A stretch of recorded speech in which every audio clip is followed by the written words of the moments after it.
stone.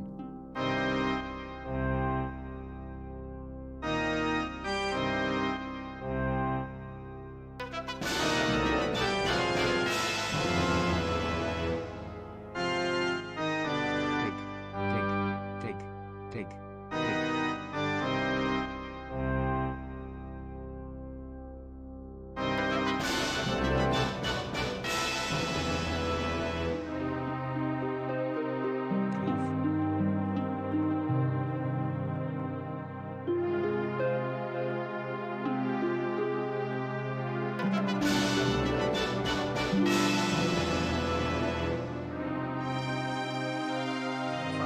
Strike the earth.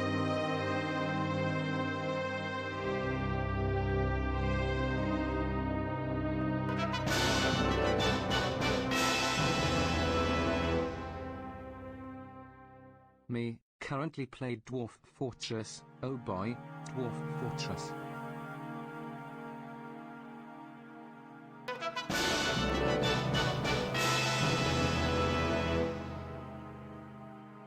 Also hi smile.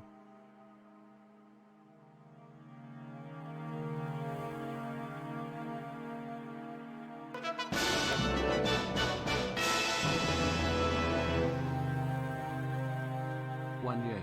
Strike the earth.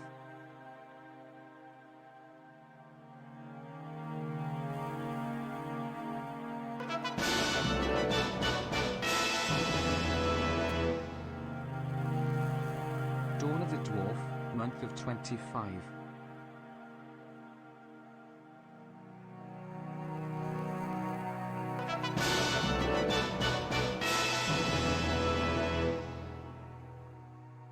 Dwarf.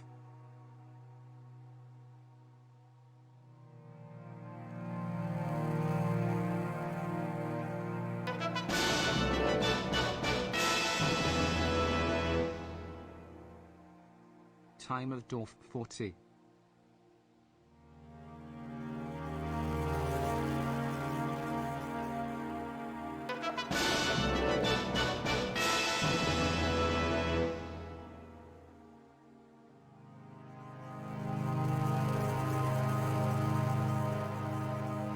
Good fucking username, Grandmother Dirt. Very apt for tonight.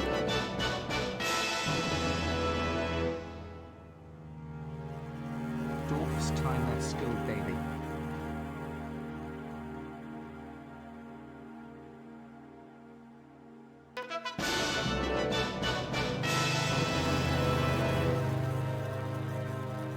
Strike to earth. My final message. Goodbye.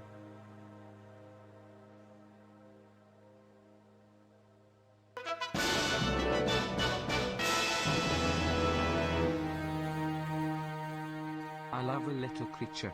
Hope your day has been going well.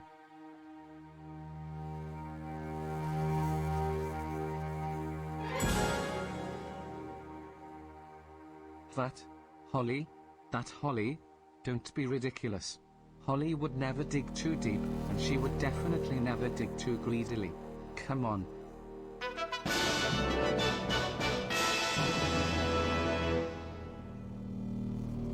Oh hell yeah, it's Dwarf's Holly Jones hammer time.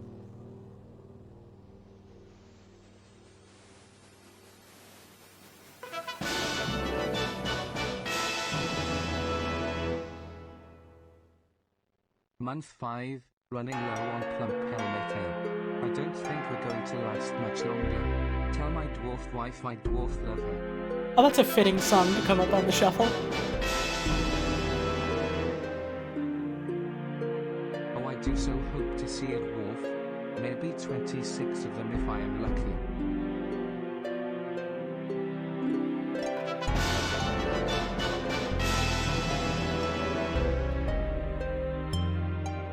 That's a big number. Oh, yeah.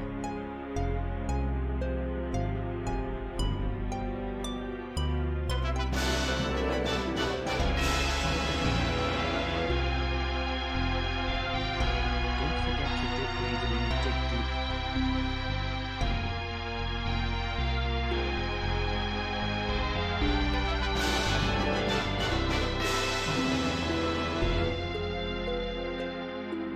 30 years, and dwarf fears.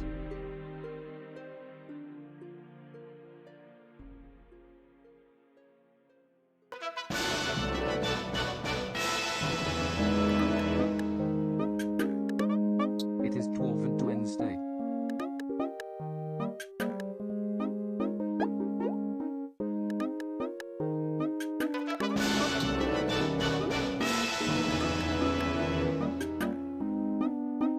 What is your favorite type of attack dwarves can do?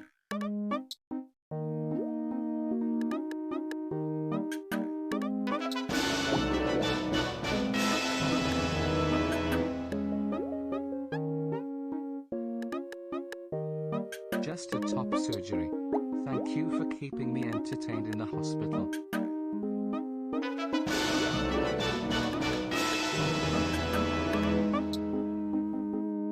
Dwarf history so big. Dwarf history so strong.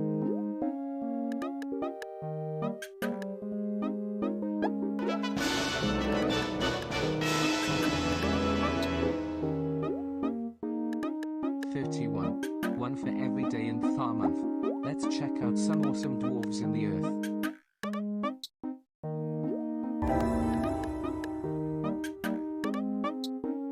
Love this game.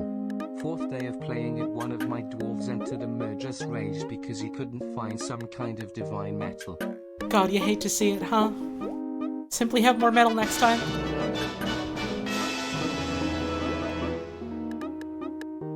Subscription.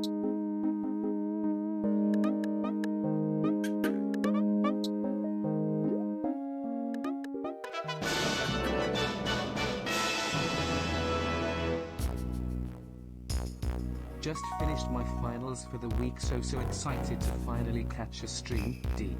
Yo, congrats on finishing finals.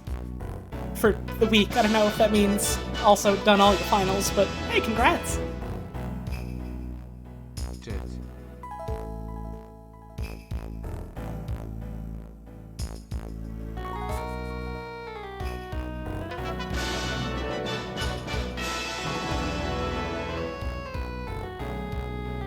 Hi, hello, Miss Holly.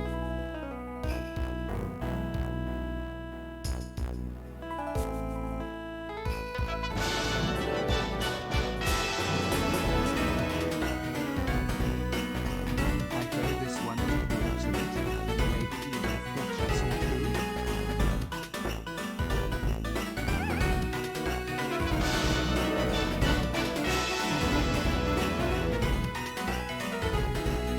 HMMGH. Life.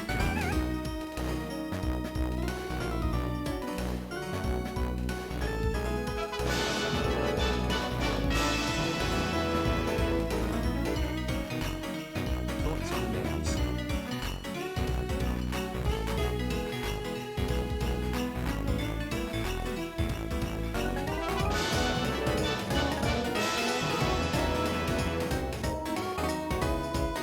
As someone who used to go by Dwarf, I always got confused when people would talk about this game.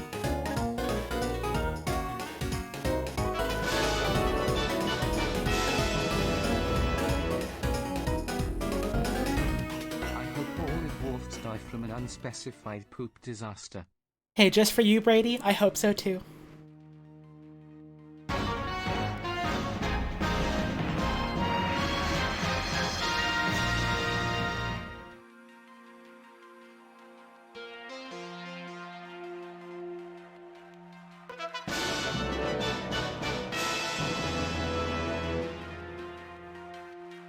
I just woke up from a nice nap. I had 2 kitties snuggled against me. Wonderful.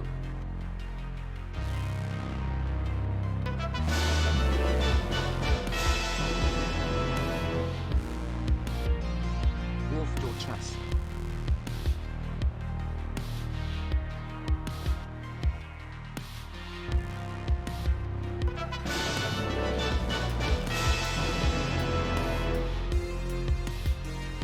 Happy Weird Girl Wednesday.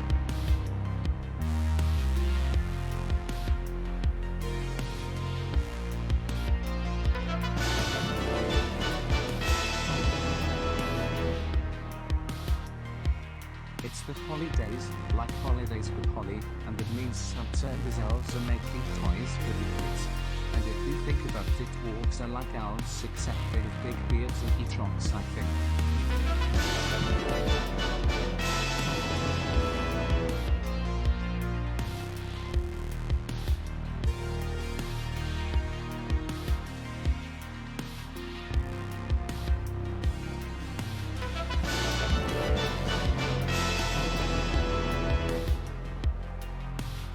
At 13 months a baby can walk without help, point to things at once, draws less, and can stack 2 blocks on top of one another.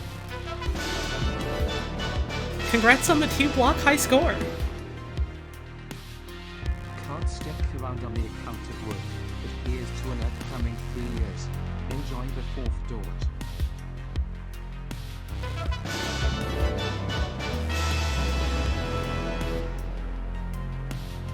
Rock and stone, or am I thinking of another dwarf? HRRM. HRRM, that's the guy that did, fucking Elden Ring, right? That's him, right?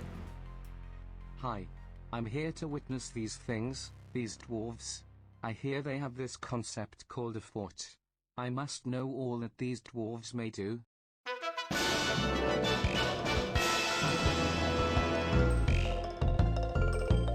29 months. Give it up for 29 months.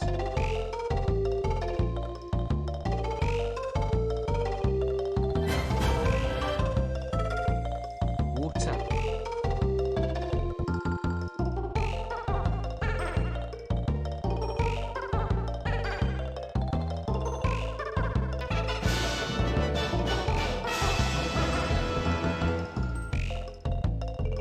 This game is the one with the diggy hole guy from Sega All Stars Racing, right? You're gonna go to hell before you die.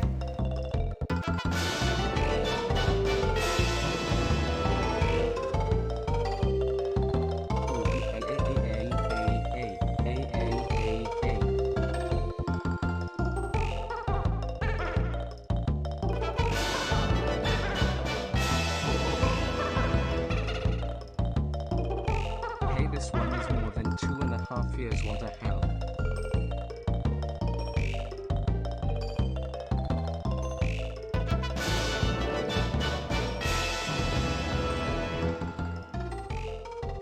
This is a well-crafted orc statue of a dwarf and a BB. The dwarf is admiring the BB. The BB looks confused. All crafts dwarfship is of the highest quality.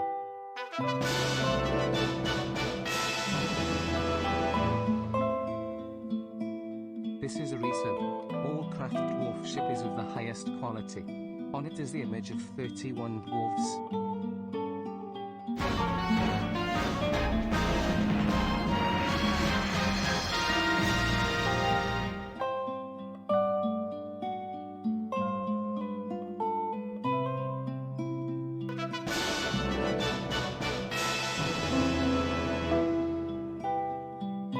Holly, live?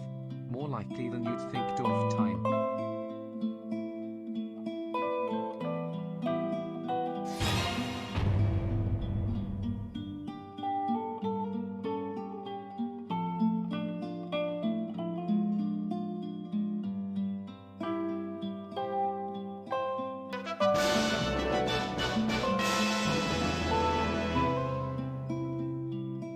Holly time.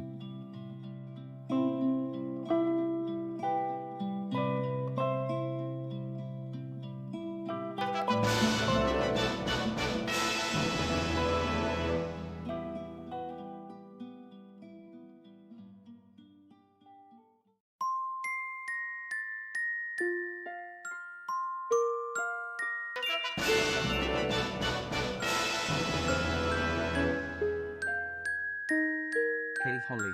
I know the holidays can be both awesome and stressful sometimes, so take care of yourself and have a wonderful rest of your month, smiley face. Dwarf Fortress dwarves will see a worm die of dehydration and will go insane.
hope you enjoyed that, like, half a second you got to hear of the Melee trophy theme, because I forgot to hit the stop button in time.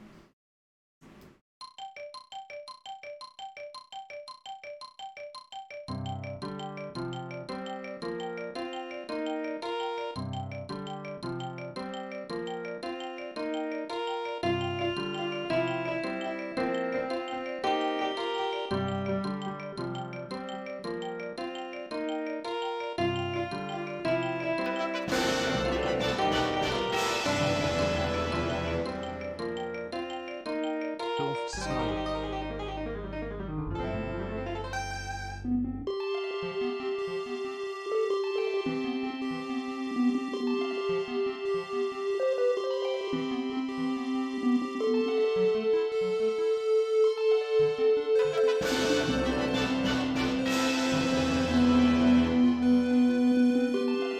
She approacheth.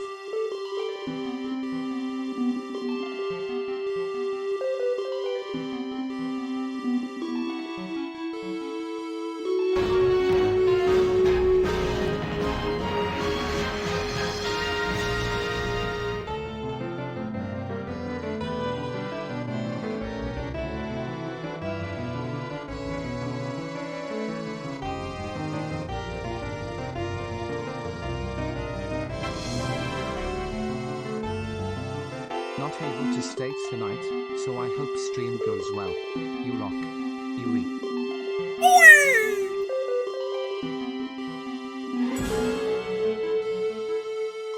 My day has been pretty hectic with finals, so I'm glad to see you live. I've been pretty exhausted and this is the perfect thing to relax to.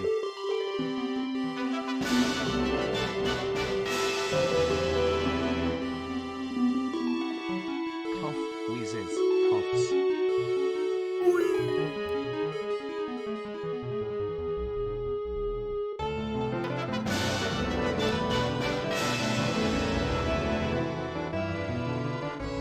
Rock and stone. Oh wait, wrong game.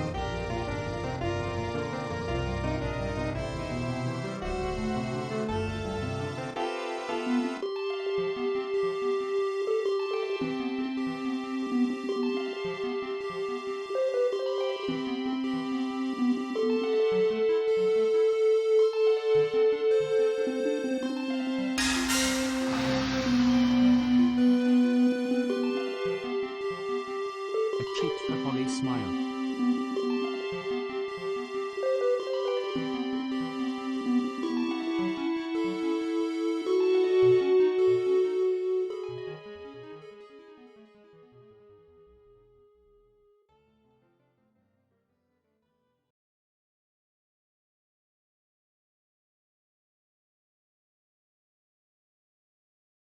Dwarves.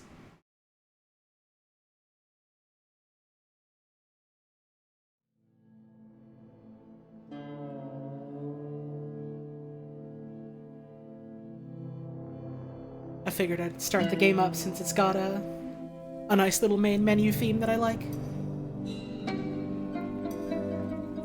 Howdy, folks. It's been a bit.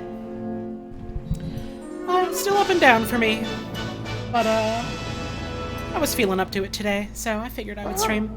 Dwarf Fortress. Thank you, Baked Bean Freak, for the 10-month resub. Thank you to everyone for all of the subs and resubs and tips and all that at the start of the stream. This Much is appreciated. your pay time off, boss. Keep taking all the time you need. Oh, it's real generous of you. Thank you. I appreciate it. I hope you've all been doing well. If you're doing final stuff, I hope that's going well. If you're celebrating any number of holidays, I hope your celebrations are going good. If you have a little critter in your life, go give him a kiss. I want to play some Dwarf Fortress, so that's what we're gonna do. 26 dwarves go into the mountain. How many will come out? Oh, I know this puzzle. None of them. Thank you. Oh, shit. Dinner. That's very generous of you. Thank you for the dinner. Appreciate that.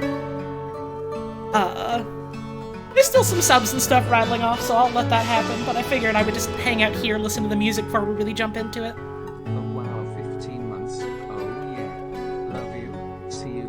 Love you too, sister! See you this weekend!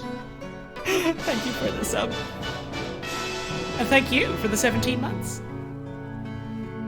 Holly, Dwarf, time to resubscribe. So, one thing I'm very excited about with the Steam version of Dwarf, a lot more music in it. There was like 1 or 2 songs in original Dwarf.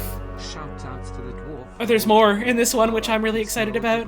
Holly Jones dance, Holly Jones dance. Yo, thank you, Action Shakespeare, for the 24 months. 2 goddamn years.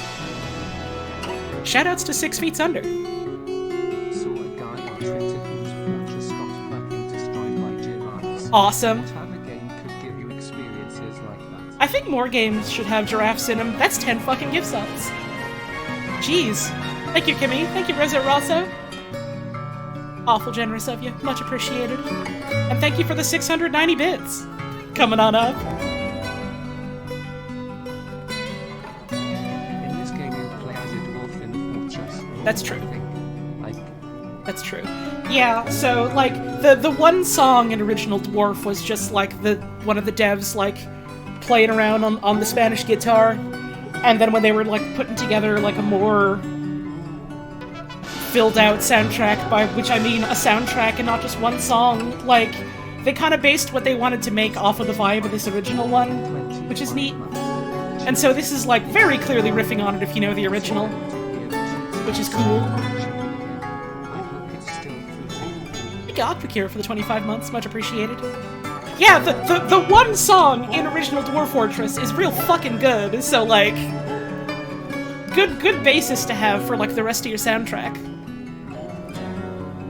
And, like, I remember I bought this on Steam, bought it the day of launch, booted it up, heard this fucking music and was like, oh man, oh, this is gonna be something special, isn't it?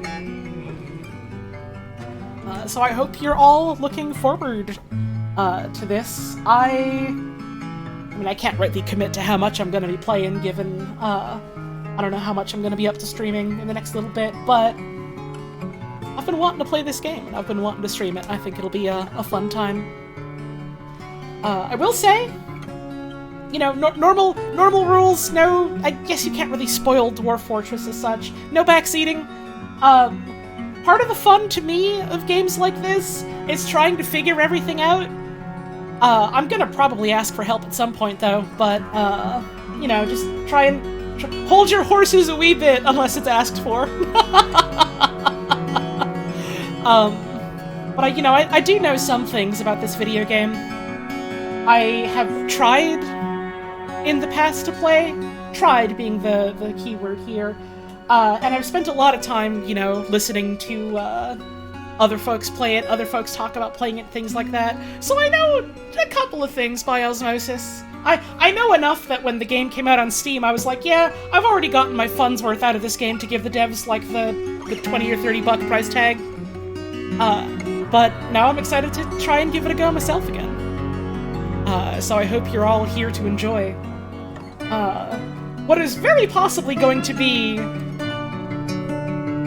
history's greatest tragedy for the dwarves.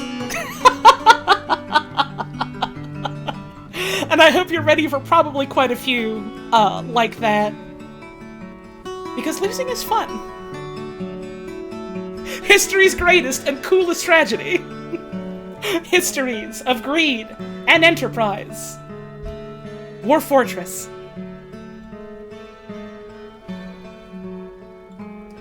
Welcome to Dwarf Fortress. Prepare to guide your stout charges to fortune in a world fraught with many perils.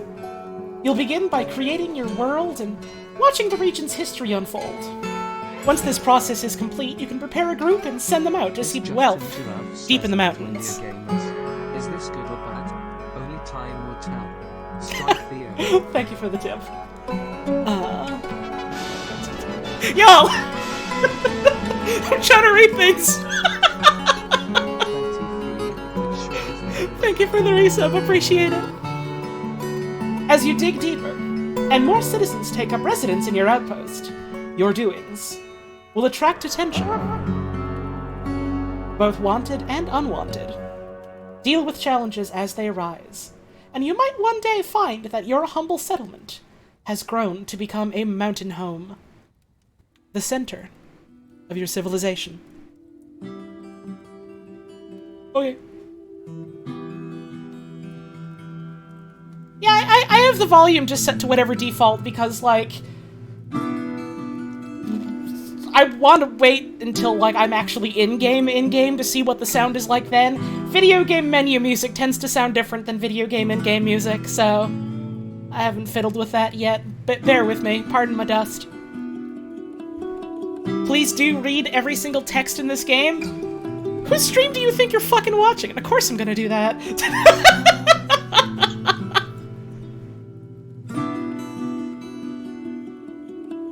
Let's see. Let's just keep the settings as they are right now. Medium size world, 100-year history length, medium number of civilizations, maximum number of cities set to medium, number of beasts. Good fucking option to have. Natural savagery? I assume that's how fucking bloodthirsty the animals are, question mark. Mineral occurrence. Everywhere. Let's create worlds.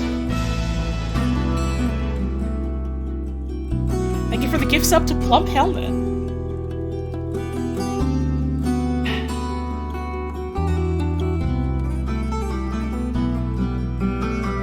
Now, let's experience history. At any moment, you can pause the generation as it happens, so you can read what it's generating. For instance, it is creating Thadar Zerko, the planet of cyclones. And Dwarf Fortress is kind of like the fucking king when it comes to procedural generation, in that the devs are trying very, very hard to simulate as many things as they can, which gets kind of wild in a fun way. Thank you, Shannon B, for the 29 months. Much appreciated. Very excited to see you play Dwarf. Oh, me too, don't you worry. Alright. Now, the Chronicles of History begin. I have paused at the Age of Myth, year 40. 2,916 historical figures. An abridged chronicle. 10,657 events total. In year 1, the elf Vera Stylemeet became the druid of the Poem of Saints. The Poem of Saints is a good name for like a deity or a figure or a group or something. In the early summer of year 12, the human Merding Searpeach of the Kingdoms of Pantomiming created the position of Royal Executioner. As a matter of course. Yeah, Candy, I remember Mira talking about, the fucking... the story of, like, the drawbridge exploding. So here's the thing. I'll give the play-by-play for anyone that missed Mira's streams. You should go watch her streams, by the way. Mira's great. Anyways, so there was, like, a fucking drawbridge, and so a dwarf was coming in, and he was, like, a fucking poet, and he was trying to sell his shitty book about his life, and he was coming in on the drawbridge, and then the drawbridge, like, started getting raised, and it catapulted the man on the drawbridge, and he started falling down flights of stairs like he was in fucking Sweet Bro and Hella Jeff, crushing his hands and arms and injuring himself, and then rolling down even more stairs, and then he left in a fucking rage, leaving behind, like, his book, which Mira, like, enshrined, as a testament to what happened. Here's the thing. None of this was actually seen on stream. She and, like, the chat had to try and figure out play-by-play what happened to him. And here's the thing. I don't know if she talked about this on stream. Thank you, Shanghai Oh My, for the 30-month resub. That happened to my buddy Aaron. She realized this and said it, like, in our group chat, like, a while later. You know who did that to the drawbridge? He did it to his fucking self. He did it to himself as a fucking publicity stunt for his shitty book. Hope you're having a chill day. It was his viral marketing stunt to fall down a bunch of stairs after catapulting himself.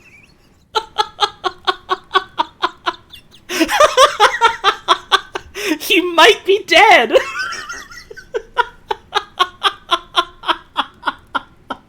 Oh, man. Oh, man. In the early autumn of year 29... It worked because we're talking about him? Exactly! He did a fucking bit, and now we're all gonna remember him. In the early autumn of year 29, the human, Cassat, Chanel de Lance, of the dominant nation of knives, holy fuck, created the position of chief executioner. As a matter of course. In 41, the dwarf Zuthan Lightning Bridges became the queen of the Doors of Compassion. In the year 49, the dwarf Dumat Brightness Lancer became the queen of the New Furnace. In the year 56, the human Ethba Rizenet became the lawgiver of the Confederation of Wars. So we're getting good names already, which is exciting.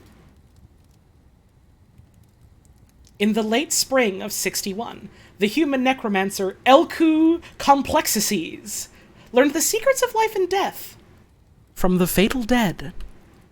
In the midsummer of year 66, the forgotten beast, Esnust Wicked Wisps, the subtlety of thieves, was struck down by a human in Runwhips.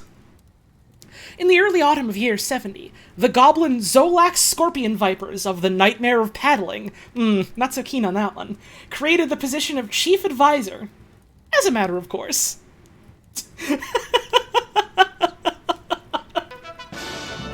Good old Scorpion Vipers! Got fed up with all the paddling going on and was like, maybe we should have someone that should, give a second opinion about all this. Universe Carl Sagan, probably. Thank you, Brackens, for the 17 months. Much appreciated. In the year 75, the Knowing Hill of the Respectful Woods founded Heatherforded. In the year 79, the goblin Ago Hex Squat assumed the identity of Gosru the Ungodly.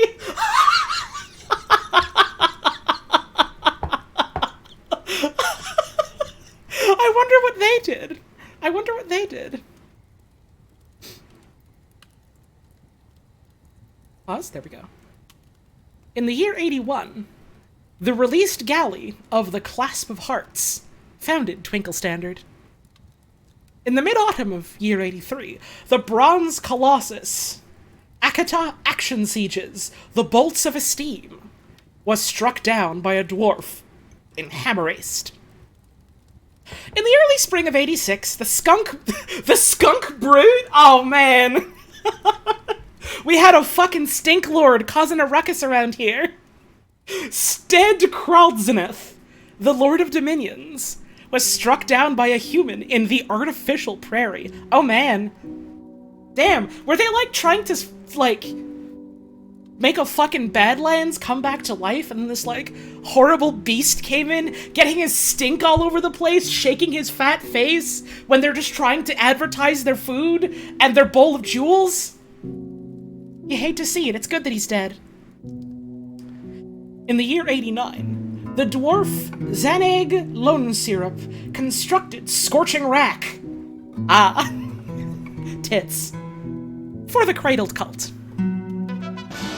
Yo, thank you, Candy, for the resub. In running through the library while you're trying to read Dwarf book, I am so sorry, ignore me. We're out here trying to, research the history of our planet, the planet of cyclones.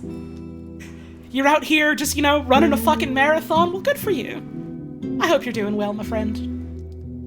In the early autumn of year 91, the cat demon, Kona Ruthless Menaced, was struck down by the Hydra, Civila Esteemedmust, the Persuader of Controlling, in Shake Clashed. Let's keep going.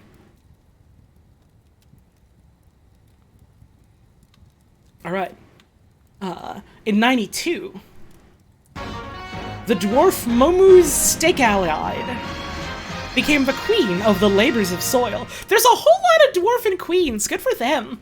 Thank you, Danny Schnuffles, for that gift sub. Much appreciated.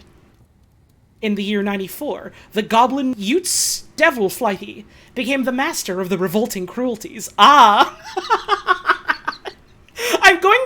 I know that's probably, like, the name of, like, an area or something, but I'm going to assume that that's, like, a horrible martial art that absolutely no one enjoys.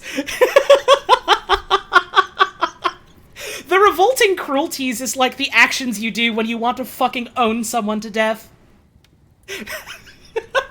This isn't like a quick, clean going for the throat, hitting a nerve end and like taking them out instantly. This is like pantsing them so hard they vomit all over themselves and die of dehydration. It's that kind of martial art.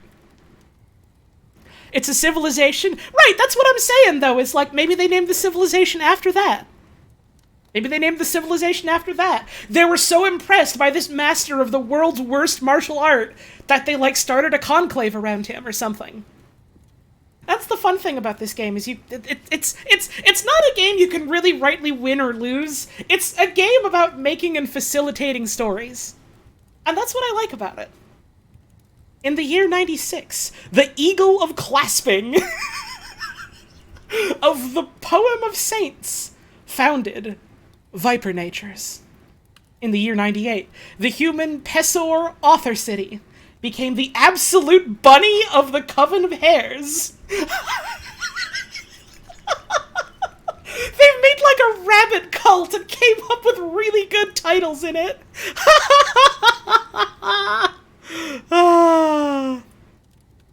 Alright. We have our world. We have set it to approximately 100 years of history. We are here. Year 100 in the Age of Myth. Approximately 9,714 historical figures. We have seen our abridged chronicle of Thadar Zurko, the planet of cyclones. It is time to live history. After this loading screen, I mean. I guess a saving screen. Y'all know the bunny song from VeggieTales? I do not! I have never seen a fucking whiff of VeggieTales.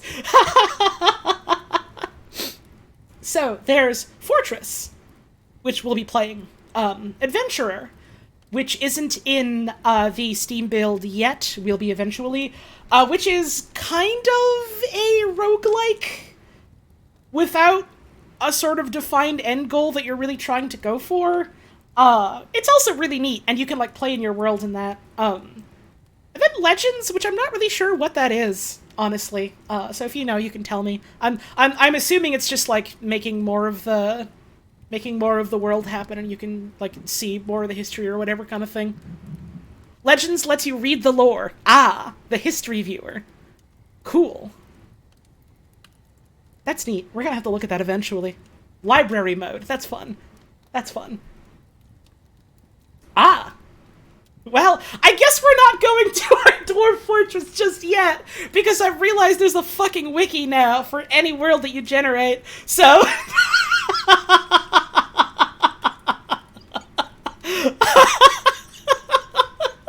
I need to figure out how to look up what Absolute Bunny means! I need to know!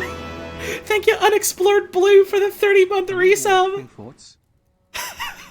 I didn't actually know this was a mode! I didn't know this was a thing in this game! Holy shit! My brain is fucking expanding. My brain is the size of Texas. Oh my god! Oh my god! Oh. This is gonna be the rest of the stream! This is gonna be the rest of the stream! Oh.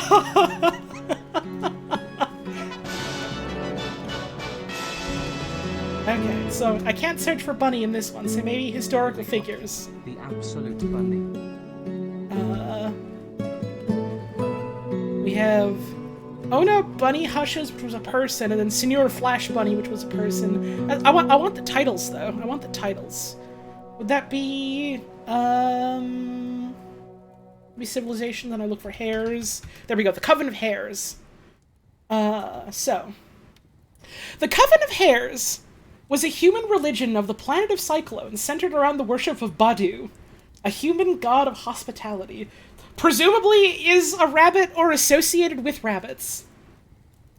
A deity that occurs in the myths of the Confederation of Wars, which is a human society. The human society, of course, preoccupied with war and fighting.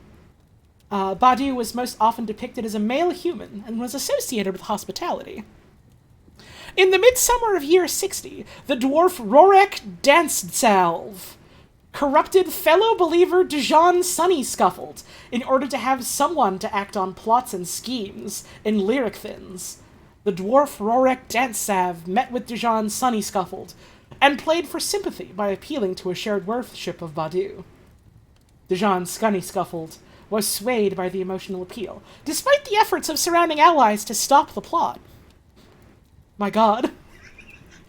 The funny bunny cutesy rabbit cult has intrigue. It has plots and schemes.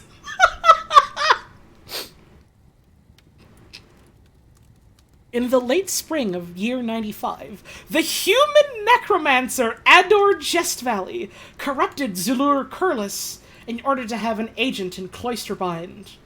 Lynn Strapping Twisted met with Zulur Kurlis and played for sympathy by appealing to a shared worship of Badu. Zulur Kurlis spurned the law and agreed willingly. Related entities, the Confederation of Wars, the Coven of Hares, the Denomination of Straw, which are religious worshippers of something else, the Cult of Houses, the Coven of Babies, the Plated Faith, the Soapy Communion, and of course the Soapy Doctrines. Never forget.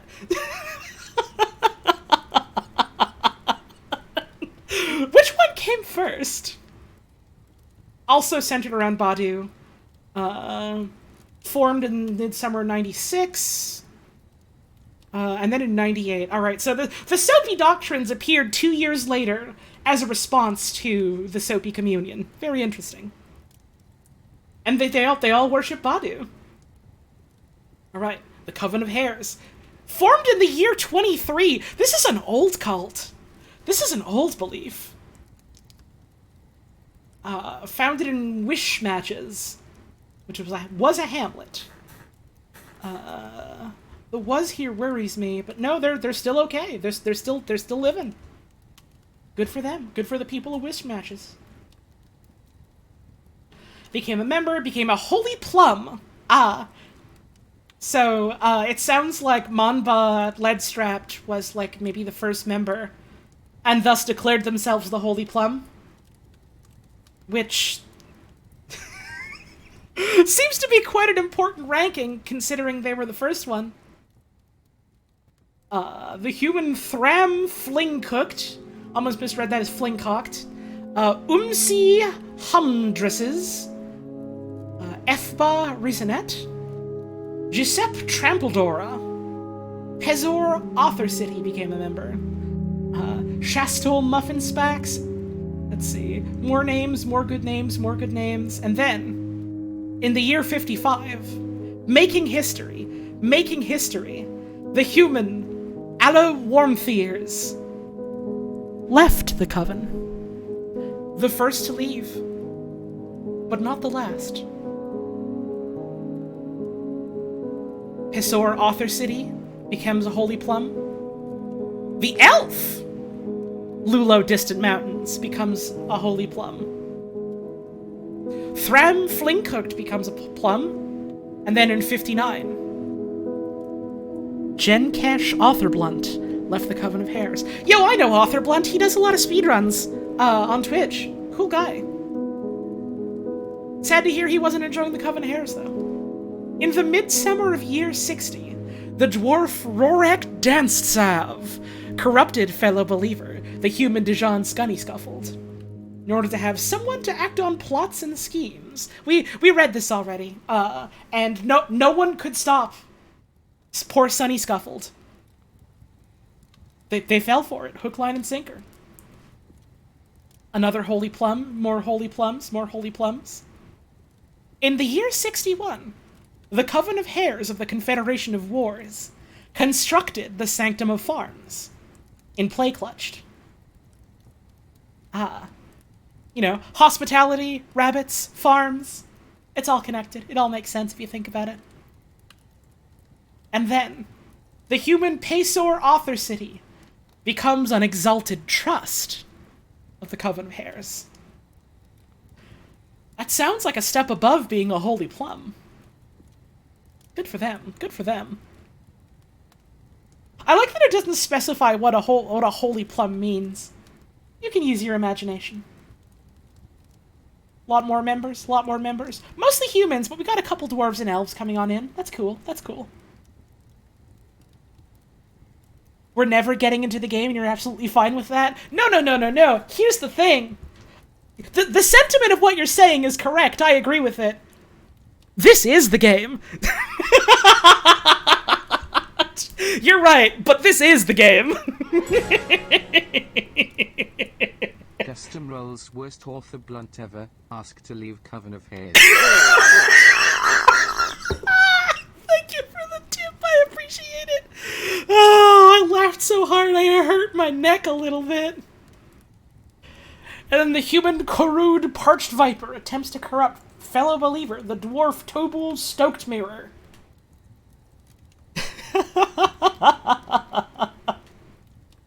Attempt to corrupt fellow believer, the dwarf Tobul Stoked Mirror, as, quote, the dwarf, the dancer, Cod Buckle Clutched, of the Confident Union. In order to have someone to act on plots and schemed in world lakes. The human Korud Parched Viper met with the dwarf Tobul Stoked Mirror, and while completely misreading the situation, made a threat. Uh-oh. The dwarf Tobul Stoked Mirror valued the law and refused. Brave, noble Tobul Stoked Mirror went, is this entrapment? You gotta tell me if you're a cop. And then the human Embraced Squeezes left the coven. Embraced Squeezes is a good fucking name. Embrace Squeezes is the name of the motherfucker who comes up to you at a convention and is like, what, don't I get my hug?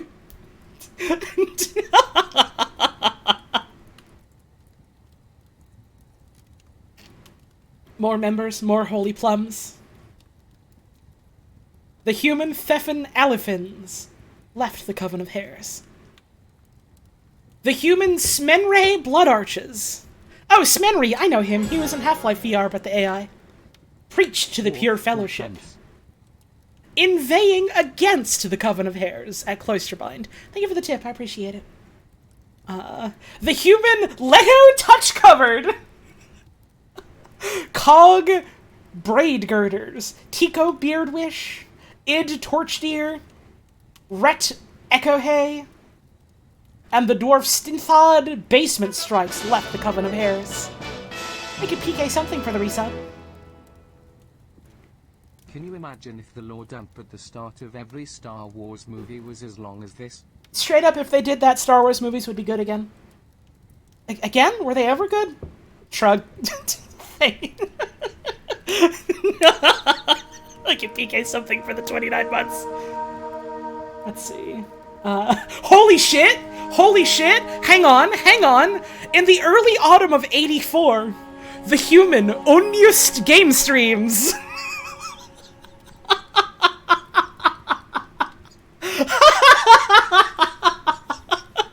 somewhere out there, the Coven of Hares is live streaming Dwarf Fortress and reading lore about our world. And that's great. Gamers are confirmed in this world. Gamers are confirmed in this world of tornadoes.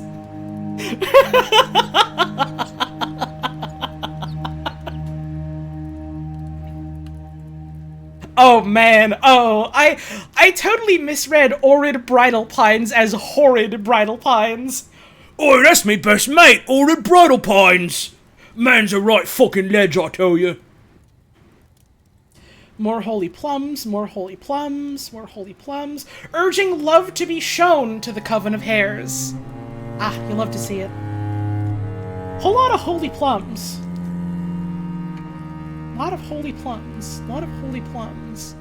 Let's see. There we go. Here we go. Going down some more. Let's see. The Coven of Hares of the Nightmare of Paddling constructed the Temple of Consideration in Cloisterbind. The human Zim Odelenses became an exalted trust. The Coven of Hares declared Play Clutched to be a holy city.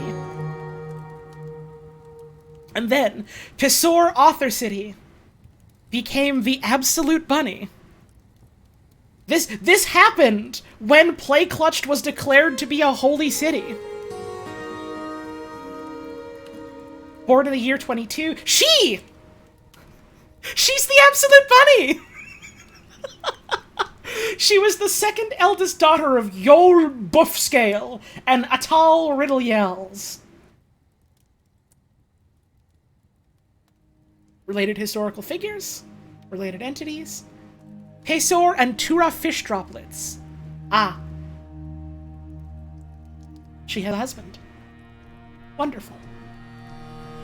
The Clasp of Hearts held a warhammer throwing competition in Razor Bulbous as part of the Copper Festival. There were 9 competitors, including Pesor. She entered a fucking hammer throwing contest. She's great.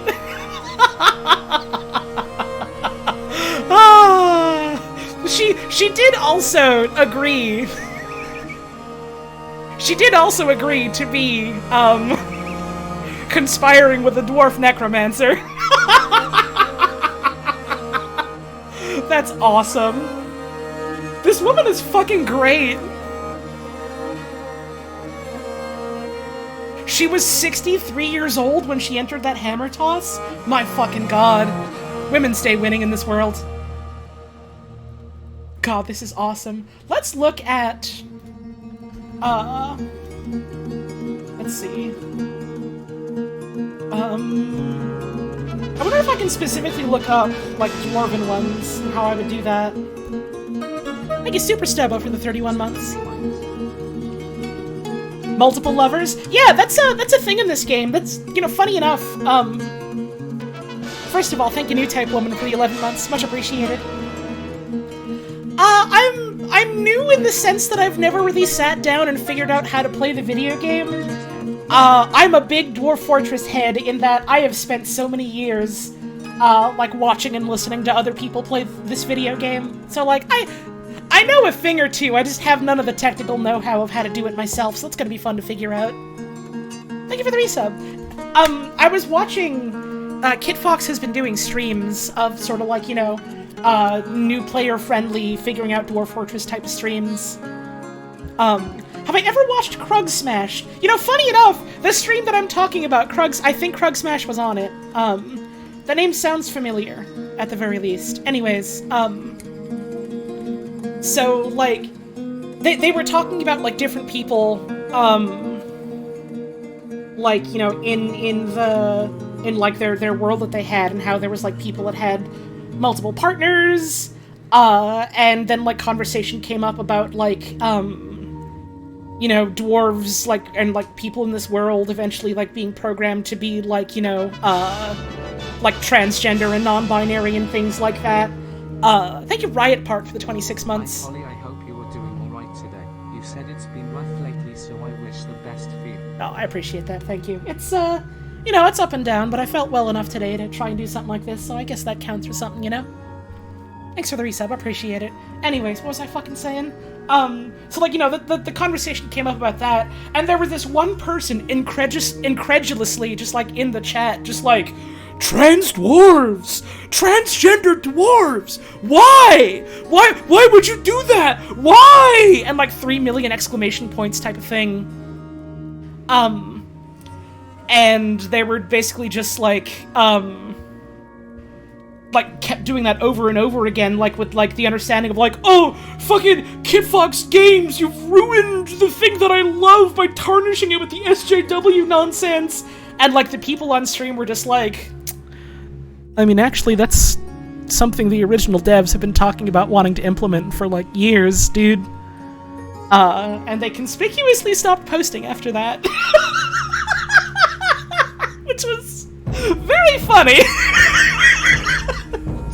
They just stopped and left.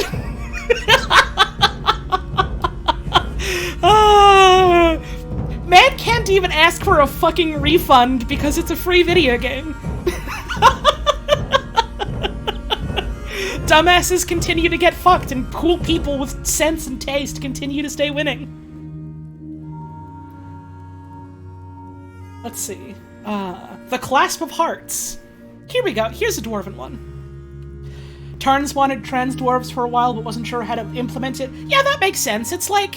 That's the kind of thing where it's like, how would you even, like, necessarily implement that? Like, there's multiple ways I can see it happening, and, like, probably you would want multiple different ways for it to possibly happen, rather than just, like, you know, the one type of instance where a dwarf can trans their gender or whatever, and, like... It's an interesting design conundrum, I suppose. You know? It's neat.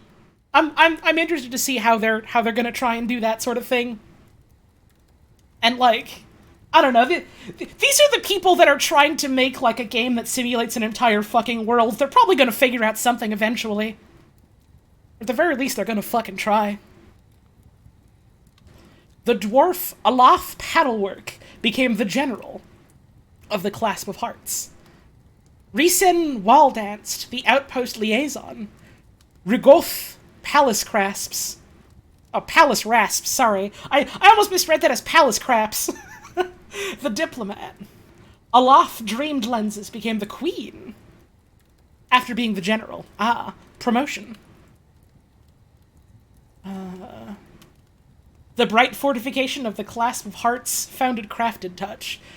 Dwarves literally have simulated organs. You have to figure out exactly how it works and what transitioning entails. Right, yeah, exactly. It's like, it's not a matter of it being like, oh, well, you know, we programmed it to only have a binary, or like, oh, well, the historical accuracy, or some other, like, dumb fallacy like that. It's literally a matter of, like, we have 3 million variables for each dwarf.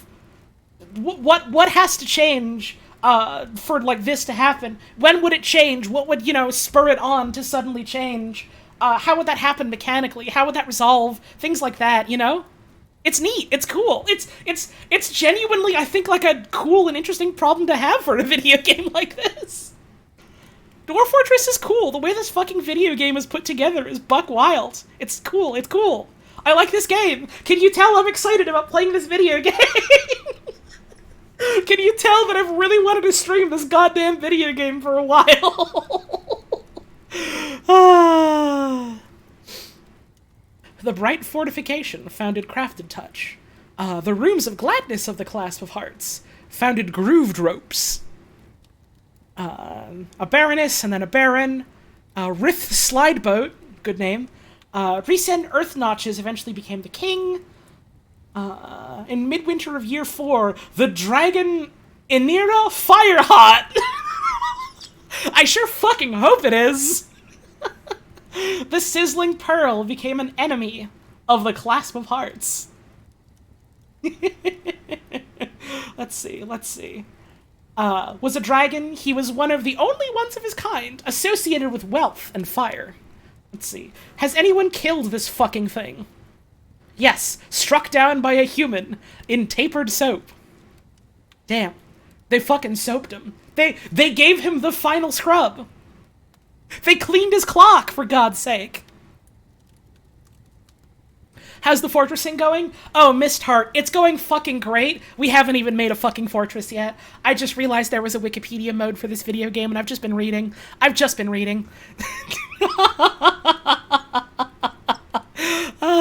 We found a cult of hospitality. They made a holy city, and the highest ranking member was crowned, and I quote, the absolute bunny.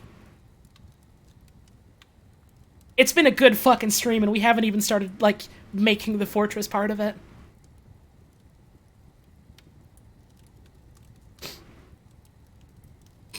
Let's see.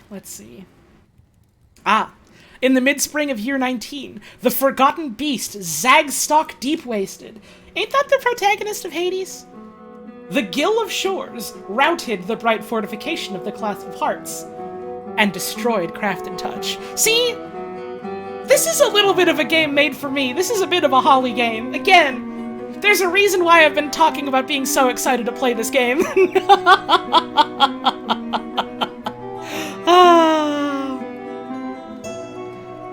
Let's see. Also, I think, like, technically, if, like, let's say you lose a fortress in a world, you can just, like, go, okay, save that to, like, the world's history, generate another kind of, like, fortress in it, right? Like, you can just do that. You can continue playing in a world where you lost by just making a new civilization kind of thing. I think that's right. I think that's correct. Reminding you that you need to play Caves of Cud, too. See, Caves of Cud is another one that's definitely on my list.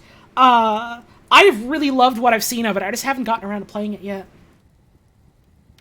Cud is a very different kind of video game from Dwarf Fortress. In that it, you know, has a goal that you want to allegedly try and achieve. Or goals, plural, but you know what I mean. Thank you, Flapjack Boy, for that brand new sub. Much appreciated. Let's see. There's a whole bunch of shit happening. All in, like, the years 31 and 32, things start fucking popping off. Misread that as Caves of Pud? Oh, that's a very different game. You can't stream that on Twitch.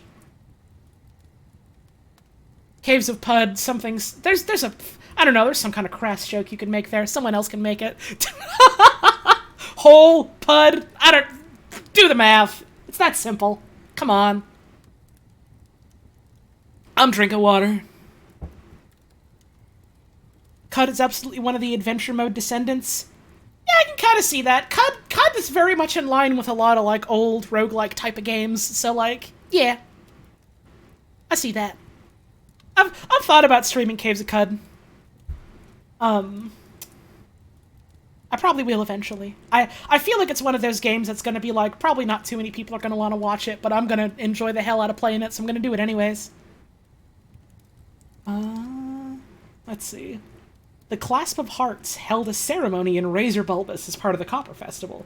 Featured storytelling, a performance of the droplets of drumming, candles, images. Yo, I love images! Acrobats, and costumes. In the late autumn of year 31, the Clasp of Hearts held a procession in Razor Bulbous as part of the Copper Festival. Whole lot of festivals happening. In the early winter of 31, the Clasp of Hearts held a recital of the Earth and Oil in Razor Bulbous. Man, Razor Bulbous fucking popping off around this time of history. Good for them. There is so fucking much happening here. We could just scroll down to literally any part. There we go. In the midwinter of 60, a warhammer throwing competition was held in Razor Bulbous. Let's go. Thank you, Holly, for making wiki reading streams of all my favorite foods. Sandwich, soup, pastry, small fantasy humanoid. You're welcome. I might have to do a dedicated sit down and just read through Legends mode type of stream at some point. Thank you for the tip, I appreciate it. I do want to actually play through the fortressy parts.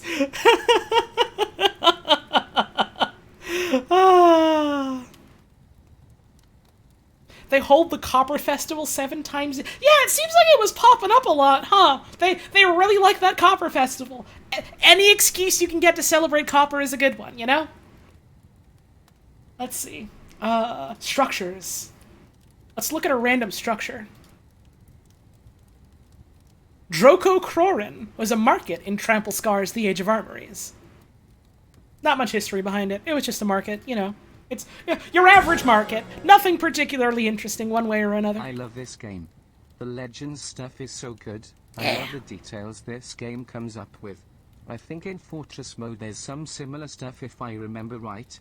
Dwarves can know forms of poetry and dance and the game will give you details on them. Yeah, it's cool. It's cool. The game is really cool for, like, you know, this is a storytelling game. This is a game about making stories and helping poke stories along and things like that. It's neat. I like it. It's great. Thank you for the tip. I appreciate it. I promise this entire stream isn't just going to be me going, oh man, this is so cool, oh, this game is so cool. But you ought to get used to it. Wonder how relevant any of this will be? Realistically, very little. This is like getting a world history class, in, like, high school, and then someone in the class is like, Teacher, how is this gonna help us when we're older? that kind of thing. But it's cool. A willow bracelet was stolen. The mountainous pot is a market, by the way. More interesting things have happened at this market. A willow bracelet was stolen from the mountainous pot by the kobold Lobo Cogloader during the theft at Safe Roar. The second theft at Safe Roar. The third theft.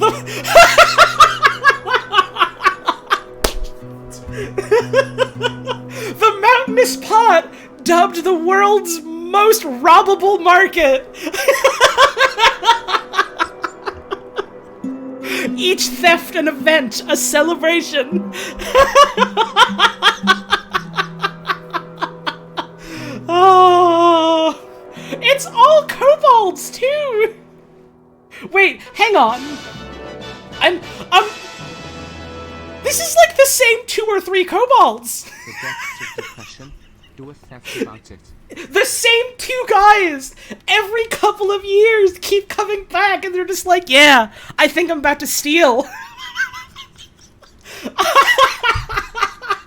I just noticed! They brought it to the depths of depression! The depths of depression was a cave. Oh, buddy, was it ever? Hang on, I need to take a fucking screenshot of that one. Can I? How do I screenshot? Oh, fuck. I have to take like a print screen. Alright. Then I have to tab out, open up Paint.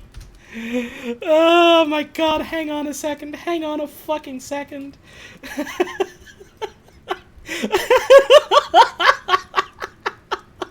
There we go. The depths of depression was a cave. Excuse me. 2 of the kobolds decided to become thieves. The kobold Frimbus. Oh, fucking Frimbus. He was one of the first of his kind.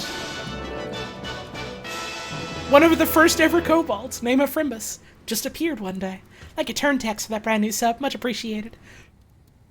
If you're gonna be the first of your fucking kind, I reckon Frimbus is a pretty good first name. Died at the ripe old age of 76. Alright, we gotta know more about Lobo and Stool over here. Chloris and Lobo became lovers. There we go.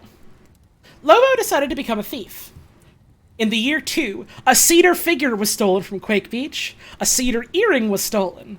A finger lime was stolen. What is a finger lime? Is that like a small lime, or is that a finger?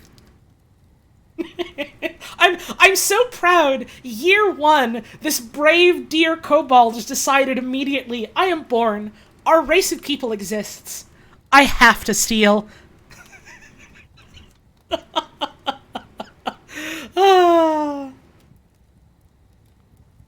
Finger limes are real? Neat.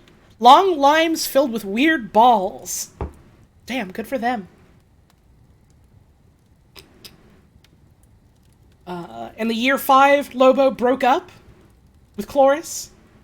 In year 6, they got back together. After Lobo had a real rough breakup, only could steal a single thing. And then they got back together.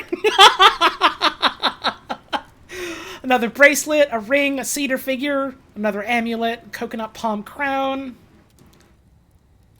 It's just a lot of stealing and getting away with it. I imagine if you're the world's first ever thief and you get to live this long, you get pretty fucking good at it. Sperm whale tooth bracelet. Another finger lime.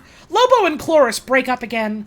But Lobo's doing great. Lobo's feeling real normal about it and just keeps on stealing. Lobo realizes, listen, the relationship we tried, it's not working out. It's not you, it's me. I'm realizing the thing I need most is the rush of stealing. 1 crime a year. 1 big heist a year. Literally, every single year.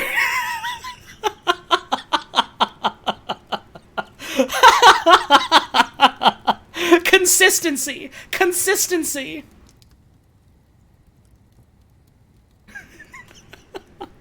Aw, damn. Last year of their life. Poor sweet Lobo died of old age, peacefully, before they could steal again. How sad. How sad for poor Lobo. I know whoever they worshipped, they're out there in the afterlife that awaits them, stealing it big in heaven. The ultimate heist. They have stolen life eternal. And may we never forget them. Every time we pilfer something that ought not to be ours, but is made ours anyways, may we never forget Lobo. Enshrined forever in history. Stealing from God as we speak. I need to get up and have a break. I've been at this for a bit. I need to have a stretch. I'm gonna get up. I'm gonna refill my water. It's gonna be a bit of a long one, I have a feeling. When I get back, we're actually finally gonna start up a fortress. We're actually gonna do it. I'm gonna run the ads while I'm away, so it's the perfect opportunity for you to get up, have a stretch, get yourself something to drink. I'll be back real soon. See you then, okay?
$21.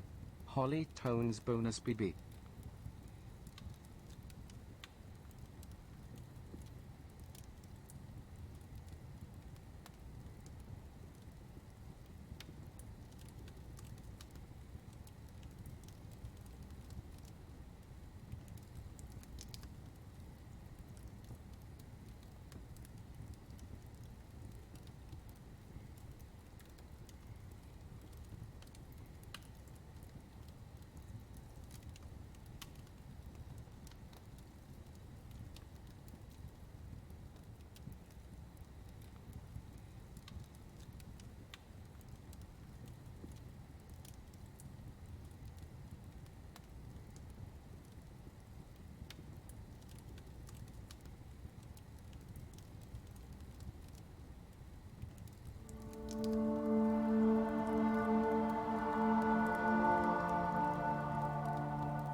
Hello, Commander. The Council is impressed with your performance this year.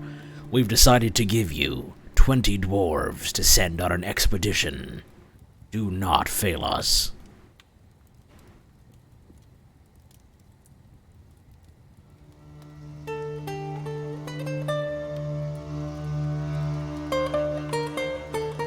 Let's. Fortress. Let's pass a few weeks by to get things ready. The month of granite. Here we are. Quick start and short tutorial. Would you like your fortress located in a forested, mineral-rich region of the world where you can play through a short tutorial? Non-interactive help will be available, whatever you decide. I'd like to start tutorial. Here we are. A beautiful little zone for our beautiful little dwarves to live and play. A dwarven outpost. You have arrived. After a journey from the mountain homes into the forbidding wilderness beyond, your harsh trek has finally ended. Your party of 7. I thought we were getting a little more than 7. Okay. Your party of 7 is to make an outpost for the glory of all of Tunkaras. There are almost no supplies left. But with stout labor comes sustenance, whether by bolt, plow, or hook. Provide for your dwarves. You are expecting. You are pregnant. You are expecting a supply caravan just before winter entombs you. But it is spring now. Enough time to delve secure lodgings ere the jaguars get hungry. Jaguars, huh? A new chapter of dwarven history begins here at this place, Bersodel, Earth Shield. Strike the earth! Okay. We have, donkey, dog and llama or alpaca, 2 cat, 2 cat,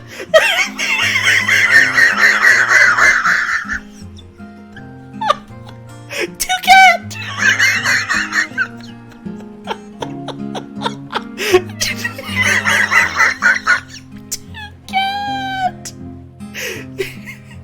And we have like a 3rd as well.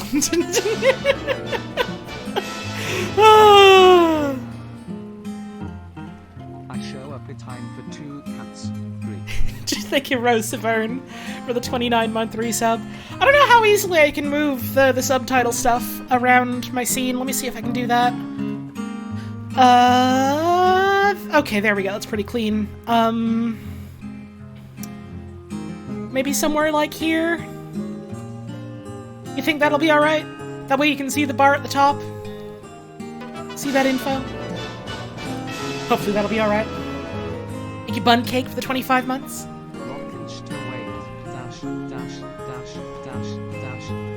Dash. Man, you're sprinting fucking fast after that sub, huh? Thank you very much. I also need to change volume. Let's see.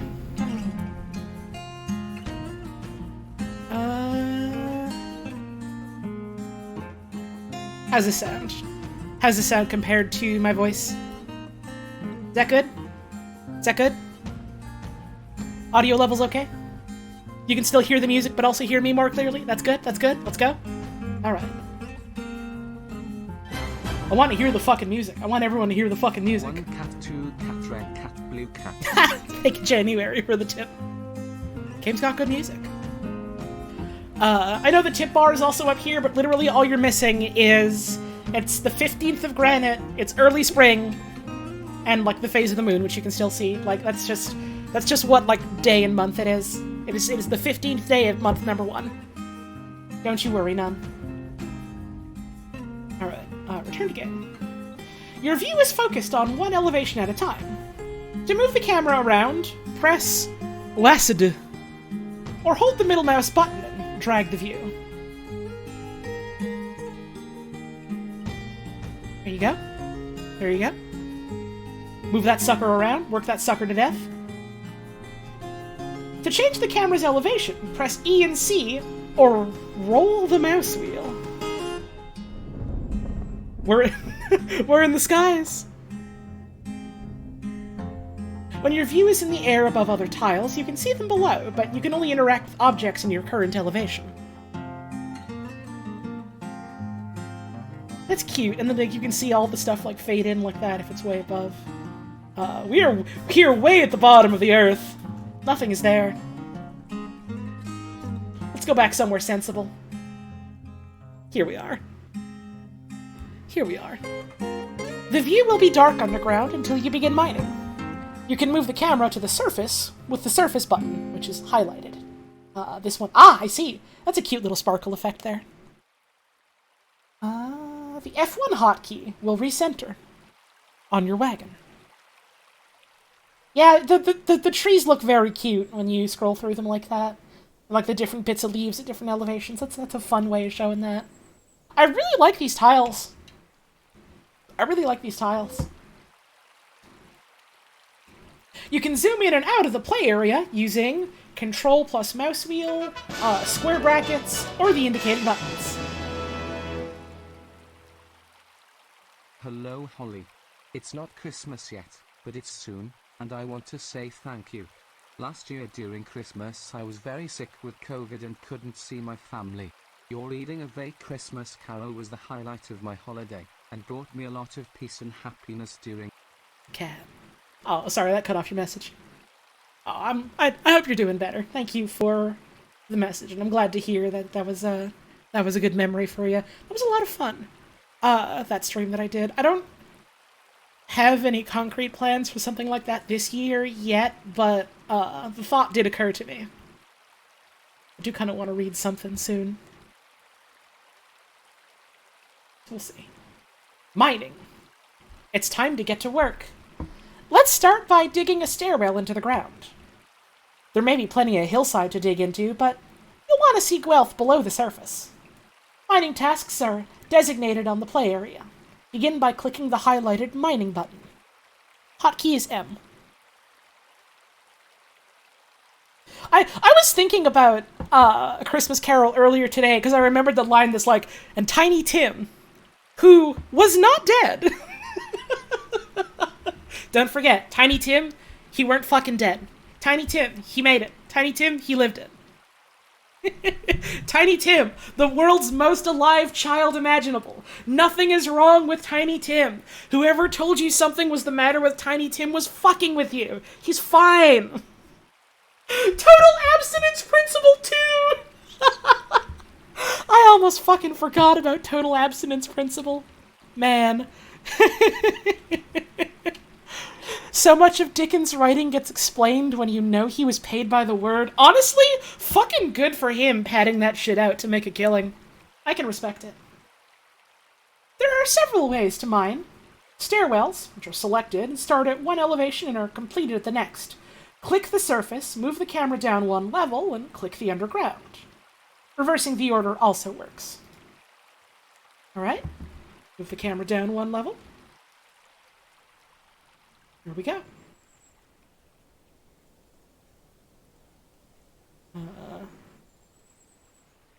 Wait. Okay.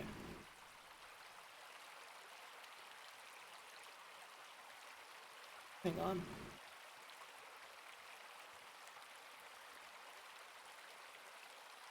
There's something I'm not... Problem 1! Basic fucking interface.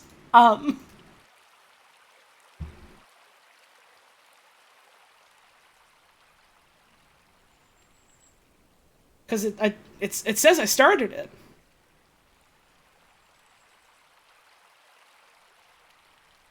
Can't do it on the... But the pickaxe icon is there on the screen, so it was telling me to do it there. But that's what I'm confused about, is there's just a pickaxe icon there. So I'm assuming, oh, that's just where it wants me to dig for the... That's a pick on the wagon. Ah. I see now the issue of, is this a HUD element or is this an item in the world? That's gonna take a little bit of wrapping my head around. Okay. So. There we go. There's still a fucking staircase there. Which I guess, designate to be removed by miners. Sure. Okay. Now we'll unpause the game and let the miner finish the task. Press space to unpause or use the highlighted controls at the top of the screen. You should pause regularly starting out.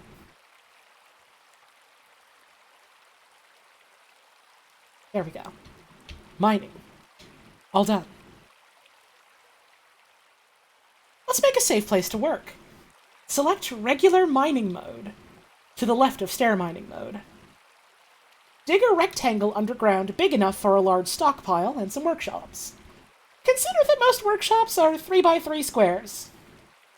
Mining through the stone layers further down may take longer, but it leaves boulders, which are an essential building material. Later, you can consider making a meeting area from the zones menu. Otherwise, your citizens will continue to gather by the wagon outside. Okay, so...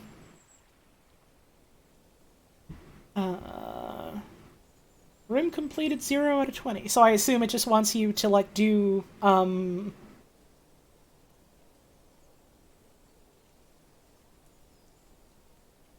like, a couple, like, 20 blocks or something like that. How do I undo that? How do I don't actually want to do it there.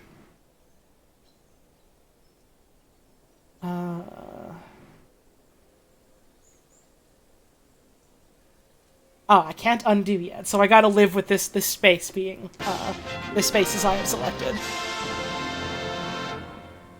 Thank you, Metasaur, for the raid. I hope you had yourself a wonderful stream today. Yo, howdy, Mira. I spent most of the stream so far just reading Legends mode, because I realized there was a fucking, built-in, like, here's a wiki about your universe, and so I've only started doing the fortress now.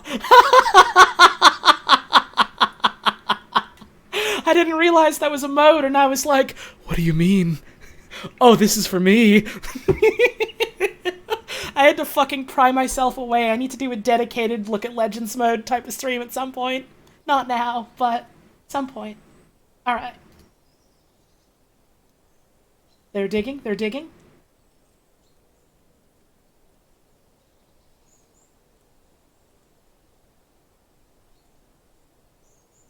Also, yeah, I told the people the legend of the dwarf what launched himself out of your drawbridge as a bit to advertise his shitty book of poetry. All right, let's let this keep going, and then I'll pause it again, and then we'll move on to next thing. Oh yeah, we read the history of like a fucking cult of hospitality, and how they like designated a city to be a holy city after building like a monument there. And, like, the person they designated as, like, I guess they're sort of, like, head honcho, her title is the Absolute Bunny. She's in her, like, mid-60s, and a couple years ago, she, like, entered a Warhammer throwing competition and got, like, a pretty good placement in it.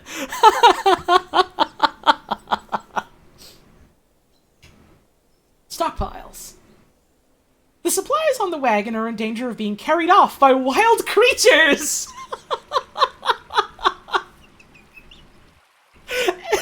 Bears are going to appear and take away my rope! It's time to build a stockpile underground to unload them. Stockpiles are crucial to moving supplies around your fortress when they're needed, where they're needed. Stockpiles are placed with the stockpile button. Click it now. The supplies on the wagon are in... Oh, we already read that part. Click the Add button, and click 2 corners of a rectangle, somewhere safe to place your pile. Stockpiles can be placed both on the surface and underground. Once the pile is placed, click Accept and select the All option. Okay, so like...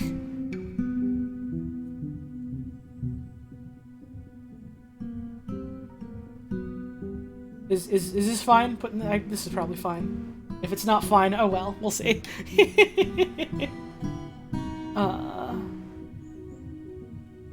Click accept. And select all. There we go. If unpaused, your worker should start unloading the wagon into the stockpile. Later, you may want to customize your stockpiles by clicking on them and pressing the custom button to forbid certain categories. Like refuse, for example. Ah, they're gonna start putting all their garbage there. That's awesome! A separate refuse stockpile is a good idea to keep your fortress clean. We need the dedicated garbage room. If the stockpile menu is still open, you can close it now by right-clicking. Right-clicking can always be used to close most menus, as well as escape. Okay, let's resume and let them do that. Alright. All the shit. Paste. I like that the cat keeps coming down. The cat is helping.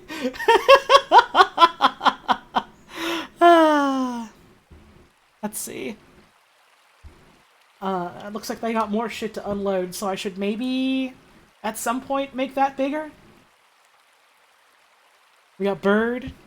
We got donkey. We got pig. Alright. Woodcutting. With shelter ready underground, it's time to build.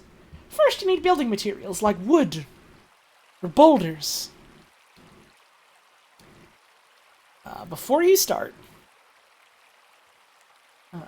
chopping down trees, you may want to create a dedicated wood stockpile. Haulers will also drop wood in your all stockpile unless you turn it off in the custom stockpile menu. When you're ready, open the woodcutting menu and designate the trunk of a tree on the surface. Make sure your woodcutter can walk to the designated location. Alright, so I should make this bigger. Should make this shit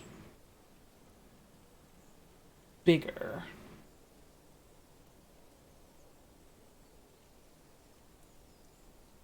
And then I'm going to make a wood stockpile.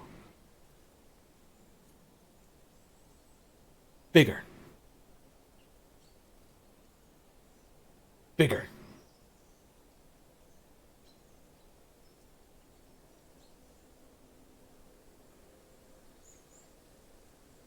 Bigger.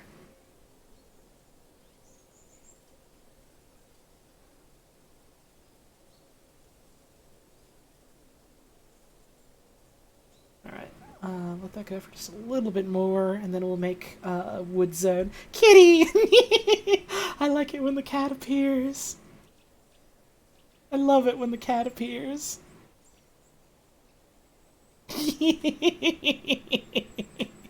Alright, so. Stockpile. Add new. Let's just do like this for now, I suppose. And accept wood. And then I just close after choosing that, right? Custom everything, but not wood. Wait, hang on. Custom wood, none. There we go. Okay. Cool. Back to the tutorial. Before you start chopping down, we just did that. Okay. When you're ready, open the woodcutting menu, designate the trunk of a tree on the surface. Make sure your woodcutter can walk to the designated location. Why is... I just saw for a split second there was like, yeah, this... Why is this fucking alpaca talking about how it can't get tools?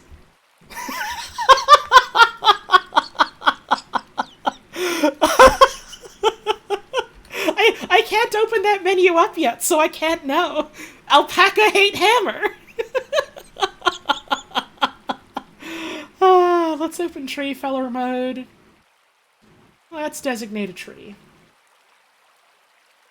How's about this one? There we go. animals do that little speech bubble sometimes. I think it has to do with, like, I remember watching one of the, like, streams that Kid Fox was doing, and it was, like, specifically a bug, maybe in, like, just this version of the game, where, like, you were getting full, like, personality and needs readouts for animals when you shouldn't really be able to. Like, it's talking about how, like, you know, they have a deep desire for ethics, they hate the arts, they want to do something great, you know, they strive for conflict, stuff like that, but, like, for an animal. I remember I was watching, I don't remember who I was watching, it might have been, fucking Gnome Bitten, shoutouts to Gnome, where, like, they found an alligator, and we just got, like, a full, like, personality readout of an alligator. And I was just so charmed by this one gator.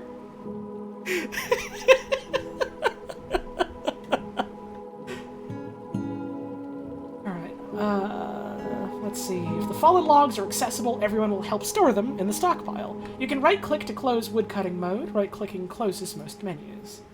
If all your stockpiles are full, go ahead and place another one. I did. I did already. I'm ahead of the curve. Chop that wood. Hey, look, it's wood. Even the pig is enjoying the wood. Okay. Now that you have the building materials, it's time to start building.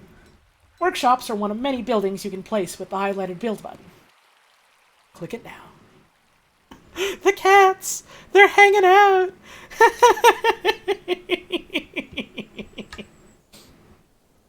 I'm so charmed by just seeing the cats around.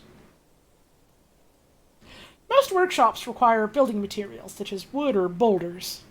If you have some wood stockpiled, you'll be able to place a carpenter's workshop. Click Workshops, Carpenter. Place the shop in an empty area on the surface or underground.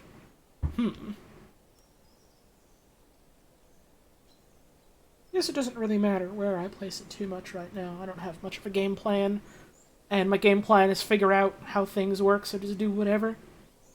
Workshop. We want... Carpenter. Carpenters be like... I guess we could just put it next to Wood Zone. We could just have it hanging out next to Wood Zone. Select materials for the carpenter's workshop. Amount needed... Oh! These are finger lime trees! Alright. When unpaused, a worker should now build the workshop. Once the worker's done, click on the building to select it.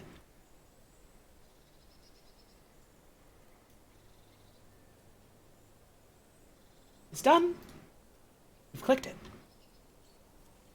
You're curious, what is the famous 2 cat? So it's... It had something to do with, like, cats didn't have, gender. And so, they would always be able to fuck and make baby no matter what. And so, like, they would just make so many cats that your fort would flood in a tidal wave of baby cats. And, like, then you wouldn't be able to do anything, either because all of the cats have drained you of all the food you need, or because all of the cats are too many entities for the video game to try and render and it slows to a crawl kind of thing. And so that's why whenever it was like, oh yeah, you had 2 cats, it was like, LMAO, 2 cat. Also, they would adopt people, so you can't butcher them or your dwarves would revolt. Right, yeah! You can't destroy them! You can't get rid of them! Because your dwarves love the cats too much!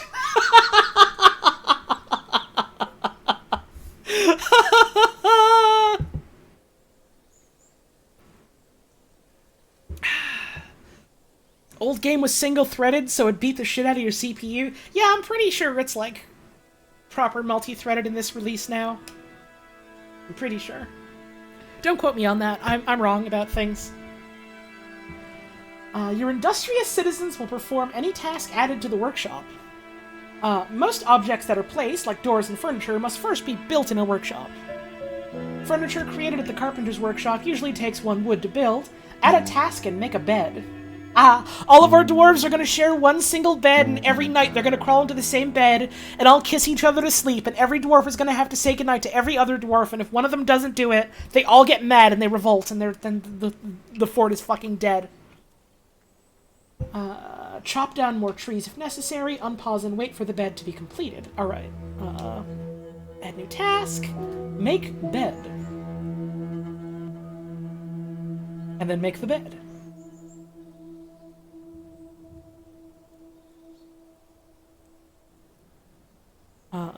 Is it being made? Oh, we did it. Okay, it's done. He was just sitting still, and so I was like, wait, is he doing it, or does he need more wood? Thank you, Affable Giraffe, for the 31 months. Well, Zoe, I haven't had a lot of time to watch streams lately. Hey, don't worry, I haven't really been up to doing a lot of streams lately. I'm having fun so far. No one's died yet, which is, you know, I don't know if a letdown is the right word, but I'm surprised more than anything. Alright. Now that you have a bed, you can place it in the fortress. Use the Build menu to place it in a room underground, just like the workshop. Dig a new room first if you like. You know? I do like. Where should beds be? Where should beds be? That's true, we do have 3 happy dwarves and 4 normal dwarves.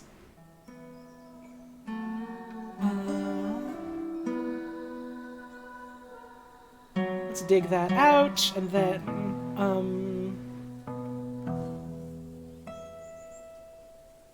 dig out a nice little space like that for fitting stuff in. How's about that?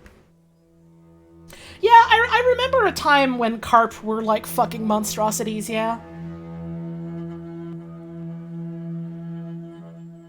Once upon a time, going fishing was the world's most dangerous activity. Maybe still is, I don't actually know. Alright, so. Build. Furniture category. Bed. And we can just pile up a bunch of beds in here. We can have the awesome dwarven bunk bedroom where everyone likes to come in here and sleep. I don't know if they're gonna like that or not. I guess we'll see. Alright, bed. Bed.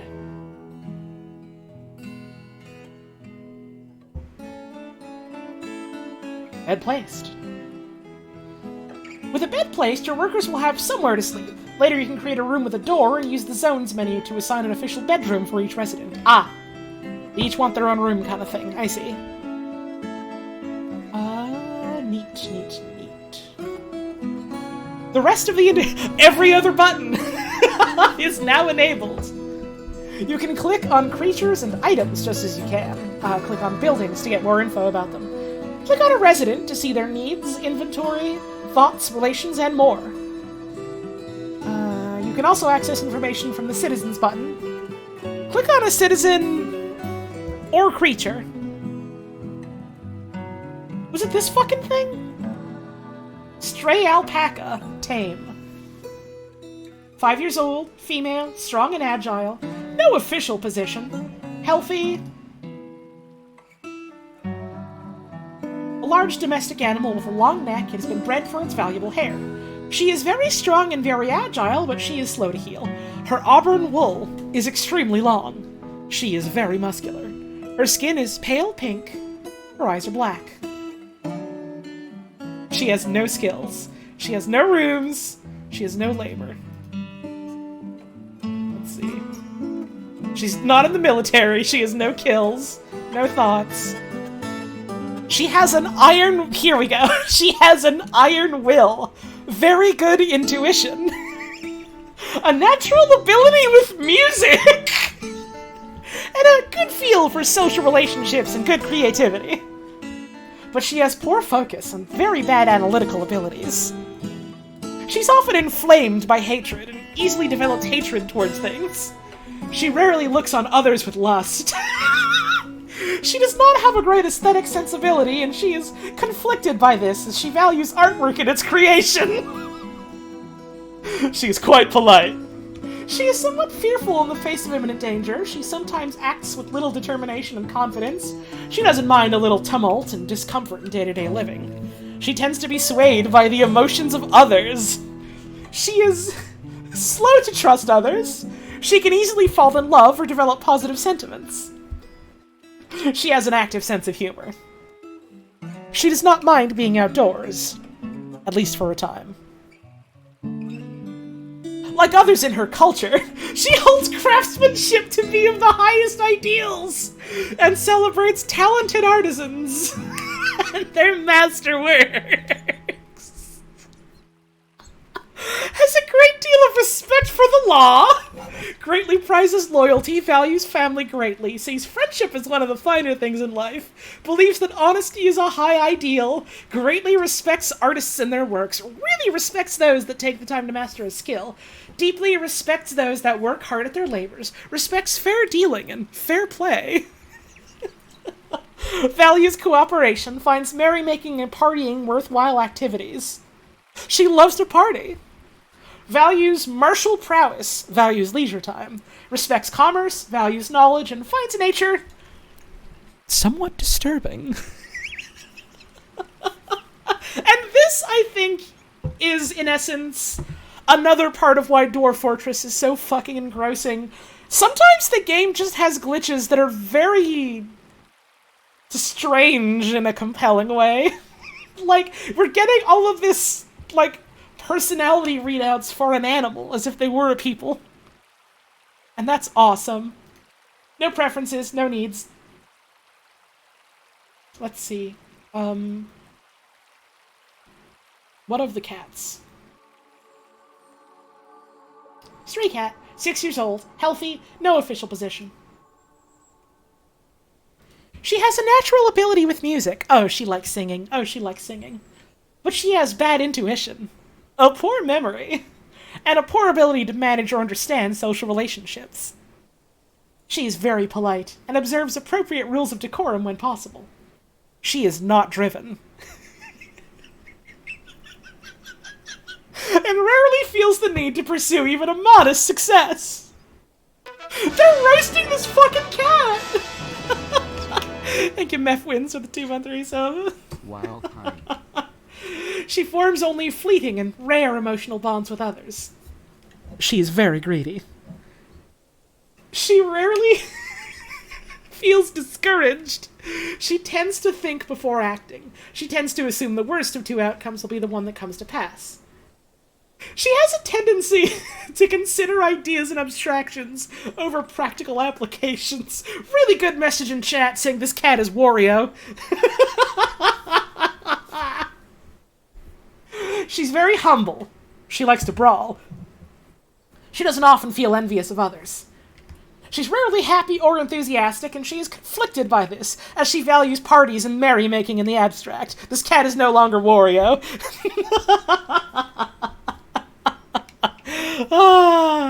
She does not often feel lustful. This cat is no longer Wario.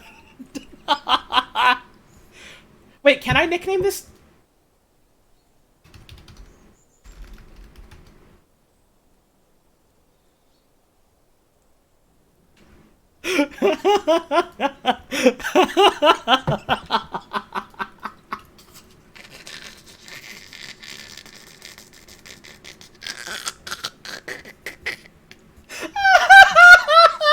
I could just name it Wario!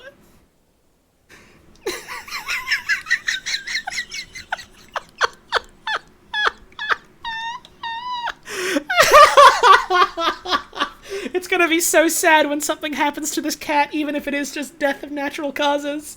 Oh, no. She is quick to anger. See, that's Wario. She prefers that everyone live as harmoniously as possible. That's not Wario. She tends to be passive in discussions. That's not Wario.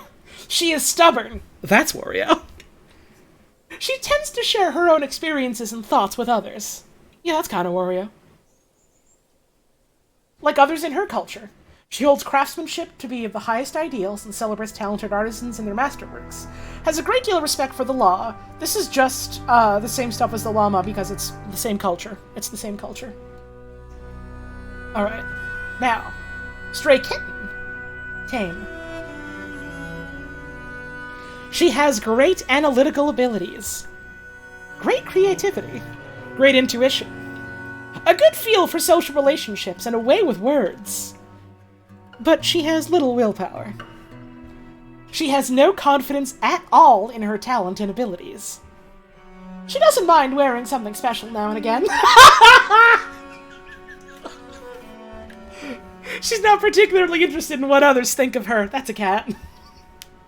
She doesn't try to get things done perfectly. She has an active imagination. She tends to avoid any physical confrontations, and she works to square this natural tendency with her respect of martial prowess. She often feels envious of others. She could be considered rude. She could be. She's quite ambitious. Toe to tip, this is a damn cat. No military history yet. We had a third cat somewhere. Ah, here it is. 6 years old. All of our cats are female. She has good intuition, a feel for music, and a good spatial sense.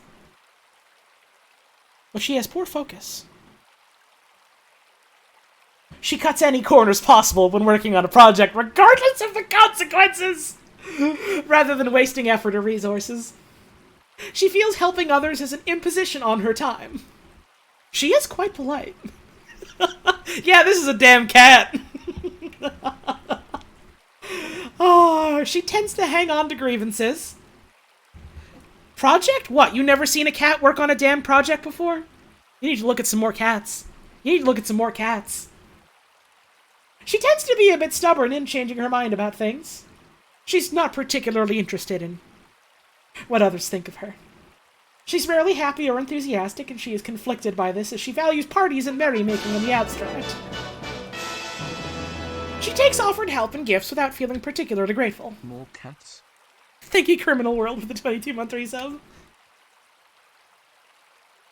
She finds obligations confining, though she's conflicted by this for more than one reason. She doesn't handle stress well. She does not mind being outdoors, at least for the time being. Let's see how our fucking people are. Let's see how our they're not humans, they're dwarves. Let's see how our dwarven people are. Momiz Zulbanagsal, the Mason. This means Momu's Banner Pools. You can call me Banner Pools. And guess what? I love Banner Pools. Depression prone, disdains cunning. High kinesthetic sense, good focus. Poor social awareness, sickly. Healthy, no official position. Proficient mason, adequate stone cutter, adequate stone carver, novice engraver. Show her some mercy now and again. He felt fondness talking with a friend. He felt fondness talking with an acquaintance. Unmet needs.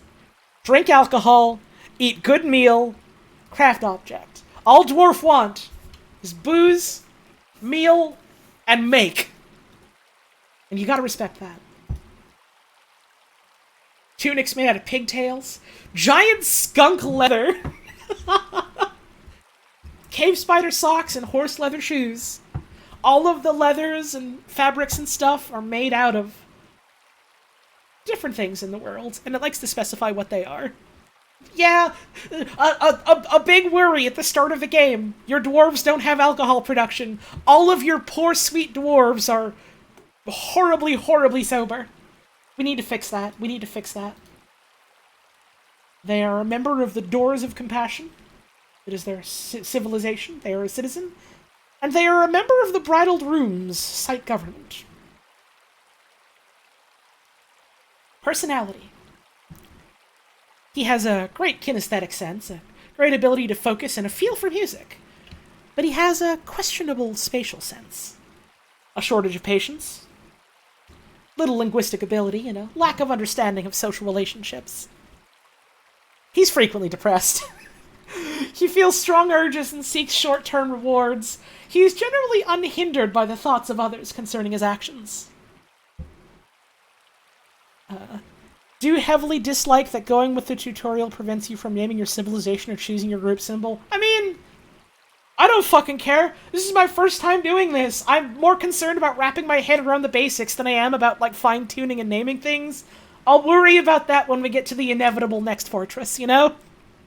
It's Dwarf Fortress. Something bad is going to happen inevitably. Tragedy is going to befall our civilization. It's going to be fucking awesome, and then we'll make another one. Our outpost is named fucking Earthshield by default. I'm feeling pretty good about the default name we got. I'll be alright.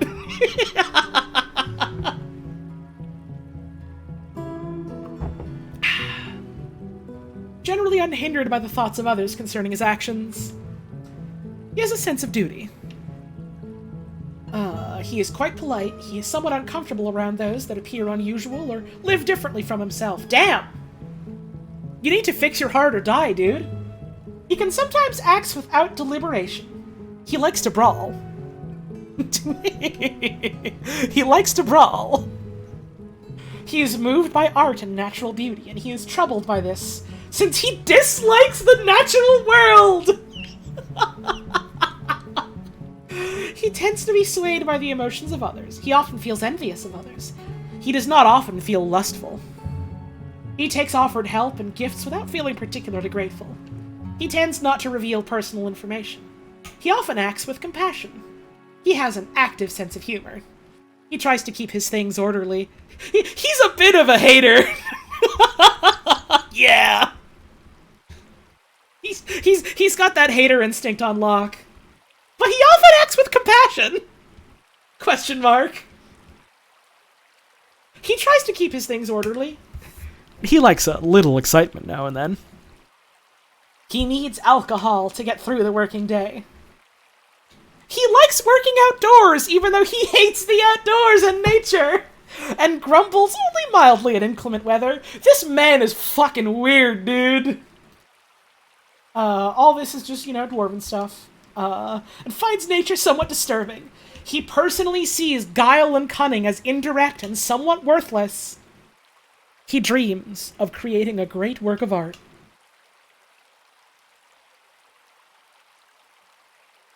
He's got skills, social skills, just dabbling at persuading, negotiating, judging intent, intimidating. Comedian. He has a good sense of humor, but he only dabbles in being funny. We'll do available task anywhere. We can worry about that later when the tutorial talks about labor and tasks and stuff. I know there was like a bit of a hubbub when I was just like briefly looking at Reddit, which I guess is, what happens when you look at Reddit is people get into a hubbub about fucking nothing. Where, like, they made some changes to, like, how job, like, assigning works in, like, this version of the game as compared to, like, previous versions. And people were like, oh, well, this is bad because I was just trying to do the things that I was doing before and it doesn't work anymore. And then people were like, well, no. The problem is that you're trying to do the old thing instead of trying to do what the new thing wants you to do, which, does this and this and does it in such and such a way. I didn't absorb any of it, but it was funny just kind of seeing people be like, some people being like, yeah, this thing is new, it's going to take some getting used to, but I'm kind of interested in it as it stands. And then some people just going like, well, this thing is new, which means it's bad, and I'm going to yell and scream and kick and scream about it. And it's just like, huh. Okay. There was, reasonable conversation about, hey, I'm not keen on it, here's why, and hey, I do like it, here's why. I don't got that muscle memory built into me, so I don't gotta worry about that, but, feel free to pause and check out the information. Right-click to dismiss the information sheet. Alright. But, what if we read some more? We have, Feb Nakasaban. Many people fear the new, even if they can just play the old still. Right, yeah, like, the version of the game as it was is still there. I talked to my friend. I feel fond. He feels fondness when talking with a friend.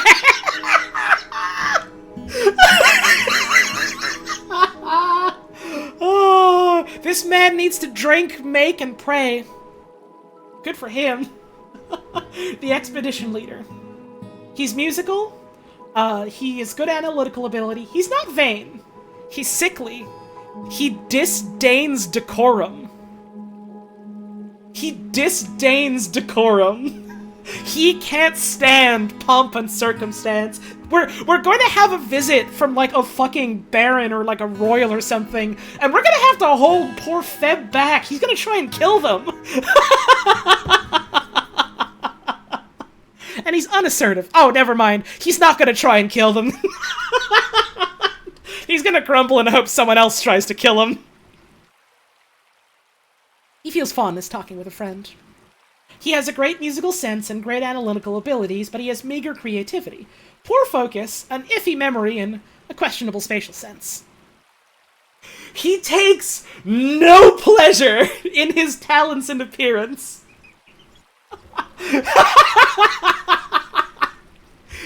Oh, he tends to be passive in discussions.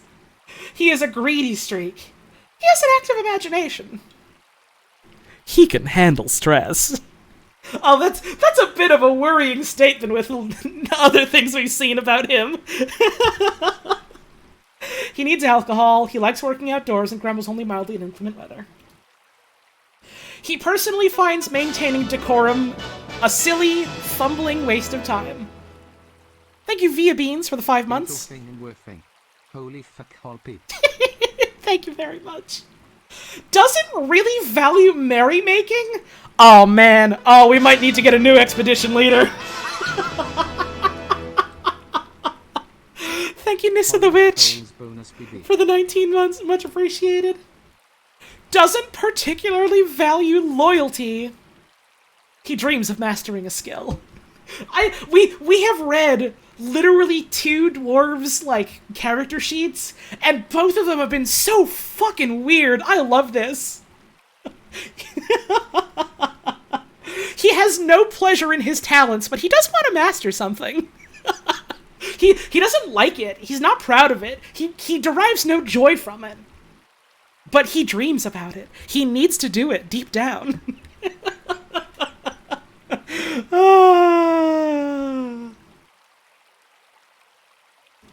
He likes Cowlinite, Brass, Star Ruby, Giant Ostrich Parchment, which I assume is, like, parchment made out of, like, giant ostrich hide, question mark. The color, Sandy Taupe, Bushmaster Men for their deadly bite, and the words of the girlish domiciles. The girlish domiciles, that's where I go to bed. That's my bedroom. When possible. He prefers to consume potato wine, 1 humped camel's milk, and Kaniwa seeds. He absolutely detests lizards. He needs to drink vodka and milk! He needs a vodka milk to get through the day!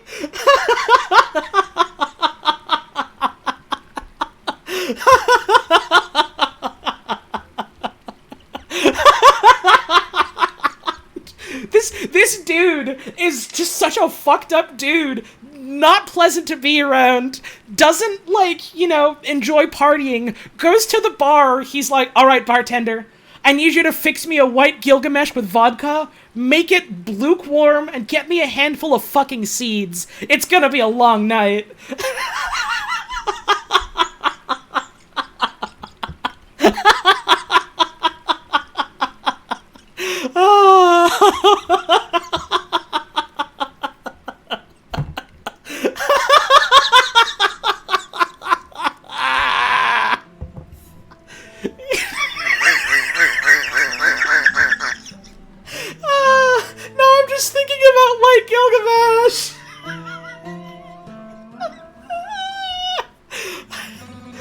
Gilgamesh would suck ass to drink. I know this. I know this.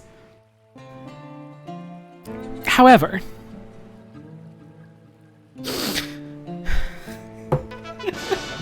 can I please recite White Gilgamesh poem? I gotta tab out and find it. I don't remember it, like, by heart.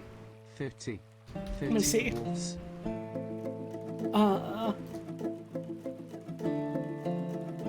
I'm going on Tumblr. I have to pause, like, the, fucking auto embeds that I put on Tumblr for my stream because I'm, trying to scroll down. Where is White Gilgamesh? Where did I put White Gilgamesh?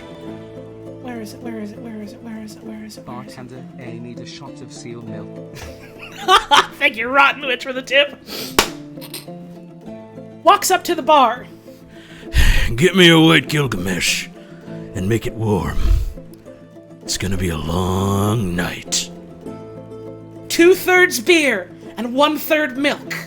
From a goat, or of its ilk. Goes down harsh. It isn't good. Makes you feel you're made of wood. White Gilgamesh, it makes you sick. Just too foul. Just too thick.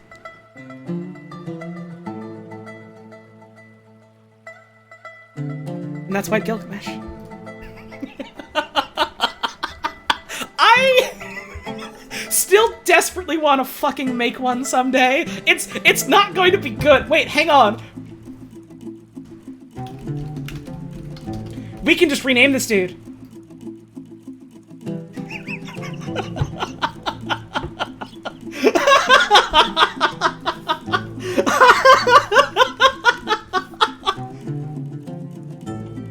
I genuinely want to fucking try White Gilgamesh someday. I know it's gonna suck. I know it's not gonna be good. It's gonna be bad to drink. It's gonna hurt me if I drink it.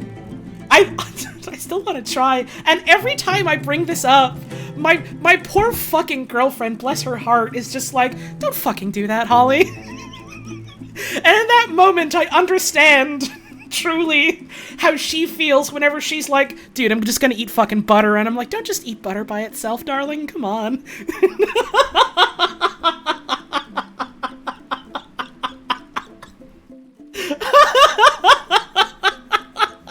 I gotta, though, is the thing.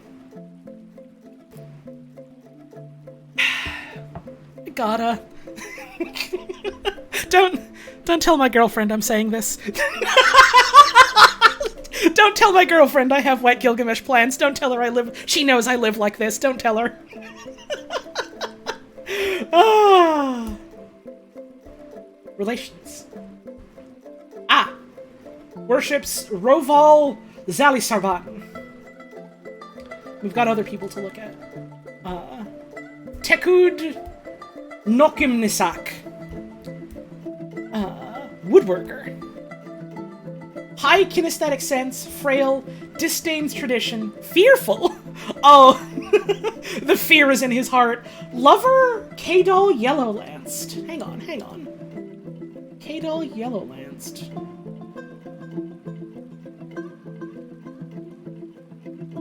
Oh, I for a second I thought we had gay dwarves. No, she's a woman. Okay. That's okay. Gay dwarves can happen some other time. What beer am I gonna make my White Gilgamesh with? I haven't decided yet. I haven't gotten that far yet. He feels fondness talking with a friend. He feels lustful talking with a lover. Oh no.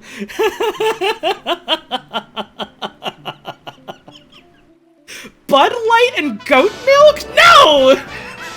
I'm not drinking fucking Bud Light! Especially not with goat milk. Well, I mean, I guess that would make it go down hard and not be good, but I don't know. If I'm getting like a thing of beers, I would rather get like, beers that I would actually enjoy drinking, so that once I've enjoyed my White Gilgamesh, I can enjoy actual good drinks after that, you know?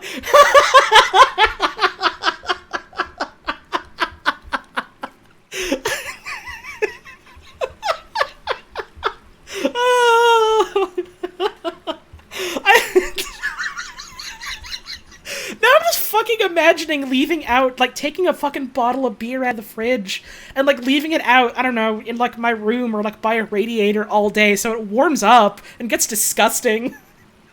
Oh, man. I gotta stop thinking about this or I'm gonna actually do it, and that's worrisome. That's worrisome. Some German stouts that taste like bread, those might be fine with milk. Here's the problem, though, Gnome. If it would go well with it, then it wouldn't go down hard and it wouldn't be not good. It has to go down hard and it isn't good. It has to make you feel you're made of wood. Let's see. He has great kinesthetic sense and a great memory. But he has an iffy sense for music. A warm IPA? A really bitter IPA? I'm like literally getting out a fucking notepad to write this out. Okay.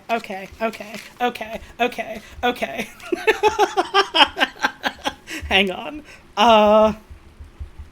White Gilgamesh. Bitter IPA.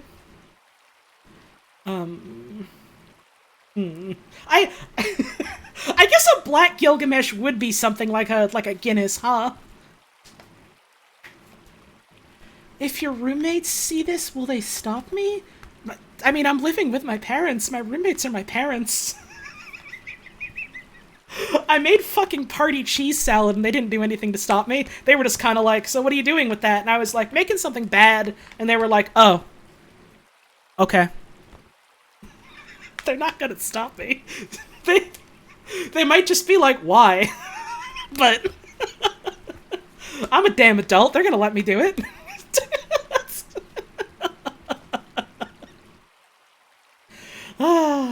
Anyways. What's party cheese salad? Don't worry about it. There are people here that don't know. I am not unleashing that horror upon you. Just don't worry about it. You can Google it if you want. It's not good.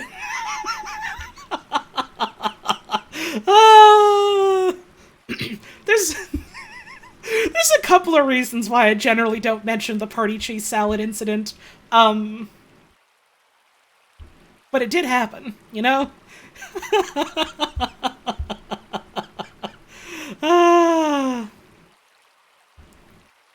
Party cheese salad, best appetizer for white Gil. Candy, you can't say things like that because I might do it, but also, no, I wouldn't fucking do it. What am I talking about? No. I'm literally never gonna eat party cheese salad again, but I will say, the first couple of bites, bad. Miserable, nauseating. Not good.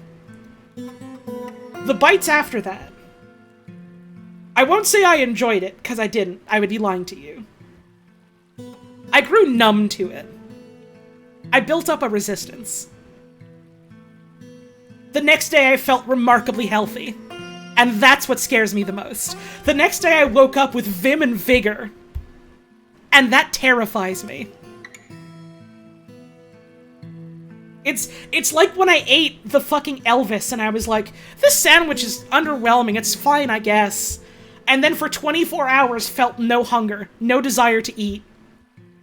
It's that kind of food. And that's scary. He has a great kinesthetic sense and a great memory, but he has an iffy sense for music. He has great trouble mastering fear when confronted by danger. He is greatly moved by art and natural beauty, and he is troubled by this since he dislikes the natural world. He tends not to be swayed by emotional appeals.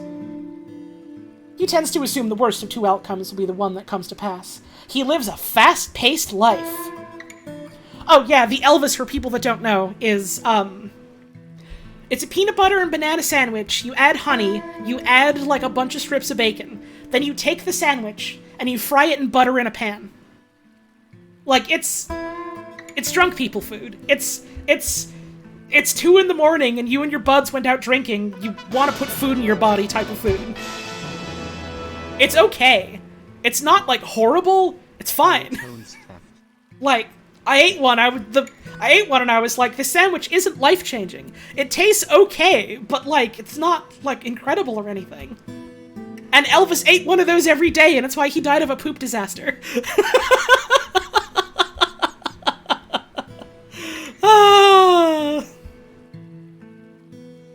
Maybe it's not why he died of a poop disaster. I think the poop disaster was, unrelated, like Frankie's saying. You know, I'm literally just not playing Dwarf Fortress anymore. I talk a lot of smack on the Baz Luhrmann Elvis movie, and I'll continue to do so. In fact, I'm gonna do it right now. The worst fucking part about that movie, all of that build-up, and the ending doesn't show Elvis shitting himself to death on the toilet. What a shame. What a shame.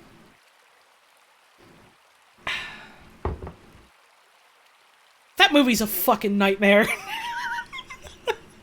I'm still trying to think about it if I should like scam some friends into watching it with me.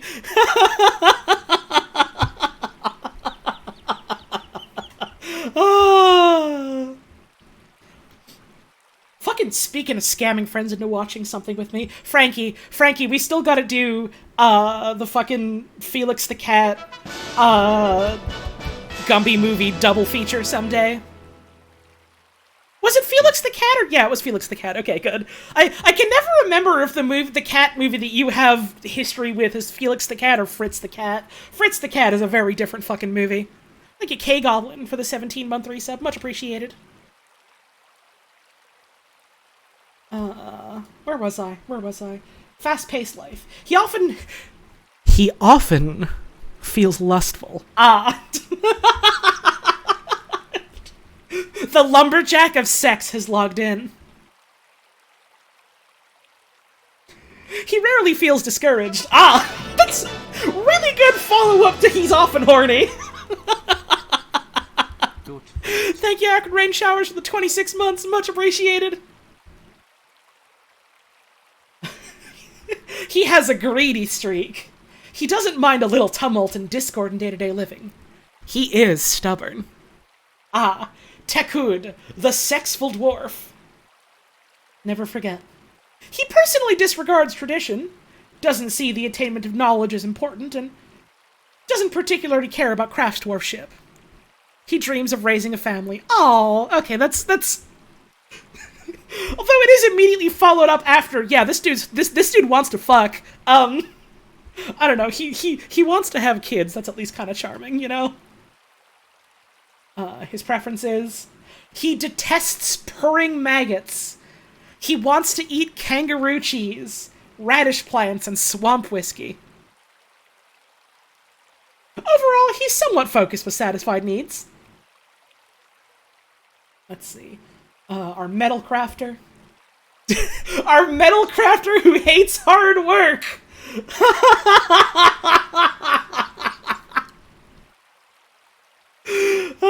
Swayed by emotions, disdains fairness, poor memory, clumsy, disdains harmony. Don't get too attached. No, I'm gonna do it. They're all gonna die in an hour, but I'm gonna do it anyways. That's gonna make it funnier. Disdains fairness, poor memory, clumsy, disdains harmony. Oh my god. He has a natural ability with music and willpower, but he has poor analytical abilities and a really bad memory. He is buffeted by others' emotions and can't help but respond to them. He's often nervous. He can sometimes act without deliberating. Thank you, January, for that gift sub to Bell. Very generous of you. He has a tendency towards forming deep emotional bonds with others.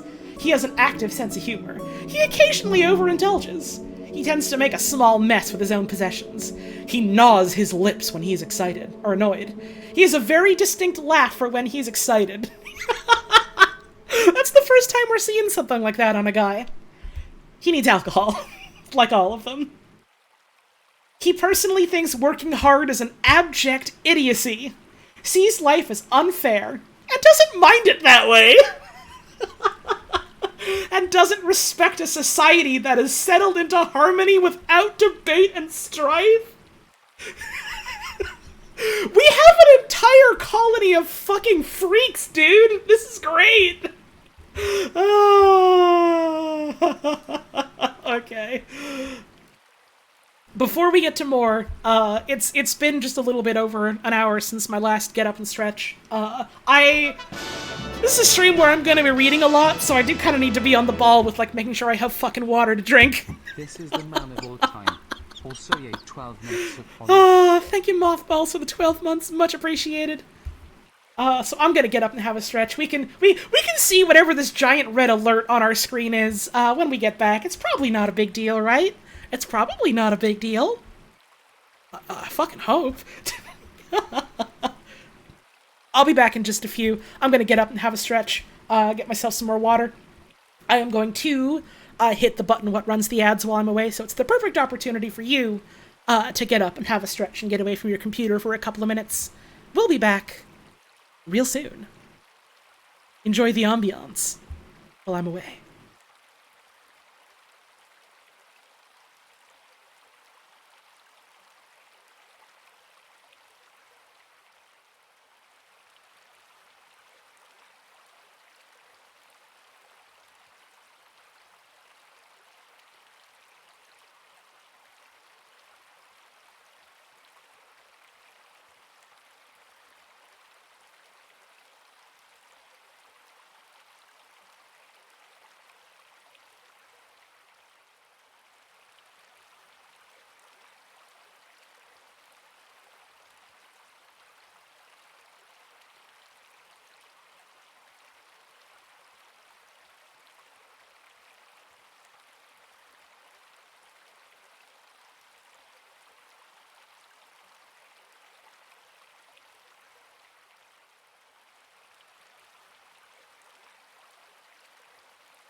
Hey, good timing. Thank you, Koo, for the raid. I hope you had a wonderful stream today. Really good raid message of Thick Shaft. You'll love to see it, I think. I hope. I hope. We're checking out some Dwarf Fortress. We haven't really made a lot of quote-unquote progress because I've just been reading a lot of things. As I do. Which has been a lot of fun. So, not so much as far as the fortress goes, but certainly plenty as far as Dwarf is concerned. We're learning about alerts now. Important and sometimes urgent information is given as alerts on the left side of the screen. There have been several already. Hover over an alert icon to see the information. Left-click on an alert for recentering options, and right-click to dismiss an alert. Dismiss the large red alert! This is an example urgent alert. There. Oh, okay. So, it's just... it's fucking nothing. It's just... by the way, this is what it will look like when shit hits the fan. And shit will hit the fan. Be mindful. Ignore at your peril. Left-click for recenter and expand options. There is nothing to catch in the central swamps. You have struck pyrite. This is an example urgent alert. These are very important. Ignore them at your peril. Ah, we're just testing the Amber Alert system. Just to make sure that you know what it'll look like when a real emergency occurs. Preparing for the caravan. You may need supplies before the coming of winter. To trade with the autumn caravan, you must build a trade depot from the build menu. You may need something of value to trade. Crafts are an easy way to make a lot of trade goods quickly. Make the appropriate workshop with workshops, crafts. An obvious material to use to make the crafts is rock. If you dig down enough layers, you'll find a near infinite amount of boulders of various kinds, as well as some rough gems if you're lucky. Gems can be cut at the jeweler's workshop. Encrust them on crafts and other items to add even more value. Neat. Just the beginning. There's a lot more to learn. As you enter new menus, there will be information and tips. The help button at the top of the screen contains more guides. Click it now, and this tutorial will be concluded. This game is open-ended, and you can do whatever you choose. If you'd like a goal, try to become a barony, then a mountain home. More likely your dwarf will starve, unless you read the first few guides here. And remember, losing is fun. You are going to fuck up. You are going to fuck up sometimes because of things you did, and you are going to fuck up sometimes because of things out of your control. And that's part of the fun of it. That's part of the joy. Make your peace with it, and then get your joy out of it. Alert, alert. Seismic activity detected. A forgotten beast is twerking in the caverns. Awesome. That's like... I like that sometimes a horrible beast can just, like, appear where you're doing things and then, like, cause a ruckus. I remember I was watching Mira do a little bit where, she was just, like, digging into a cave and, like, a horrible ancient beast emerged and just, like, was killing everything that came near it and then just wanted to hang out near, like, an underground waterfall. Yeah, sign, this game is a little bit of an ant farm type game. I, like, kind of jokingly compared it once to Sim Ant, but, like, in Sim Ant, I feel like you have a little bit more direct control of the ants, you know? Pretty much missed everything. Good news! It's taken me over 2 hours and 30 minutes to get through the very quick tutorial because I kept reading shit. You've missed, like, nothing. I am playing this game slow. Survival. In order to keep your citizens alive in the unforgiving wilderness, they will need shelter, drink, and food. Use the arrows at the top of this window to minimize this tutorial when it obscures your view. By now you should have a room underground where your residents can hide from the creatures above.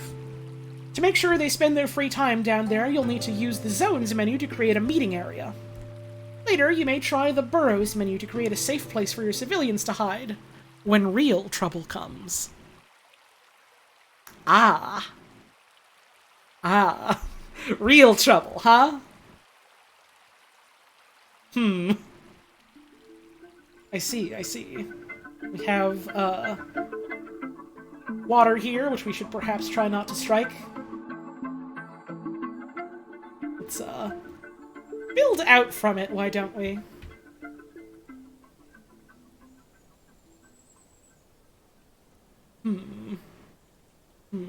We've got our kind of like heaps of garbage here right now.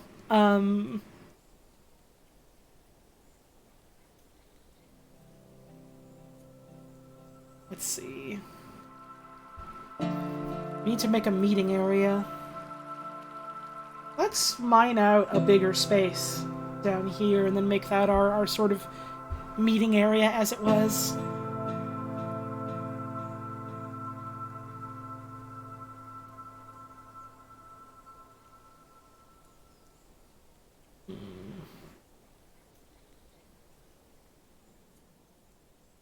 Yeah, I have, like, no illusions in my head that, like, I'm gonna have any sense of, like, how to organize things properly. I'm just starting out.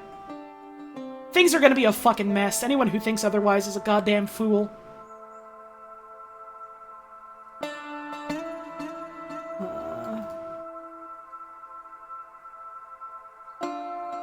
Let's just mine all this shit out.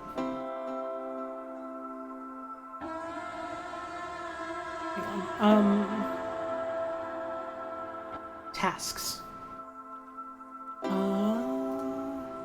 Labor. Miners. You're a talented miner. Add new work detail.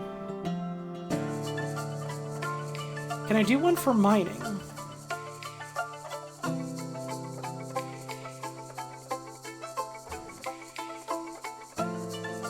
Stoneworking, hunting and related, healthcare.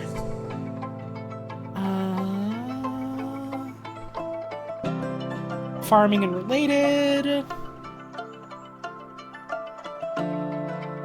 Fishing and related. Metalsmithing, jewelry, crafts, engineering, hauling. Other jobs.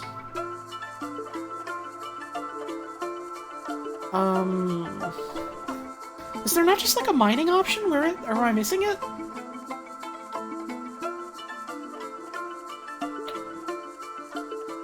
Huh. How am I feeling about Hades 2 coming out? Well, they're making Hades, but I'm playing as a woman, so it's already better than Hades 1. I liked Hades 1 a lot. I'm looking forward to some fun, cool action. And I'm looking forward to at least 2 or 3 major plot points that make me go, man, come the fuck on, because it's a Supergiant game and they always make me do that. Literally no matter what game they put out. There's always at least 1 or 2 things.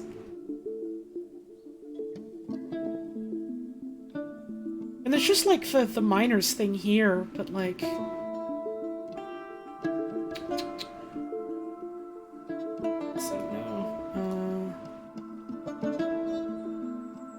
And I could just set all of them right now to do mining, and then,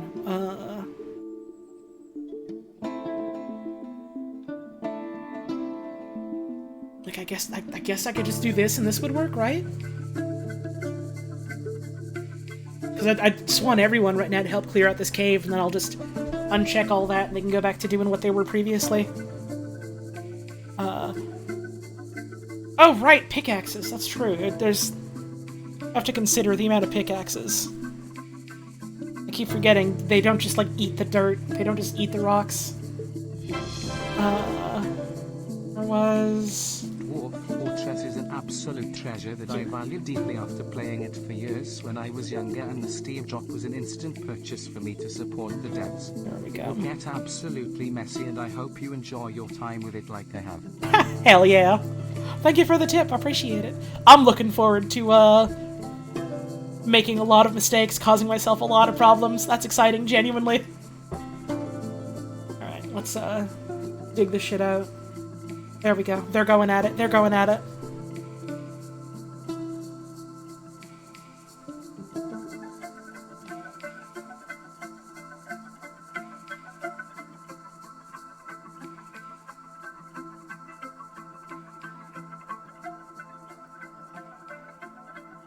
oh shit, is this game, like, on itch? I have literally heard nothing about that. I assumed it was just on Steam. Fuck. I'll have to update, like, the fucking game command next time to link to the itch site instead. I didn't realize. I thought it was just, like, a Steam release. Damn. Alright. Meeting area, where your citizens will gather to socialize, where locations such as taverns, temples, hospitals, and the like are established. Okay. So that's where we make, tavern.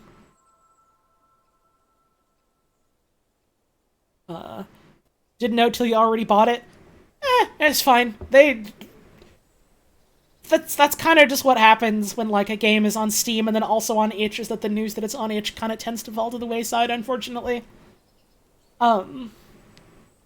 Just by the nature of, like, oh, well, it's on Steam, and then, like, all the big name, you know, like, talk about video game news people go, oh yeah, it's on Steam, go get it on Steam, check it out on Steam, and then, like, no mention of the fact that it's also on, you know, the other platform where the devs get more money and often still give you a Steam key. I'm realistically probably just going to fucking buy it again and then maybe give a key to a friend or something. Like, I already bought the game for myself and 2 other people. I got no problem just giving the devs more of my money. As long as I'm doing okay. Oh, Peregrine, do you want a fucking key? I'll do that. Fuck it. I'll see how much it costs. I'll see how my money is doing, and maybe I'll just give a key to a couple friends. Merry Christmas. I say that knowing full well that probably a couple people I'm going to give it to don't fucking celebrate Christmas. Alright, meeting area.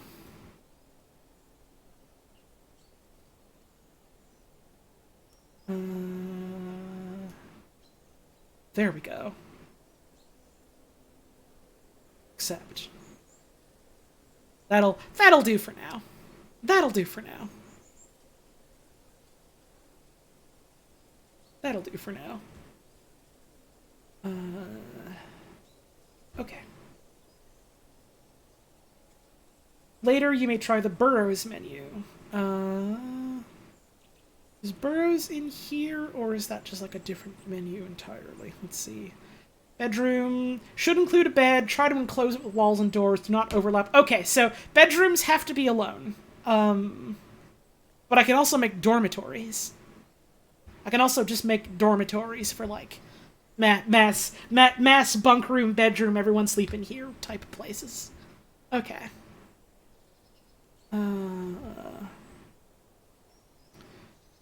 Office. Required for certain official tasks such as approving work orders and bookkeeping. A chair or throne is required. Dining hall. Eat at this zone. Will not assign to a particular citizen. Citizens without their own dining hall will eat here.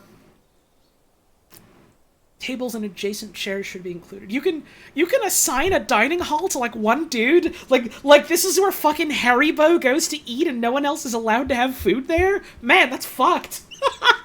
I love it. Barracks. Squads should be assigned to a barracks. The squad can be set to train, sleep, and store equipment there.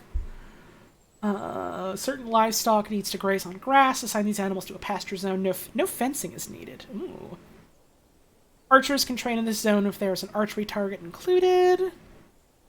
Pit/pond. Animals assigned to pit/pond zones are dumped in the pit, but will leave the zone afterwards if possible. If the pit is designated as a pond, your citizens will attempt to fill it with water using buckets. Wait, so, like, you designate this as a big fucking hole? And then you just, like, dump an animal in there to make, like, what? Like a moat full of gators or something? Kind of thing? Is that what the intent of pit is? I see.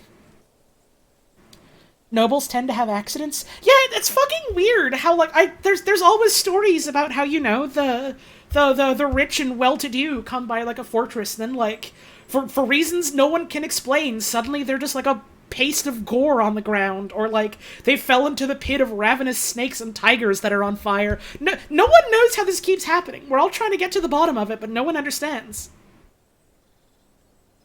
Garbage dump. That's also where the nobles can go. Tossed into open-air spaces included in the zone. They will dump the items on the floor. Citizens will drink at a water source zone or gather water using buckets for various tasks. Useful if you don't have a functioning well and you want to control exactly where the task takes place. Animal training. Animals that are capable of being trained receive their training at this zone once they've been assigned a trainer from the pets/livestock menu. Generally, a piece of meat is required. Dungeon. Prisoners convicted in the justice menu can be incarcerated at a chain or metal cage in the dungeon zone. Hashtag dungeon zone. Tomb. Deceased citizens and pets can be laid to rest in a tomb. It should include a coffin, casket, or scarmophagogs. Put the pussy in the scarmophagogs. Fishing. Citizens assigned to the fishing work detail will fish in this zone if it exists. Otherwise, they will fish everywhere. Make your Wraithclaw. The 23 months. To be sent to the dungeon zone. Yippee! You will go there. Gather fruit. That's when my friends are trying to get a hold of me. Plant gathering zones are used in locations where plants will be gathered frequently. Use the gather designation otherwise. Sand.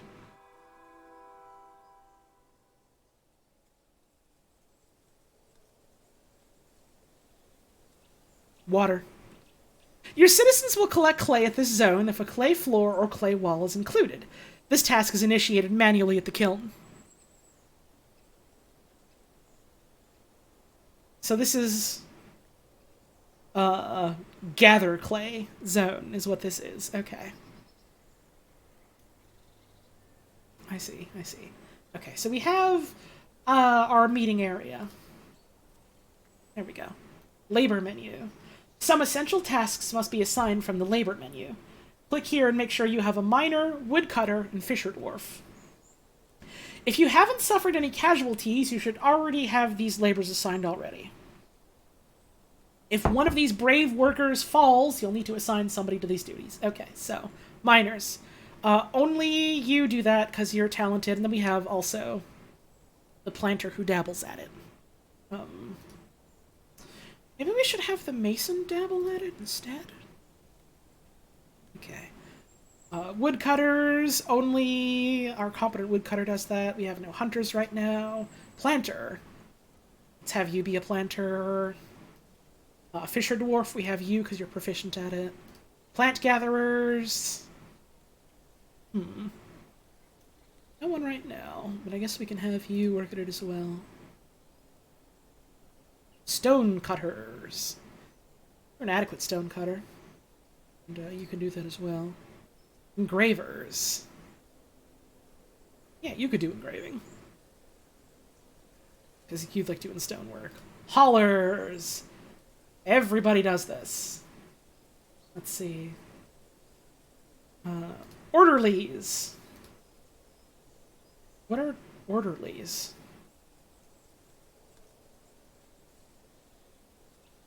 Orderly is in like... Isn't that like a word for like a medical type of person? Right, yeah, like you care for sick people. Okay.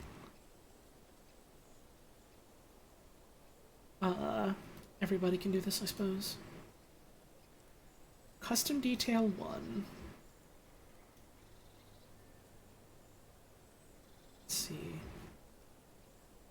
Fishing, metalworking, jewelry, crafts, engineering, hauling, cleaning, labor operation, road building.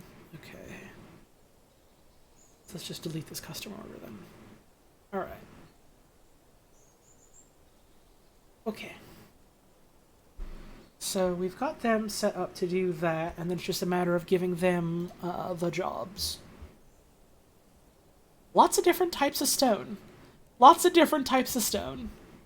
All of them do different things.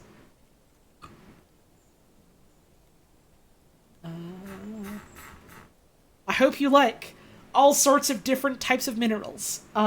This sort of game is the type of game directly targeted at the people that look at Minecraft and we're like, yeah, I mean, I guess it's pretty cool that we have like 3 or 4 variants of stone. I wish we had more. This is the game for you. You ready for fucking rocks, dude? You better be. You literally had better be. That's the game. Thank you, Astro Bowie fan. BB badge.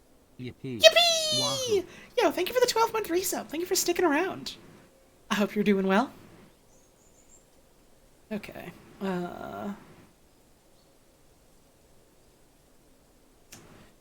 There are two ways to make drinks for your residents. The main way is by brewing alcohol. This is done by building a still from the build menu using Workshop's farming still. Once the still is constructed, click on it and add the task brew drink from plant or fruit. If you have no suitable plants, you may try planting or gathering. The tasks also require a barrel from the carpenter's workshop. If you survive until the caravan comes, you may also trade for drinks or plants there. The number of drink rations can be seen at the top of the screen. We have 60 food, 60 drink, 30 seed, 20 meat, 20 fish, 30 plant, around 20 others. Absent alcohol and in warmer weather, you can designate a water source from the zones menu at a river or pond, so your residents have water to drink. You'll want one of these anyway for other purposes, like cleaning and certain workshop tasks. You may find water underground. Good evening, Holly. I mistyped fug for cougar shell attack because, What? Thank you for the 27-month resub! How much nitro do you have? Nowhere near enough for a resupply, so, like, we're in trouble if, like, bugs come. We got no bullets. That's gonna be a problem. See, this game is great, because it's like, yeah, your dwarves need alcohol. Your dwarves need alcohol to be happy and survive. I mean, I guess if you don't have booze, you can get them fucking water, but they're not gonna be happy about it, dude. Water's for washing and brewing. That shit's not for drinking. They're gonna go thirsty. Thank you, Trashiest Gal, for the 4-month resub. Much appreciated. Alright, so I guess we should make, like, a designated, like, brewing and drinking area. We've got, like, our sort of, tavern, as it were, in our just sort of, like, general meetup area, so we should make a designated zone for, like, doing the brewing. Doing the brewing. Doing the brewing. Doing the brewing. Doing the brewing.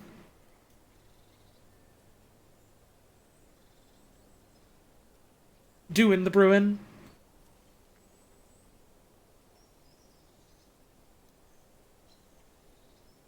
Doing the brewing.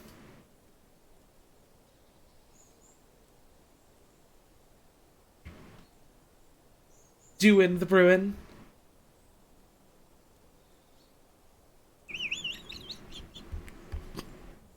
Doing the brewing.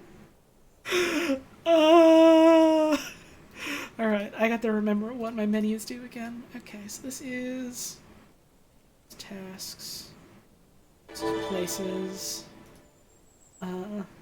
Day in the brewing. doing the brewing.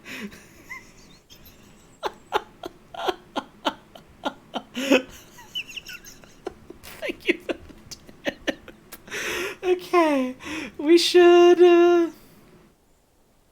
zones are areas you designate where your citizens will work. Da-da-da-da-da-da. This stockpiles, multiple zones can overlap. Certain zones, like bedroom, can be placed several at a time. Make sure you have the correct furniture placed in the rooms with doors or vertical entries separating them. Okay.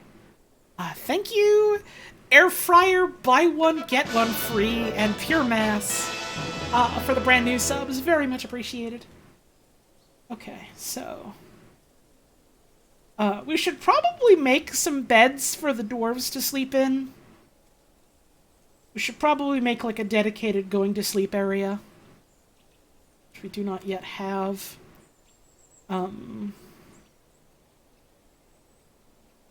Let's see. We could do, like, Excuse me, pardon me, but I heard we're doing the brewing. doing the brewing.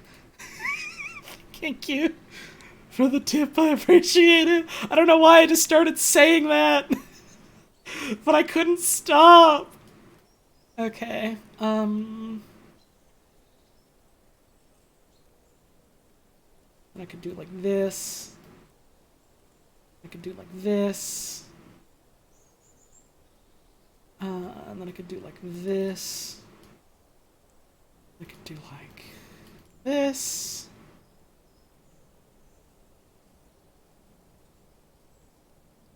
I don't want that one. Whoops.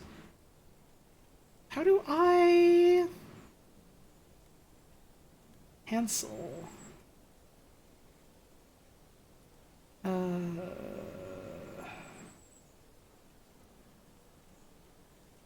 It's not that. Oh, the fucking eraser. There you go. Thank you. There we go. So that's 6 rooms.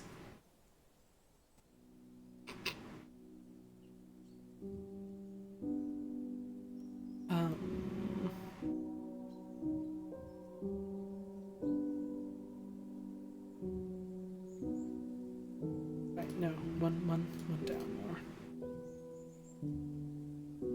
And I do really like the music in this version of the game. It's quite nice. I think this is because the bedroom really just needs like a bed in it, right? So that's fine. We have this like weird stack of grapes coming on down the side here that we can use for domiciles, for sleeping in. Oh no, I want to go out of mining mode. And then I want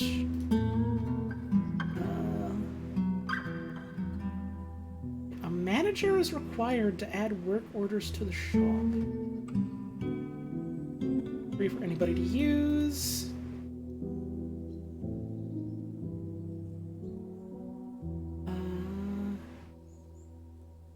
There we go. You will do available tasks anywhere. Okay.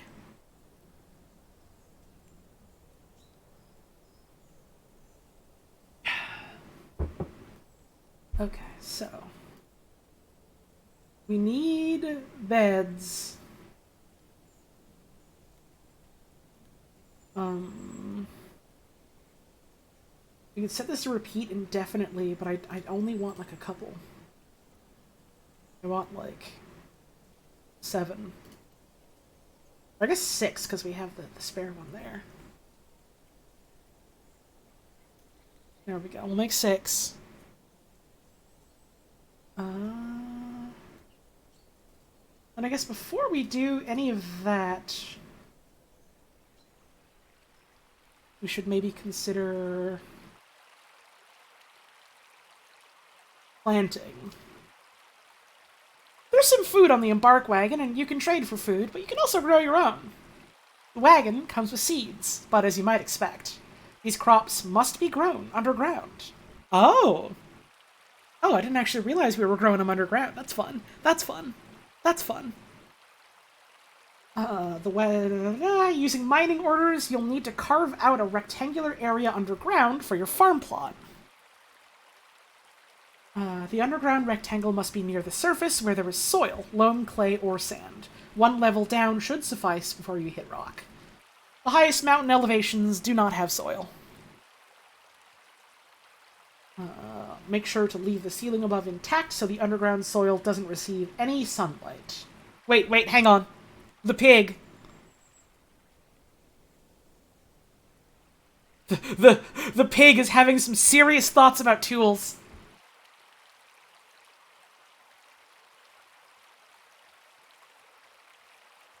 She has good creativity and the ability to focus.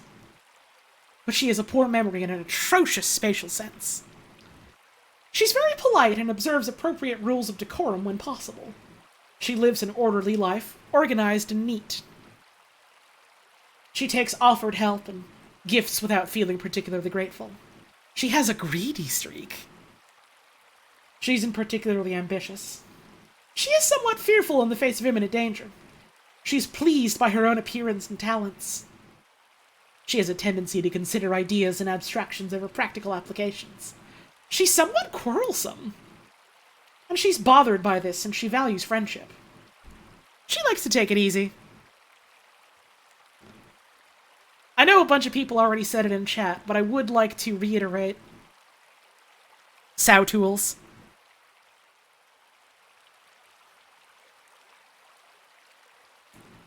Don't ever forget. Don't ever forget. Okay, so. Underground, where there's soil. So, like, up a here. Let's see. So let's, I'll make a bigger hallway just in case we want to, you know, expand that to something else at some point. Then we'll make, farm.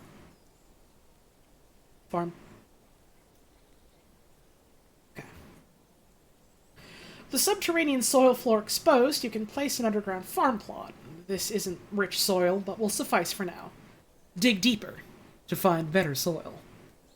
Select farm plot from the build menu. It's in workshops, farming, farm plot. Place the farm plot on the subterranean soil. I think I probably need to excavate it first. So let's, you know, unpause for now. The dwarves, they're digging, they're hanging out. They've come to play, they've come to play.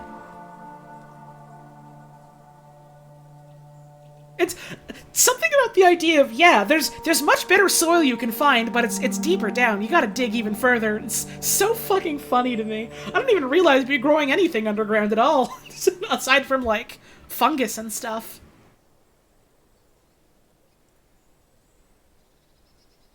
Okay. So. Build menu. That is labor menu, work orders, nobles and administrators. We have expedition leader. Let's see. Minimize this. Let's take a look at this real quick. Ah, White Gilgamesh. Nakasaban. I fucking forgot I named him that. Help! Alright. Members of the nobility have required rooms and can make demands. They cannot be reassigned. Administrators handle various aspects of your fortress and can be reassigned.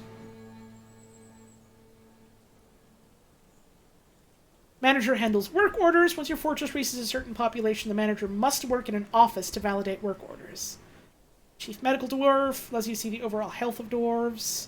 The broker uses their appraisal skill to allow you to see the value of items in the fortress. Also the default negotiator with visiting merchants.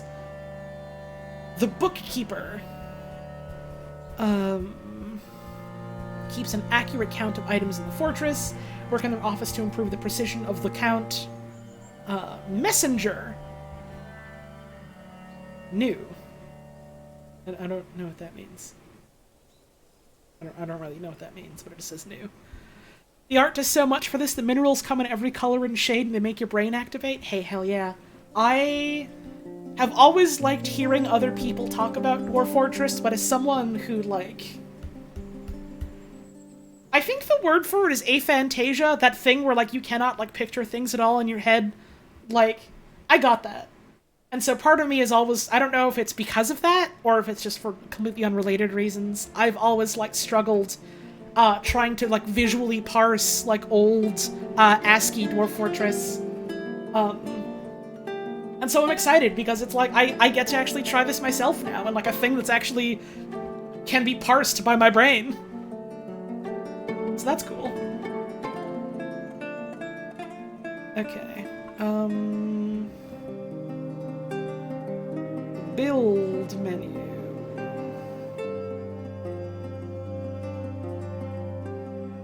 There we go. Oh, it is just this one. Place structures and stuff. Okay.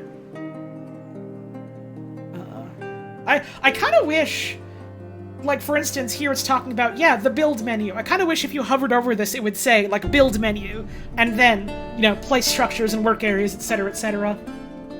Just to make that little bit a little more clear. I kind of figured it's probably the one hotkey B. Like, you know, it never hurts. Workshops, farming, farm plot. Farm plot. Plant crops in the farm plot. You will need seeds or spawn and must select crops by season. Crops can be fertilized with potash. Soil is richer, deeper underground. go.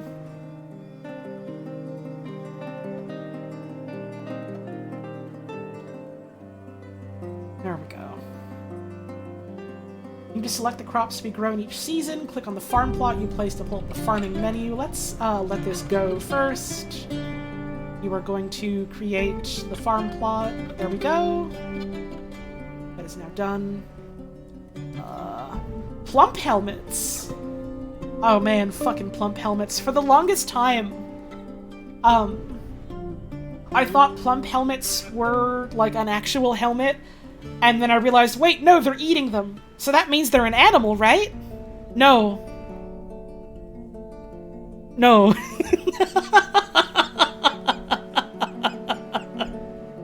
Edible, and the default wagon comes with plump helmet spawn, which are their seeds. Note that you can obtain above-ground seeds from trade or by eating gathered plants, but above-ground farming exposes your planters to dangers and the elements.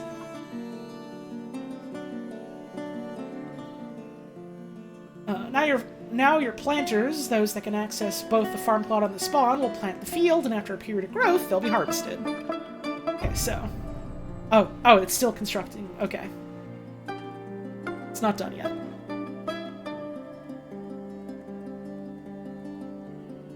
Meanwhile, these are still getting dug out. Partially constructed.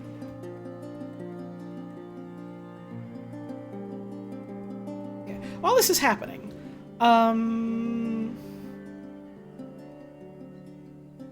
where was, like, furniture again? Furniture, here we go. Bed.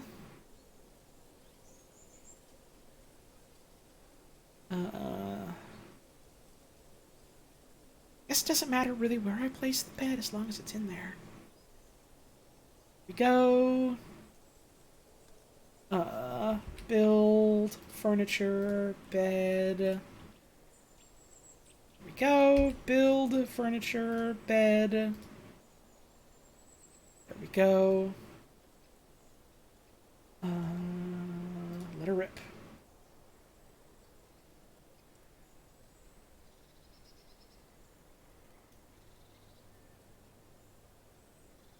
Get more beds. You may want to expand the all. I'm not looking for suggestions right now. Thank you. If I would like to, make my own decisions and make my own mistakes. Please respect the rules of the stream. It's in the tags.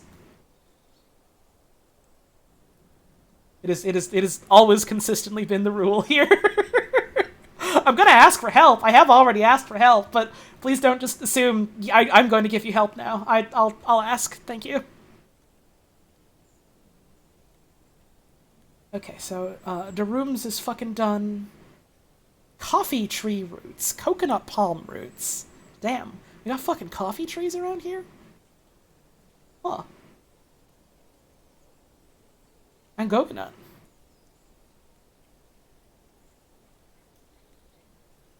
And what other kind of trees do we have? Cedar. More finger limes. Orange melon vines. Dense dog's tooth. Cotton. Downy grass. Bubble bulb. Bubble bulb. Pebbles. Lentils. The babbling brook. We have our fisher dwarf here. Our woodcutter up here. We're getting ahead of ourselves a little. Let's see. So this is all done. Let us plant plump helmets. There we go. Not set to fertilize every season, I assume. And then summer... Let's see, what else have we got? The rooms, sandstorm. Oh, they're not allowed to play that song anymore legally, not since the incident. Thank you for the tip.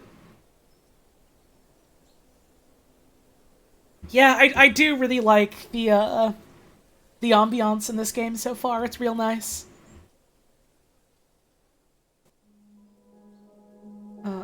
guess I'll just worry about, you know, summer when summer happens.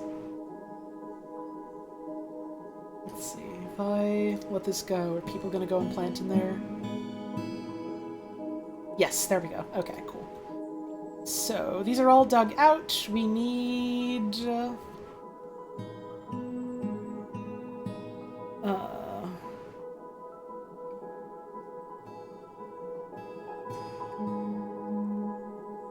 So, how do I take, like, an object that's already here and move it? I assume I can do that? I assume I can take this bed and move it somewhere?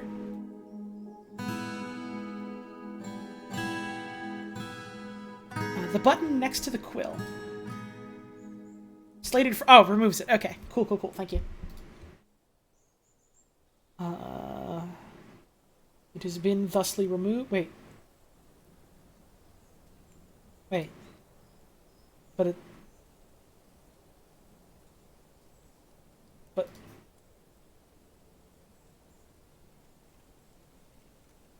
Did it...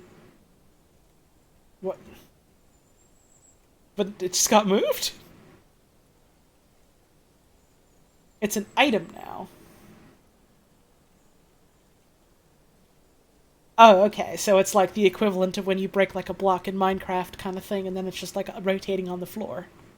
Okay, so then... How then do I... Wait, hang on, sorry. Worm. Worm.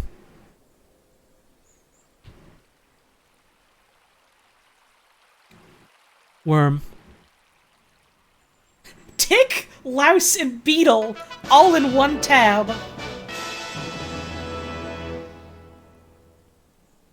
Worm. Worm.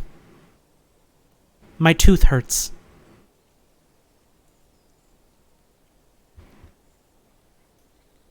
I don't know why that specific fucking episode of Adventure Time is the one I always remember and start quoting. I think it's at least in part because it just kind of opens with an ant going, Welcome to Dentist, son. I'm Lieutenant Gamergate. And that just kind of stuck in my head. World's most unfortunate coincidence in the world, a type of ant being called Gamergate. Worm. Worm.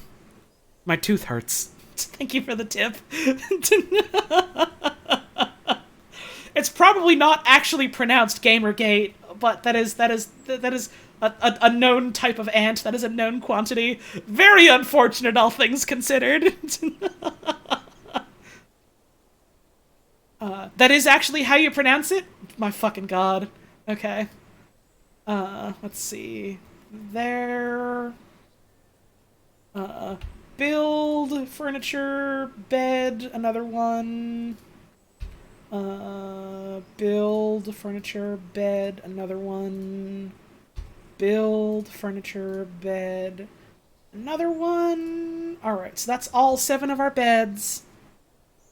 We should make doors now.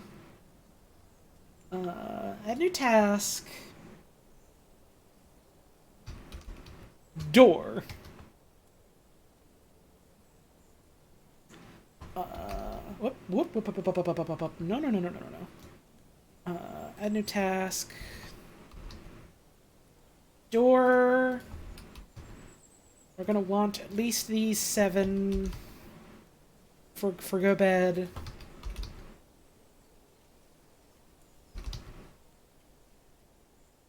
Three, 4, 5, 6. Door. Excuse me. All right, so we got those.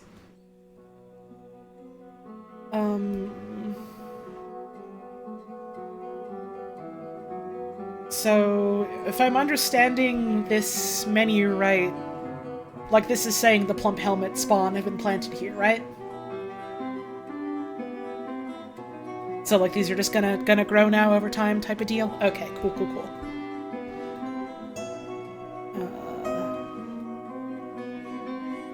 Speaking of farming, I figured out for, like, the first time ever in my entire life how to, like, engage with and level up the farming skill in RuneScape this morning. So,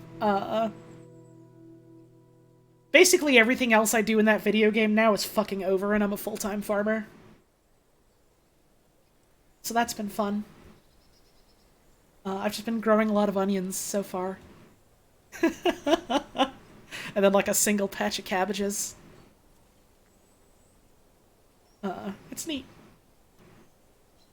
Figuring out farming at first in RuneScape is a pain. It sure is! See, there's a lot of, like, skills that have, like, a very early quest just to be like, hey, here's, like, an intro to how shit works. Hey, here's, like, a dude you can talk to that gives you, like, basic-ass tutorial stuff. Hey, here's a thing you can do to unlock this, and then, like, you know, it tells you, like, how it all works. Farming doesn't have that. Farming is the, okay, I'm just gonna pull up the goddamn wiki to figure out how I engage with this mechanic. And, like, I don't think that's inherently a bad thing in a video game, but when, like, the other things in the video game do have very clear, like, hey, here's, like, you know, introductions to how this mechanic works, type mechanics, and, like, stuff like that, it feels kind of glaring. It has that whole area thing that only give you the tutorial once. I've literally never seen it. I've literally never seen any kind of farming tutorial thing. Farming intro quest in the Dwarf City. Ah, well that explains why I haven't done it, because I haven't gone to Keldagrim yet. I've been trying to get, the stats that I need to do the intro quest to go there, because I want to do the giant dwarf and unlock Blast Furnace. But I need to level up, like, my fucking magic and, like, thieving and stuff, and it's like, oh, I haven't engaged with that yet. I just assumed that, I had done a ton of mining and smithing. It's probably gonna be really easy then for me to start getting ready for that quest, right? No, I have to power level magic from 1 to 30 now. Alright, let's let this go. Okay. Multiple plump helmet spawns are being planted. There's 2 from the looks of it. 3. Alright. Shit is a-going. We have wooden doors getting made. Doesn't Waterfall Quest give magic 30? No, it gives attack 30, which is why my attack skill is above, like, 5.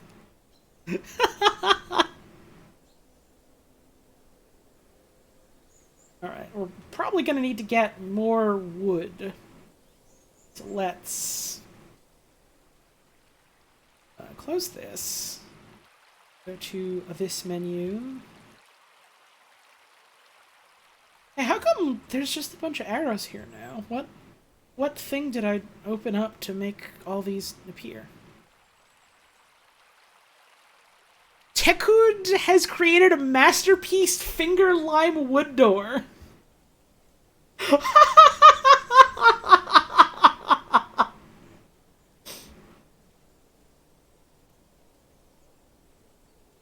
We have made the door. Literally only like a few days or weeks into the fortress and we have our first masterpiece and it's a fucking door. Let's go. Alright, let's cut down this damn thing.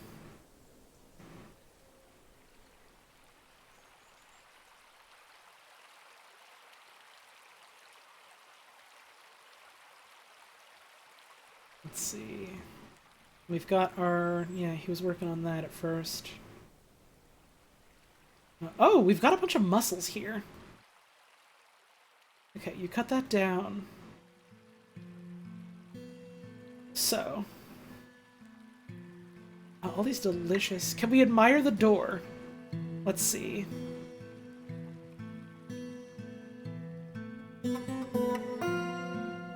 Cannot make wooden door, needs logs. Yeah, I know. Oh, no, let's turn off this menu because we don't need that right now. It's this one, right? A masterful finger lime wood door created.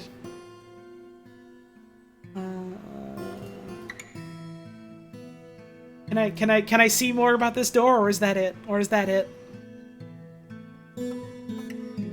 Or is that it? This might just be it. This is all we get. It's a masterful door. Really fucking good door. Great goddamn door. You ought to marvel at this door. That's all we're getting. Okay, now we got everyone helping to haul the wood. That's good. Everyone gather round. Thank you, thank you. Thank you kindly. A lot of wood in my city. Let's see. Maybe ought to move this stockpile somewhere else. Or at the very least, just like keep it here and then make a bigger area for stockpiling shit. Let's make a bit of a hallway here, just in case we want to build off from this room. And make a storage area, why don't we? Put these miners to work, give them something to do. How big are doors in this game? I'm pretty sure just one, from what I remember. Alright, so that's getting mined. We have all of our 1, 2, 3, 4, 5, 6 doors. Now, let's build furniture, bed. No, I don't want bed. I want build furniture. Oh no, it's doors and hatches. Okay. Did I only make 6? Build door. Oh, hotkey P. Okay. And then R. There we go. Build door, door. Build door, door. This one. BPR. BPR. No, I don't want that. I want BPR. There we go.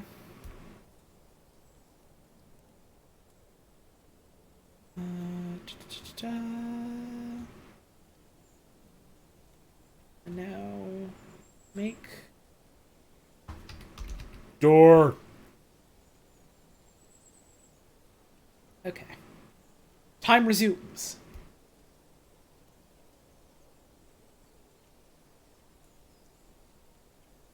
Yeah, I know that there's like a keep building option, but that's like indefinite. I don't want them to indefinitely make doors. I want a couple of doors.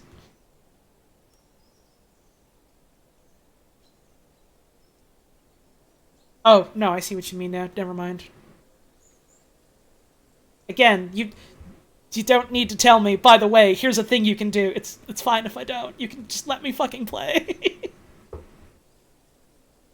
Come on, we just had this conversation.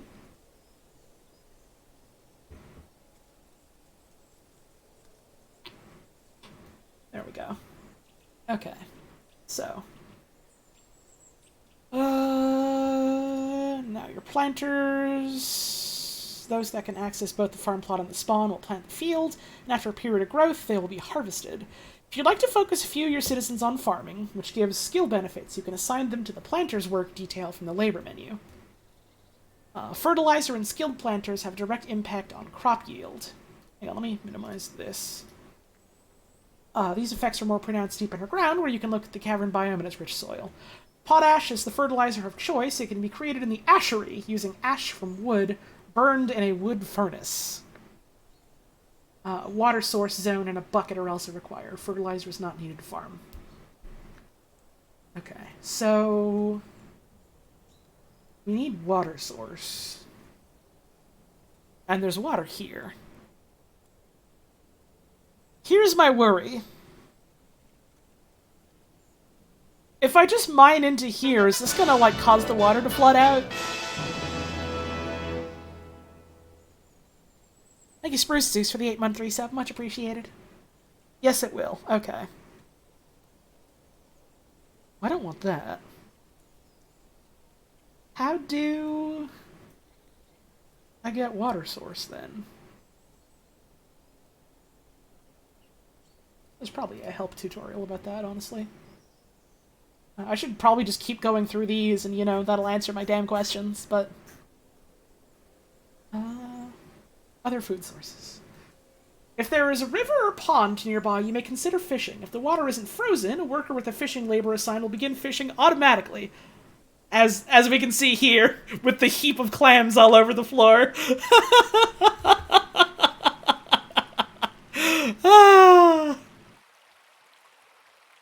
You can optionally choose to designate a fishing zone if you don't want your workers going far afield. Remember, your workers do not eat raw fish. You must build a fishery to prepare them. Do this by selecting Workshop Farming Fishery. Okay.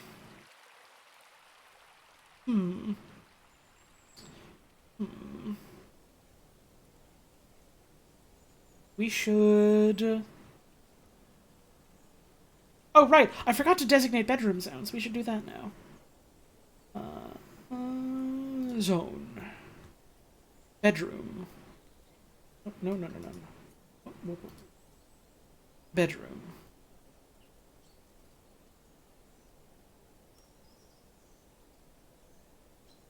Cancel. Bedroom. There we go.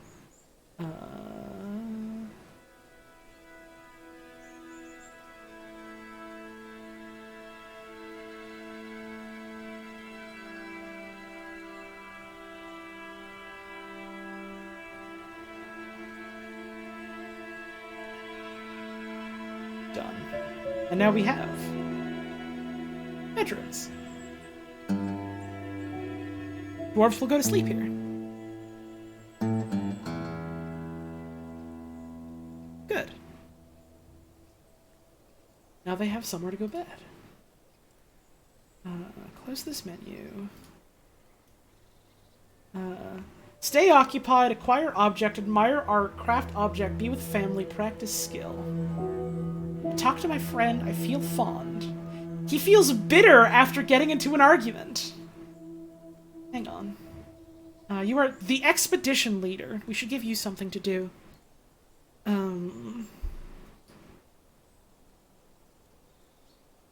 kind of skills do you have? You're an organizer.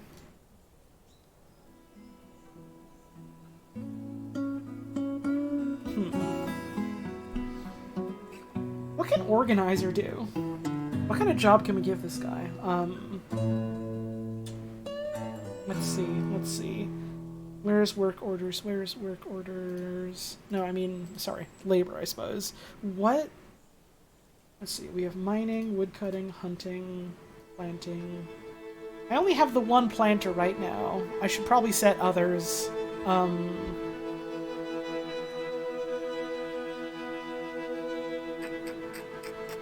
Yeah, right, there was like the manager thing that we saw earlier. Manager, and then I could make, you know, the expedition leader our manager. Yeah, he has adequate organizer, that's a relevant skill. Novice liar! Nice. Needs meager study. Alright.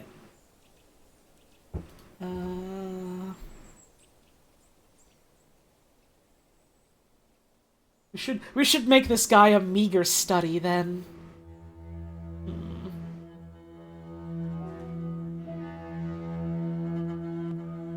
Let's, branch off some more. Make a hallway. Start with this for now. And then... what does a study need again? I remember reading that in,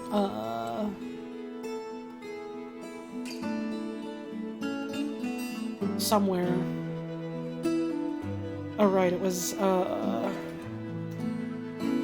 close my damn menu. Let's see. Zone. Officer studies required. Chair or throne is required for these to function. Okay. Add new task. Make wooden chair. Wooden pedestal. Table, I guess. Okay, make those. I guess they don't technically need a table, but might as well give them one.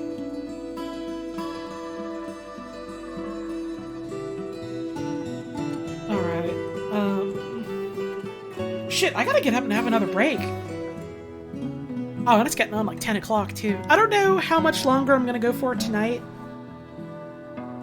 I want to do more of this again soon. I don't know when. There's stuff happening this weekend. Some of it is like friends are doing things and I want to either watch that or be a part of that, and some of it is my fucking girlfriend is done with finals and I can spend time with her. So I'm not really sure when next stream is going to be, but I want to do another stream this week. Might be like on a weekend day in like the morning or something, and then we'll do like a morning afternoon of dwarves. Yeah, I'm real proud of Puz. I'm real proud of her getting through assignments and presentations and stuff, and, you know, fucking keeping it together.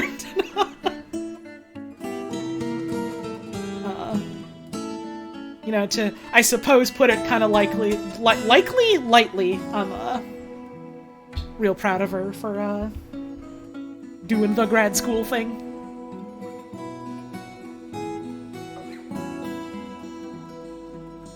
So and for like much more selfish reasons, I'm very, very much looking forward to her having more free time. We already have like a little, we want to do like a Columbo marathon together sometime soon, which I'm looking forward to. Anyways, that's enough yammering. I gotta go on break. I'm gonna get up. I'm gonna have a stretch. How about at least one more hour? At least one more. At least. So I do also, you know, have to sleep. I haven't been sleeping too good, and Lola woke me up early because she wanted cuddle time, so, we'll do at least a little bit more tonight, and then we'll do another stream of this again soon. So I'm gonna get up. I'm gonna do my stretch. Thank you, Magic Hats, for the 9-month reset. Much appreciated. Yippee. Striking the earth. Hell yeah. Thank you very much. I'm gonna be right back. I'm gonna run the ads while I'm away, so it's the perfect opportunity for you to get up and have a stretch of your own. Get away from the computer for a moment, you know, rest your eyes. Don't get fucking advertised to. They're paying me to run these, so not paying you to look at them. I'll be back real soon.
Alright, I'm back. I got up and realized that I'm actually a lot more tired than I realized. So I might not actually go for too much longer. I hope that's okay. I do just want to say real quick, I haven't really said it this stream yet, I suppose, aside from like at the beginning, but thank y'all for all of the subs.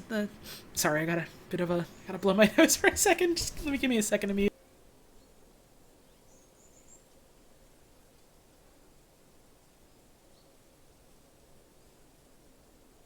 Man, this is maybe a little gross. But you ever get that moment where you're like talking and then like suddenly your nose is just like, nah dude, there's like a huge wad of like snot bubble trying to come up and it's like, oh fuck, I gotta stop talking and blow my goddamn nose right now or it's gonna be foul for everyone. Well, time to fucking pivot out of that, I suppose. Again, thank you all very much for all the subs and the tips and the bits and all that today. Again, it's never mandatory. There's no obligation. There's no pressure for anyone to feel like they gotta, toss money my way to watch the streams or be a part of the community or nothing like that. Never feel like you have to. Never feel like you gotta. There's no expectation. Especially now during like holiday times when, frankly, for a lot of people and for a lot of different reasons, money can be kind of tight. So, never feel like you have to for any reason. But, I've talked about it a couple of times recently where I'm, haven't been streaming because I think it's fair to say I've been sick. Been dealing with, like, really, really bad mental health issues that have, sometimes when you have the mental health issue and then it starts becoming the physical health issue. Stuff like that. And so I haven't really been up to, doing work and stuff. Which means, oh god, the horrible realization I'm not making money, which makes me get even more stressed out. Something probably that anyone who's had to do, like, freelance type work can relate to, unfortunately. God, I wish no one had to relate to that. Thank you, Blue Yub, for the 16 months. Much appreciated. I hope the fortressing went well. Oh, it's still going well. We're gonna do at least a little bit more. I'm just having a bit of a chat. Anyhow, point being, it's been fucking stressful. So I do at the very least appreciate, first of all, the fact that people have been so, supportive. Not just financially, but I guess I'm specifically talking financially right now, over the past, like, couple of years since I started doing this. Like, I have enough in savings that I'm able to be okay, for a while. Which I'm very, very thankful for, but also I'm very thankful for the fact that, the couple of times I have been able to stream, people have fucking come through, like, with, like, resubs and tips and stuff, which is frankly kind of overwhelming when I think about it. So I try not to think about it too much, otherwise I know I'm gonna cry, but, this is getting kind of rambly, I'm sorry, I just, I'm real thankful. I'm real appreciative. I'm glad that folks enjoy what I do and what I try to do enough that they're willing to toss a couple of bones my way whenever they're able. So thank y'all very much for that. Again, I wish I could give something concrete about like when I can get back to doing streams more often, more consistently. But I think it's probably better for, my health and well-being if I just try to take it day by day like I've been doing. But hopefully soon, at least a little bit more. I'm not gonna jump the gun and say, yeah, I'm going back to doing like 4 streams a week or whatever, but I'm slowly trying to get back into doing it more often if I can help it. So I just, above all else, even, like, the money stuff is all very appreciated, so thank you for that, but even just putting that aside, thanks for Thanks for liking the streams. Thanks for enjoying the VODs. Thanks for being a real cool bunch, you know, like in the Discord and in the stream and stuff. And thanks for tuning in. That's I suppose that's the end of my little ramble. That's about we do at least a little bit more Dwarf. Just a little bit more before we cap off the night. Thank you, Flippin' Shoes, for the 31 months. Much appreciated. Holly Tones love. Thank you very much. I rock? No. You want fucking rock? We got rocks. Oh, thank you for the tip. I have not been feeling great recently, but this stream was just in time to cheer me up. Oh, I'm happy to hear that. I hope things look up for you a little. I fucking forgot I still have exclamation point butter as a fucking Deep Rock Galactic quote. I have to make a deposit. I still don't know why I made that the text for exclamation point butter, but I did. Anyways, what was I fucking doing? We're rich!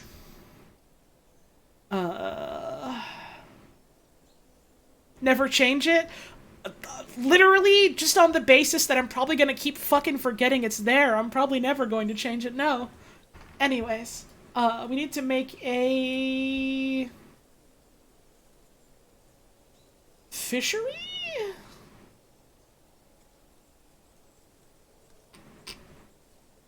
Is that what it was?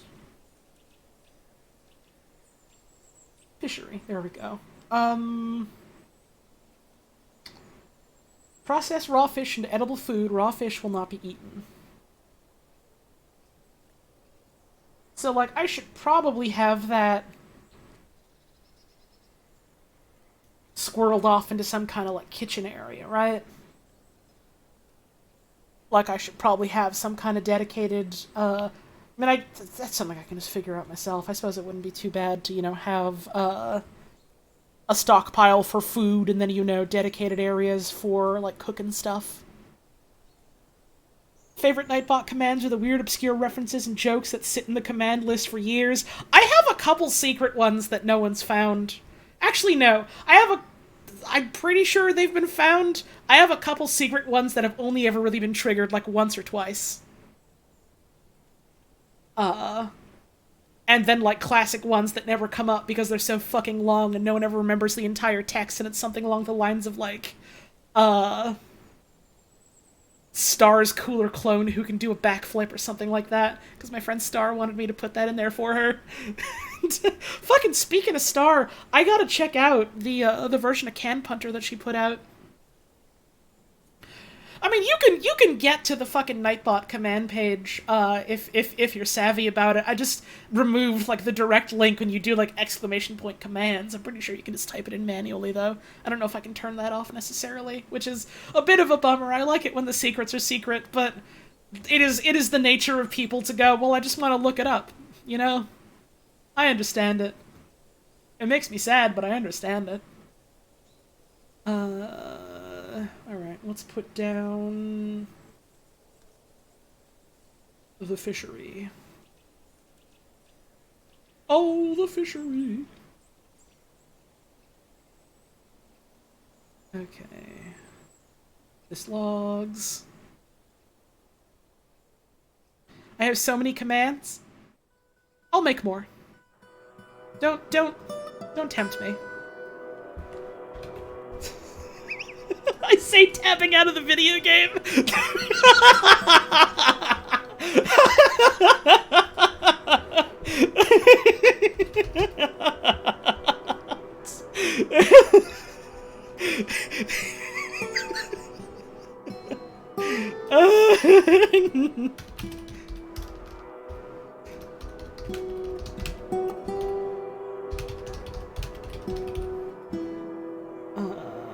Okay.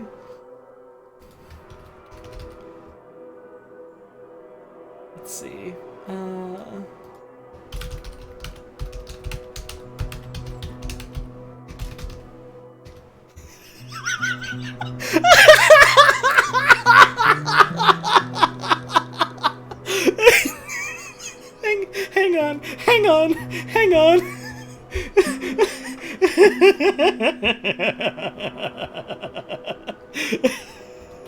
Only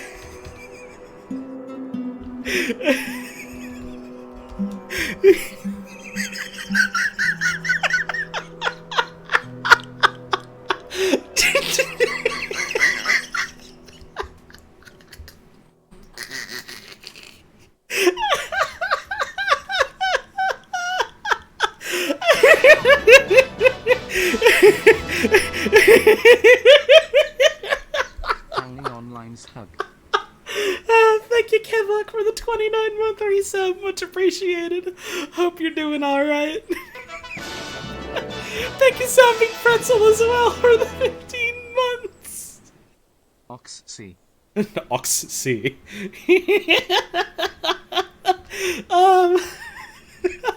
I also added, this one, which is on, like, a several-minute long, cooldown. I would like 2 steak bakes. Right there, mate. Fuck, hang on. Hang on,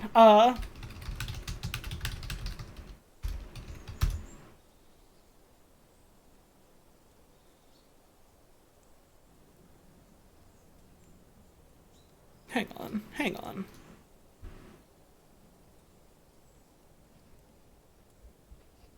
You in the queue? Right.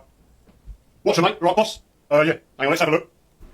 You got any steak bakes? Excellent. I would like 2 sausage rolls, please, pal.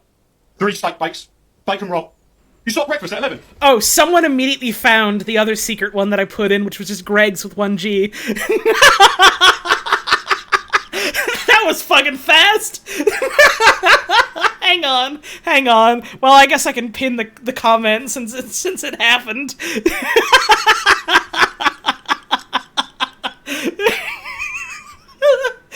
Because I was originally doing the normal Greg's command, and I started just fat fingering all the keys and spelled it wrong, and I was like, holy shit, this is so fucking funny. What if I just spelled it wrong and then typed all that in on purpose? Anyways, the command is on like a fucking 300-second cooldown, so no one can spam it. But I wanted a bacon roll with brown sauce to go with all my meat products. I'm a big boy. Don't you see that? I'm a big boy. Yes, please. Can you whack on a couple of chicken bakes, please, on there, please, pal? 2 more steak bakes, 3 more sausage rolls, and that'll be it, pal. Oh, cappuccino, please, mate, for the wife. Oh, vegan steak bake, please, mate. Just kidding, mate. If I'm vegan, my wife is Pamela Anderson. Way! Thanks very much, pal.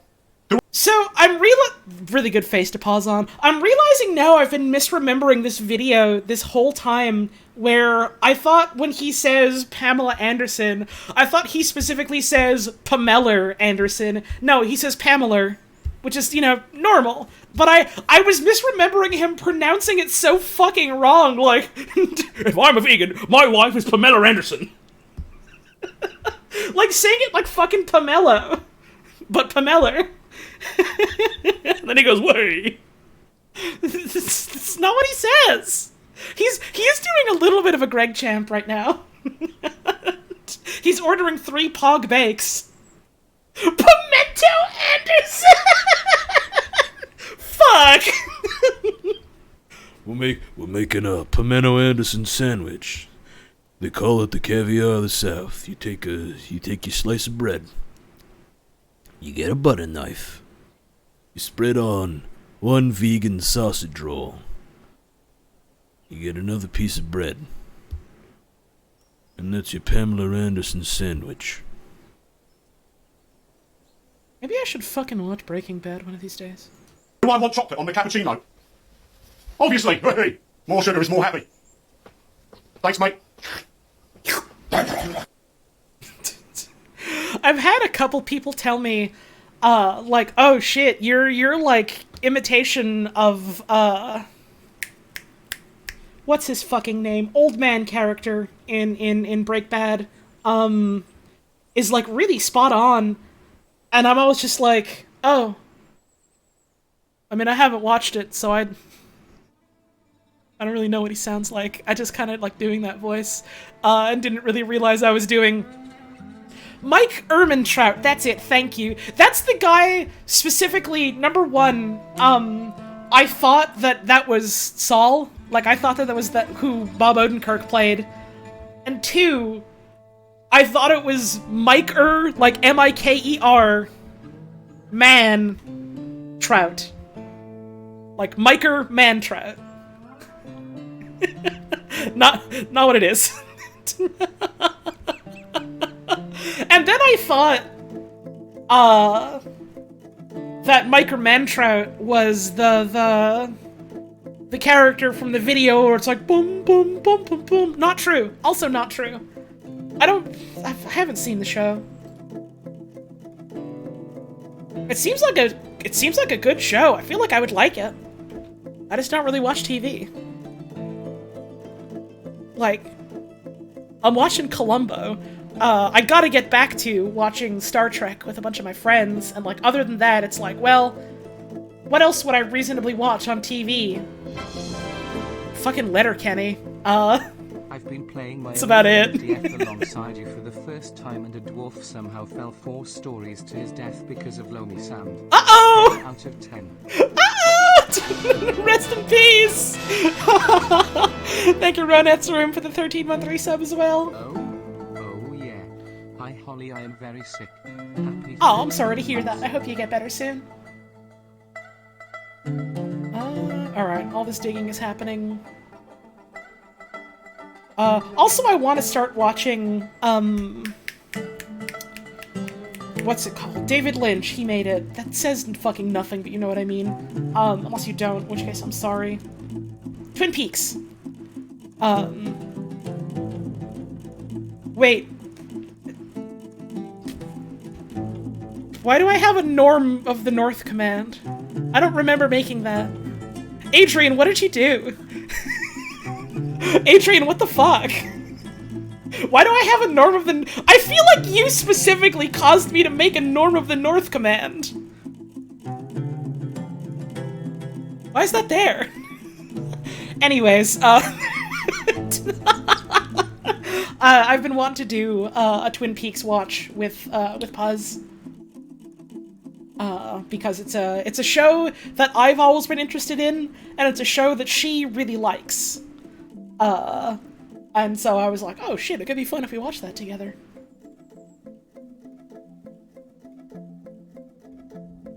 I'm also just now thinking about, thank you, Indigo Earl Grey, for the 7-month resub. Thank you very much, I appreciate that. Gonna fall asleep to this chat, thanks. Hey, hell yeah. Sorry, we're not gonna make a lot of actual fort progress, because this is the stream of me going, wait, I just remembered another thing, and then going on a tangent about it. But I did just remember another thing. You know that fucking horrible trend, where people will be like, you know, trying to sell, like, not necessarily sell in, like, the monetary sense, but in, like, the, oh, you should check this out sense, for sure. Sometimes in the monetary sense. Anyways, where they're like, yeah, you should check out, you know, this story, you should check out this work of art or whatever, you know, it's got gay people in it, there's gays in it, and, like, that's literally all they tell you. They're not willing to give you any more sort of, like, plot summary or synopsis other than gay people are in this one, and, like, that's all they'll fucking tell you at all. And it's like, I would like a scrap of information if you're trying to sell me on something, please. And it's like, nope, we got gays and they're so epic here. And it's like, this tells me nothing about what this is as a story. At all, fundamentally. Please tell me more, I'm begging you. Anyways, I think one of the perfect epitomes of that is someone was trying to specifically sell me on, what's the David Lynch movie? Mulholland Drive, something like that. Anyway, someone was like, oh, you know, if you're looking for more movies to watch, you should watch Mulholland Drive. It's got lesbians in it, smile. And I was just like, specifically this was sent to me in the context of me being like, I don't really want, like, movie recommendations from strangers. Like, I have things I want to watch, and if I'm looking for other things, I'll just ask friends. Anyways, they sent me that, and I responded, like, I don't want, like, you know, like, they literally did oh, I know you don't want this, but, so I was like, fucking get their ass, come on, you jackass. And then, so many people incredulously, not at me, at the person who sent that, like, in the replies were just like, What the fuck are you talking about? That is not a good way to talk about Mulholland Drive. And I was just like, oh, I wonder what they mean by that. That's already a movie that's on my list of things I want to look at eventually, but seeing such a visceral reaction like that from people just has me like, oh, that's exciting.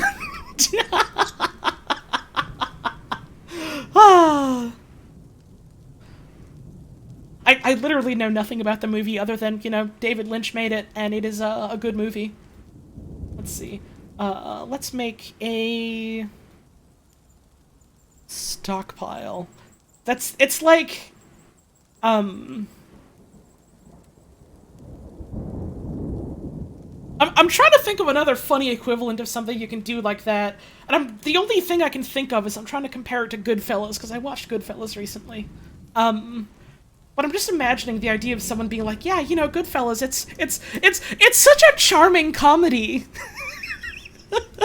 It's so funny and, you know, charming.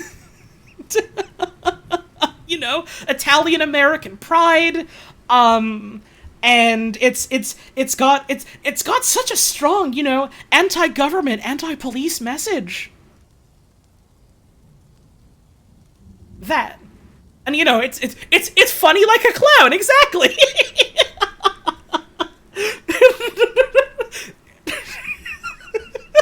Imagine selling Goodfellas to someone as, oh, you should watch this movie, Joe Pesci gets a really fun surprise in it, and that's all you tell them.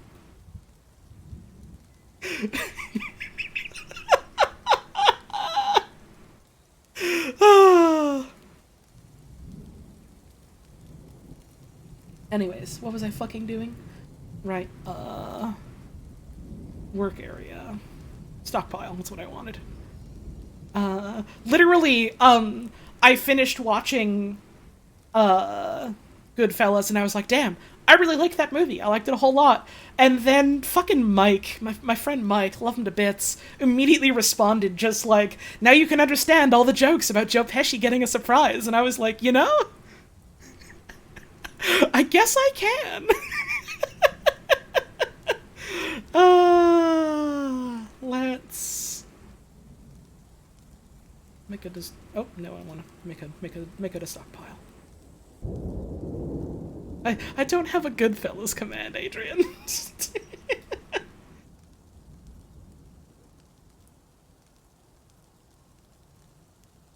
Okay, so this should be food.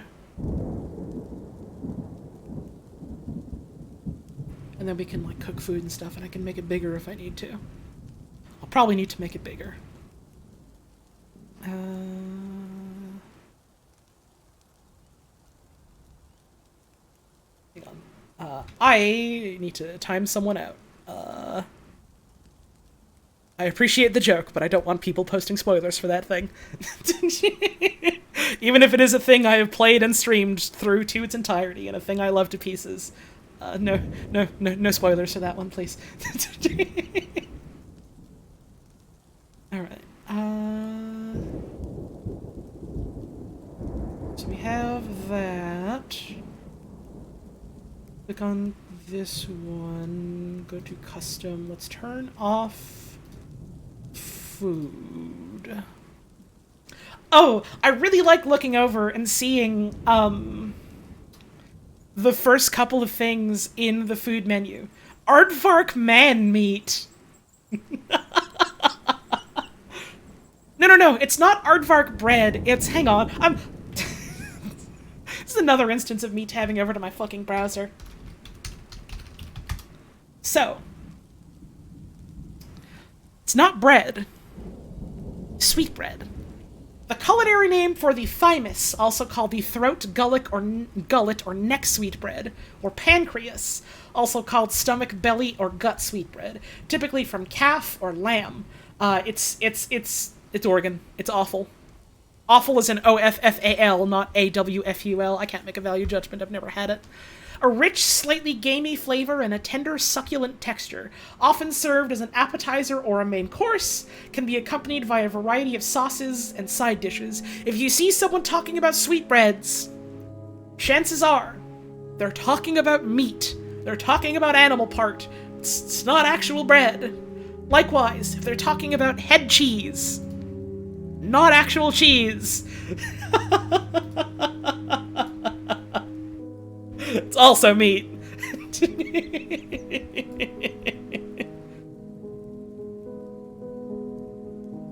How do I know so much about weird meat products? A combination of doing fringe theater and playing Dungeons of Dreadmore. I'm not kidding. Back to game. Okay. Okay, so we've got that going for Stockpile. What does this mean about Skyrim's sweet roll? No. A sweet roll isn't sweet bread. It's a sweet roll. That's different. Dreadmore is such a fucking good game. I fucking adore Dreadmore. It is like one of my favorite roguelikes, at least partially on the basis that it's actually a game that is allegedly like Rogue. Damp stone located. Oh. Damp loamy sand wall.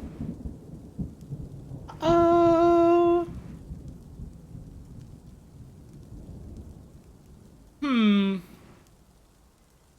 Ah. Yeah, that'll do it, huh? Well.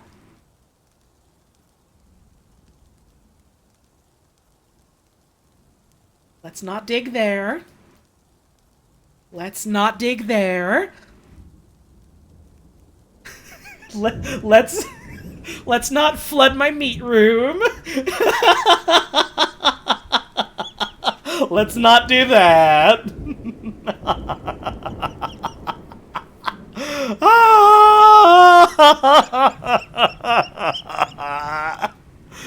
Oh dear, oh dear.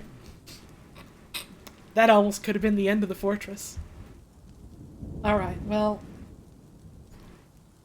I feel so good! He feels euphoric due to inebriation! Unmet needs! Alright, this is still our expedition leader. Dude is fucked. Dude needs to do something. We have our stonemason isn't doing anything, so let's, give you work to do. Stone cutter, you are our stonemason guy. What if you also did some farming? Just to keep you busy with that right now, because we don't really have much else for you to do right now. Let's see. Possible to survive by gathering plants outside. Do this by selecting the gathering order, then draw a rectangle over the bushes you wish to search. Okay, well, a lot of clams are getting brought inside, so that's good. Let's have everyone do a bit of a gather. We've got bushes. Oh, baby, we got bushes.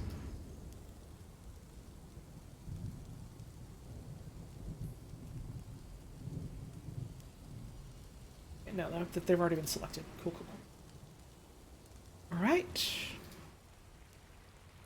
Meat from livestock you slaughter as a source of food. To slaughter an animal, you must first build a butcher shop. Do this by selecting the building in the workshop. Open the creature's info. We don't really have enough animal to really worry about slaughtering them right now, I reckon. Some livestock must eat vegetation to survive. Use the pen/pasture zone from the zones menu to select a selection of grass and click the add button to assign the animals. Okay. So let's make a zone for animals to go and eat.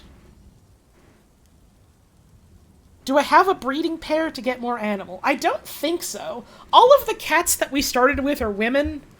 And I don't think we have, like, a lot of other, like animals. Hang on. Pets and livestock. Like, we have 2 dogs that are both female. Hunting dog that is a female. 2 female cats, a female kitten, 1 sow, 1 alpaca, 1 keet, 1 water buffalo, and 1 donkey. It is mostly girls' night, and none of these can make baby, but Animal can eat grass. So let's make Animal eat grass at the very least. No, that's stockpile. Zone. How do I do zone again? That is zone. There we go. And it was pen/pasture. You don't need a fence for this. Yeah, we do kind of just have to wait for a caravan before we can like get more area for more animal. Okay. Okay, so that's all done. Now we have area for animal to go. They're gonna get a little bit wet. Hang on. One of my fucking animals has just booked it.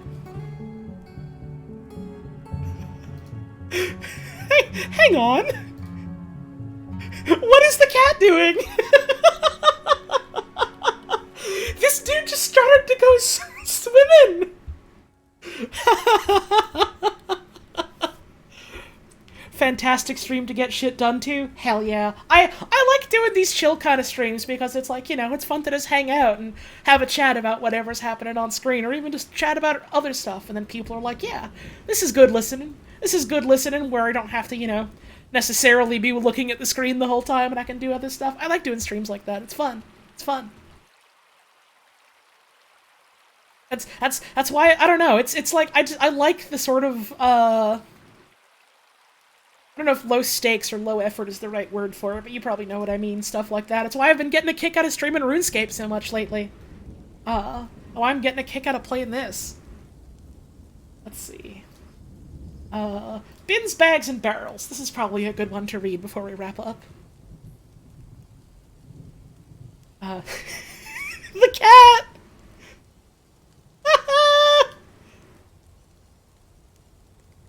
Hang on. Prepare raw fish. Let's repeat this indefinitely. Free for anybody to use. Cool. And so we have mussel shell and raw mussel getting prepared here. Cool. Yeah, I enjoy doing the chill streams, even like on days and weeks where I am, you know, doing better, more high energy and stuff. Like, I don't know, it's just fun to do streams like this. I used to do them more often, like in the morning and afternoon, before Lola's health got a little bit worse. So I can't really do that as much just because I would rather, you know, be able to spend the time with her instead of having to interrupt my own streams, like, midway through because the cat's needy. She's doing alright, you know, having said stuff about her health. She's just old, you know? So I'm trying to spend more time with her if I can. If you find your stockpiles are filling up too fast, you can create room by building bins, barrels, and bags. Barrels are used to store food, bags are used to store seeds, bins hold just about everything else except furniture, wood, and boulders. The carpenter's workshop is the best place to make lightweight bins and barrels, but they can also be made at the stoneworker shop and the metalsmith's forge. Bags are created at the clothier's shop or the leather workers. Okay, so let's make a couple barrels. Barrel!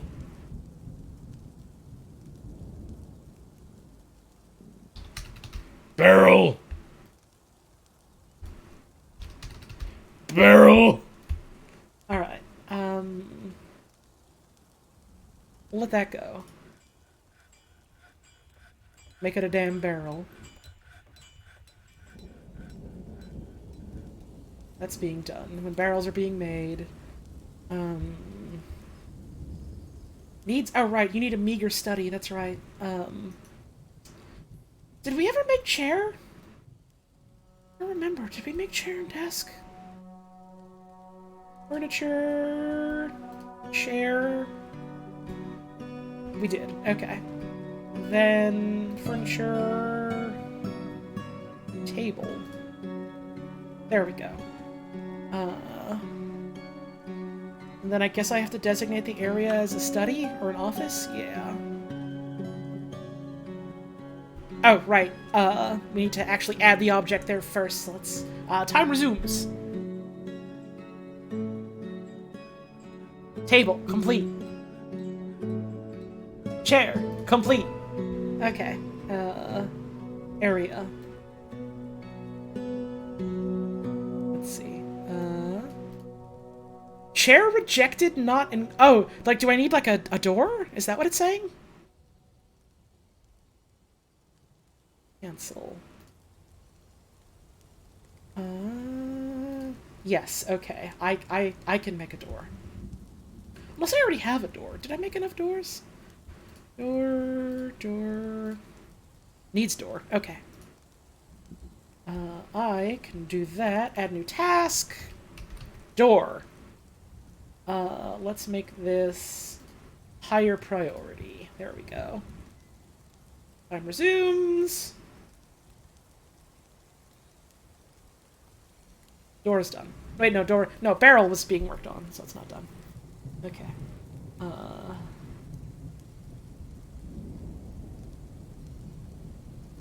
Door is done. Job's done. Door, go here. My finger line door. Let's see. Right, the damp stone. It started raining, and then Tekud has become a carpenter. Cool. No one has made fuckful baby, so we still only have 7 people. That's fine. I don't know why I called it that. That's a bit foul now that I think about it. We got wine barrels. You know what we should make?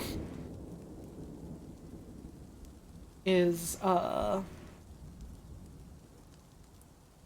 somewhere to make drinks. Let's see. I assume that would just be under farming. Still... Right, so it's just still for alcohol, and I don't need like another one. It's probably fun if I put it right next to the fish, right? That's not going to be a problem, right? Smile. We're gonna make fish alcohol. Oh, they're sleeping! The cats! Oh!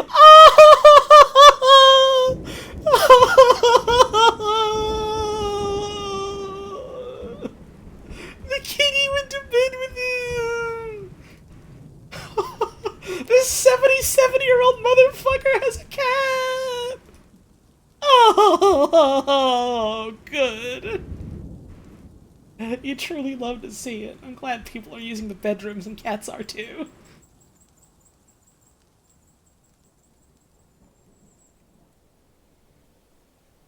Okay, now. Dedicate this zone. Fucking office. Done. We have that meager shit. Zones are areas to designate where your citizens will work, socialize, rest, or perform specific duties. There are several kinds of zones you can see in the panel on the left. Placed much like stockpiles. Multiple zones can overlap. Bedrooms can be placed several at a time. Yes, yes, yes. Okay. So, we have our meeting area. Where locations such as taverns, temples, hospitals, and the like are established. Okay. And I have to figure out how to set up a tavern proper. I don't think that's a workshop. I don't know if that's just like a combination of, like just like, you know, chairs and stuff, or if that's like something else. I guess I'll figure that out. Don't answer that. I guess there's some chat delay, so someone might, by accident, you know, if that happens, don't time them out, but also, I'm not looking for an answer on that specifically. Let's see. At least not yet. I'll figure it out. I guess I should look up offices and administrative work. In order for some functions to be used, like work orders or bookkeeping, administrators must be assigned. To do this, select Nobles and Administrators menu and click the Add button. to assign somebody. Some administrators will require offices to perform their work. You can create these with zone's office. The zone you select must contain a chair, or you can paint a zone and place a chair later. Assign the administrator to the office. Oh, remember to assign. Okay, so let's do that.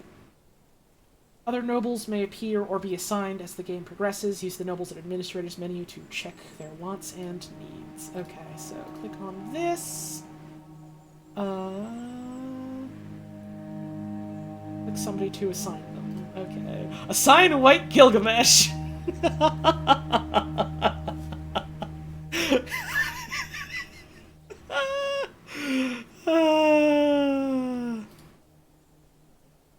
Oh, I see. This is how you set it as like a tavern or something. Cool. Can be created from meeting area zones, dining rooms, and bedrooms. Larger associations of rooms can attract visitors from outside the fortress. Okay.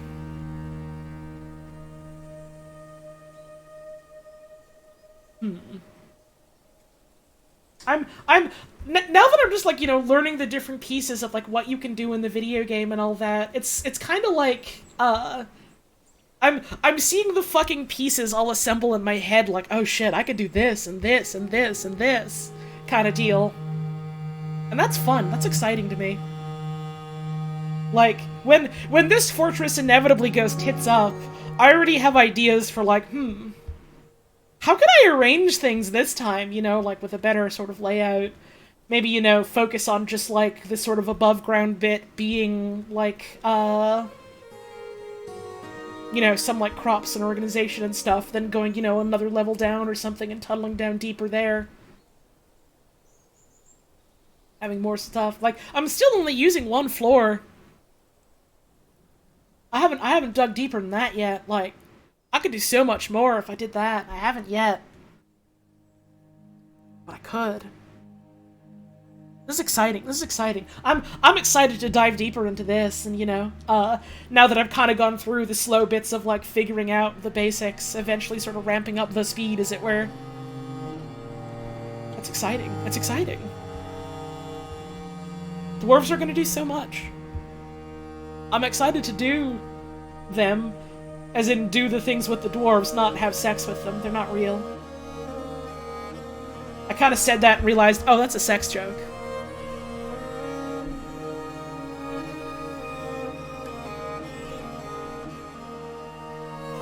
Hang on.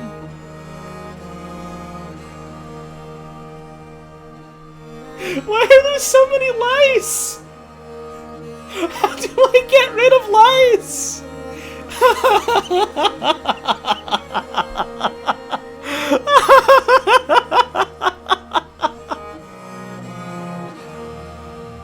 Do the cats just eat them? Okay. Can I direct the cats to eat them, or do they just do that on their own whims? Ah. She was blissful after a bath. She was grouchy when caught in the rain.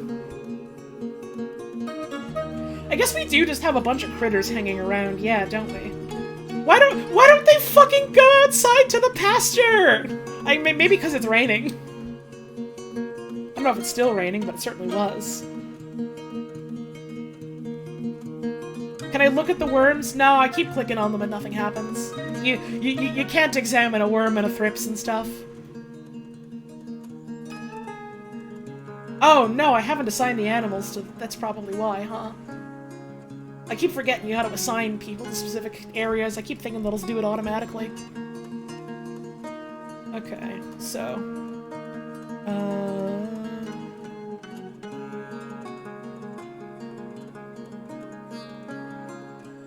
We've got sow, alpaca, heat, buffalo, conky.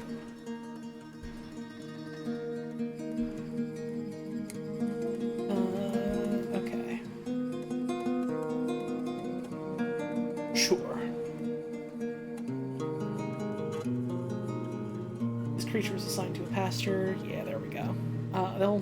They'll hang out here. They'll have fucking grass to eat. They won't just be hanging out in the middle of our fucking tavern. Let's actually make this a tavern. There we go. The Lime of Books.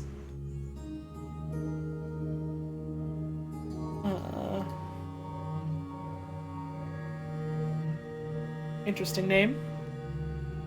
Interesting name. Alright, let's resume. Wait, I made barrels. Let's... Yeah, a whole bunch of, you know, barrels for fish and meat and stuff. Preparing raw fish indefinitely. Stuck forever in the fish zone. This is our planter. Let's see. Holy shit! Unmet need! Be extravagant. I love her already.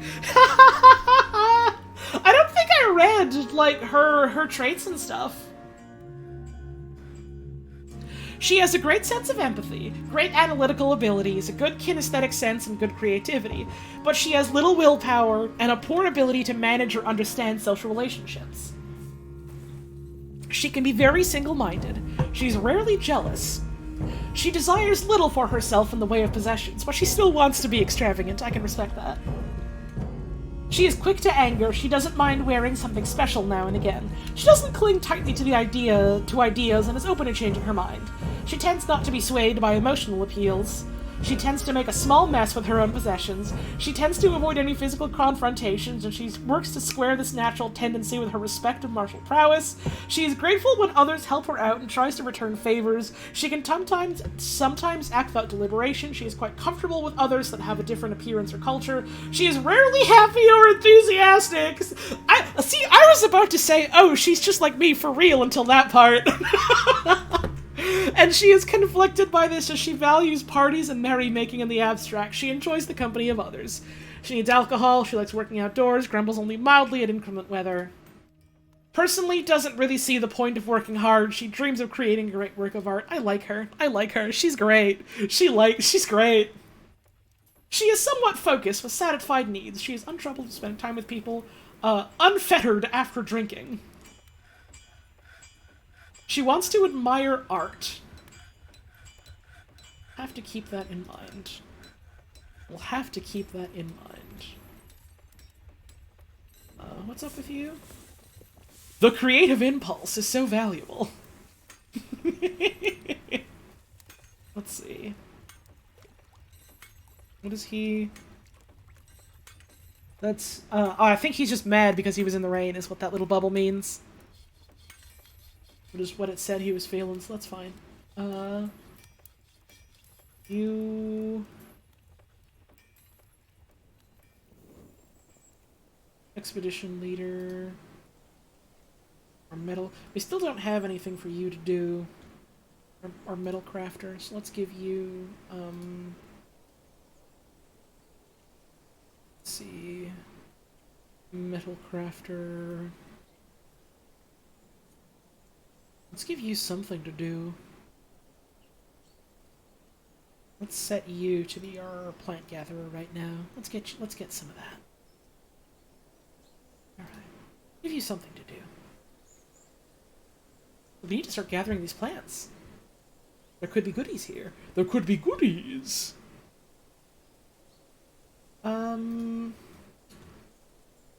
So, question I guess I have. The barrels that I made, do I need to, like, manually place them in the food zone? Or will they just, like, automatically do that?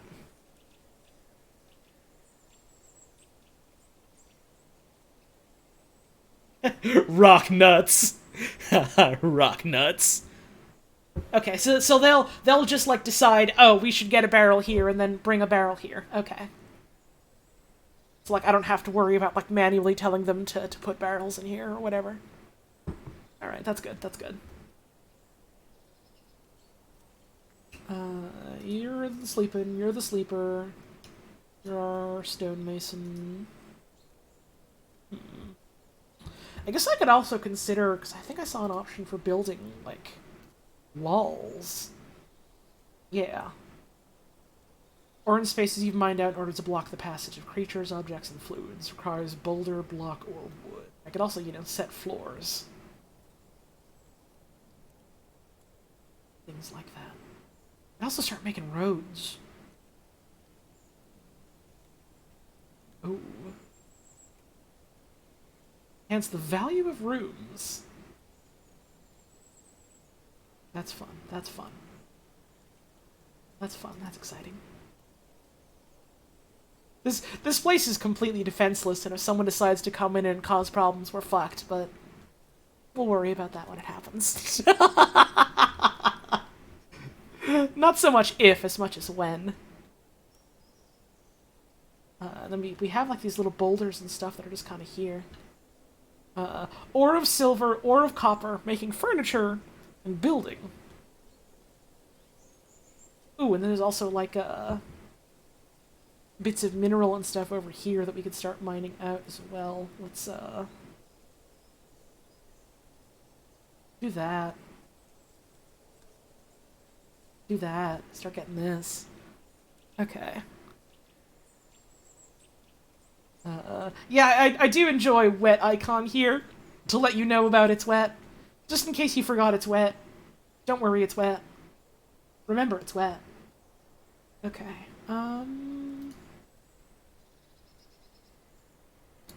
I think this is an okay point to stop. For now. And set up some brewing drink from plant. We can get some more drink. And then, you know, fucking whoever can come and do this, I suppose. And fiddle with that more some other time. Yeah, the absolute bunny might be like, oh shit, some fuckers are over here, let's deal with them. We might have to deal with an unfortunate religious crusade, and we're gonna be the victims of it. It could happen. Dog. I really like stray dog icon. That's a good icon for a dog. She has an iron will, a great ability to focus, a great memory, a sum of patience, and a feel for music. But she has a poor ability to manage or understand social relationships. I love the idea of a dwarf looking at a dog who, you know, is a dog, has no concept of, like, the social mannerisms of people, has limited understanding of it because it is a dog, and going, ah, I see, you have a poor ability to manage your social relationships. That is a dog. Ah. This game is great. I am adoring this so far. Let's save and return to title menu. Save to this timeline. Recommended. So let's just do that.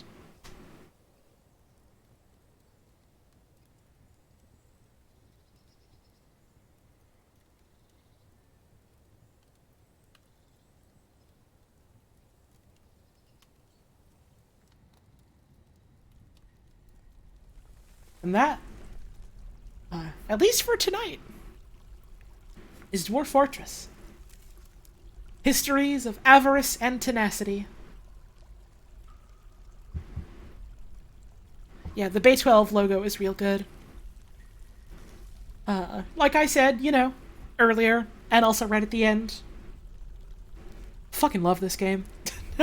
Having a blast with it so far. There will be more Dwarf Fortress streams. I'm not sure when. I can't rightly commit to any exact date. I want them to be soon. So, hopefully they will be soon. In the meantime, if you're hankering for more Dwarf, I mean, if you got the money, you should go check it out yourself. It's on Steam and itch.io for about $30 American. If you buy it on itch, you also get a Steam key. And then the devs get more money that way. But if you're just hankering to watch more, aside from my own streams, which will happen eventually, I know Mira's been streaming a bunch of this. I haven't been watching too much just because I'm trying to go in blind-ish. But they sound like they've been a fucking hoot, so you should check those out. Go watch Mira, she's great in general. I know that Balp also plans on playing Dwarf Fortress. I think he's literally doing that tomorrow. I think he's literally streaming that tomorrow. In, like, the afternoon Eastern time. So go give that a look as well. Balp is also fucking wonderful. You should... You probably already are doing this, but you should go follow my cool friends. Who also, you know, make cool things. Yeah, I reckon that's it. You know, thank you for tuning in. I think we've got a bit of fan art.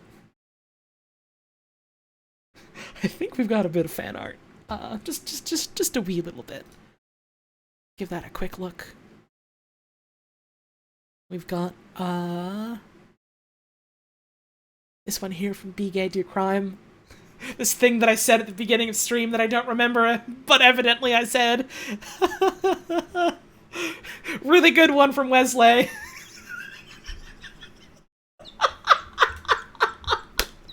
Fucking love sow tools. Oh, thank you for that one. And this one here from PP Time, who could not control themselves after the White Gilgamesh came up. And they and they had to give into a fey mood and create a masterpiece. Awesome. Thank y'all for the art. That is going to be the end of our stream for tonight then. Again, I just want to say, you know, I did my whole spiel and the whole heartfelt, you know, thank you very much, it means a lot to me, so I'll spare you a second time, but, you know, just real quick, you know, thank you very much for all the subs and the tips and the bits and things like that.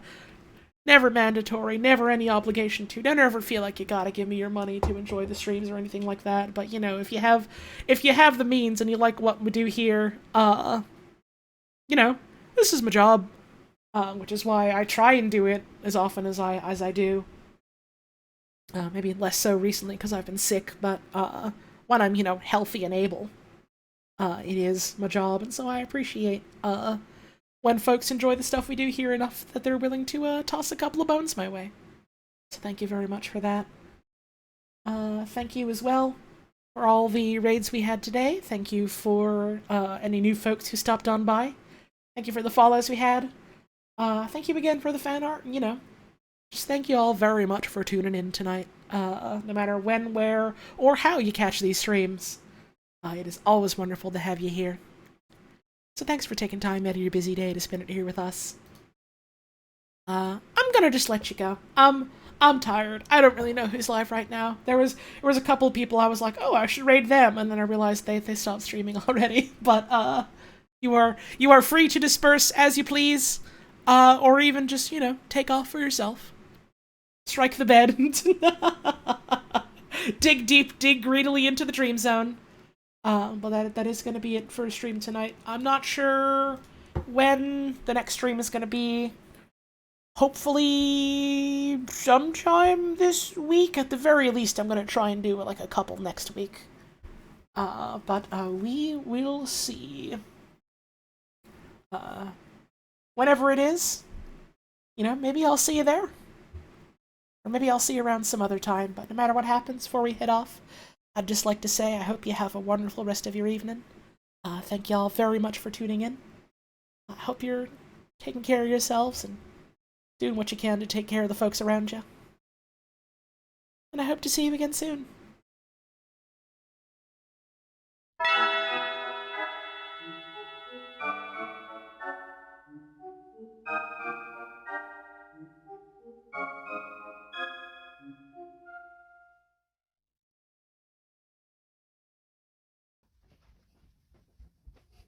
You in the queue? Right. What's your mate? Right, boss? Yeah. Hang on, let's have a look. You got any steak bikes? Excellent. I would like 2 sausage rolls, please, pal. 3 steak bakes. Bacon roll. You saw breakfast at... Right. What would the bacon roll bread sausage go for the meat products? I'm a big boy. Wait. Yes, please. Do you have a chicken? Bakes, please, on there, please, pal. bikes, 3 more sausage rolls, and that'd be it, pal. Oh, cappuccino, please, mate. For the wife.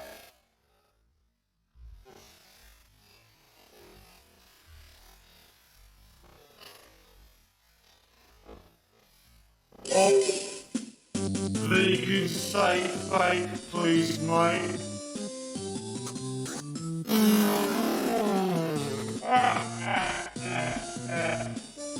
Just kidding, mate.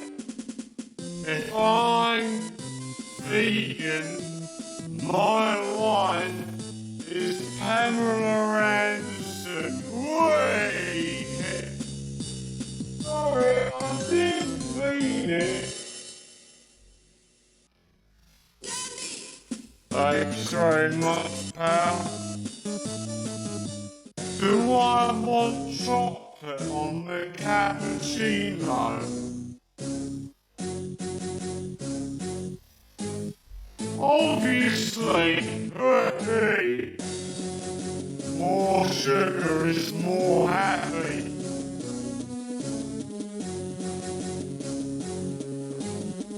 Thanks, mate.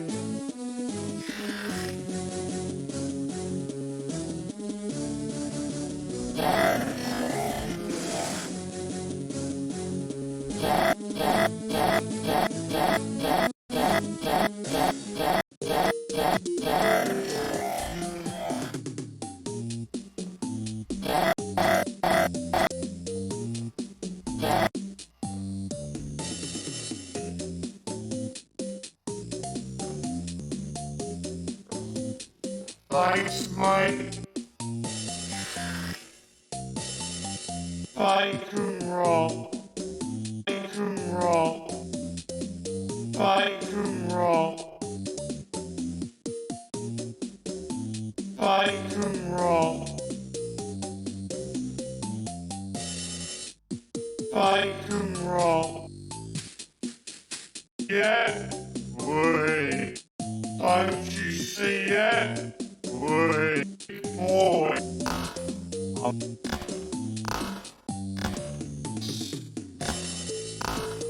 I'm a big boy. Don't you see it? Wait. More. So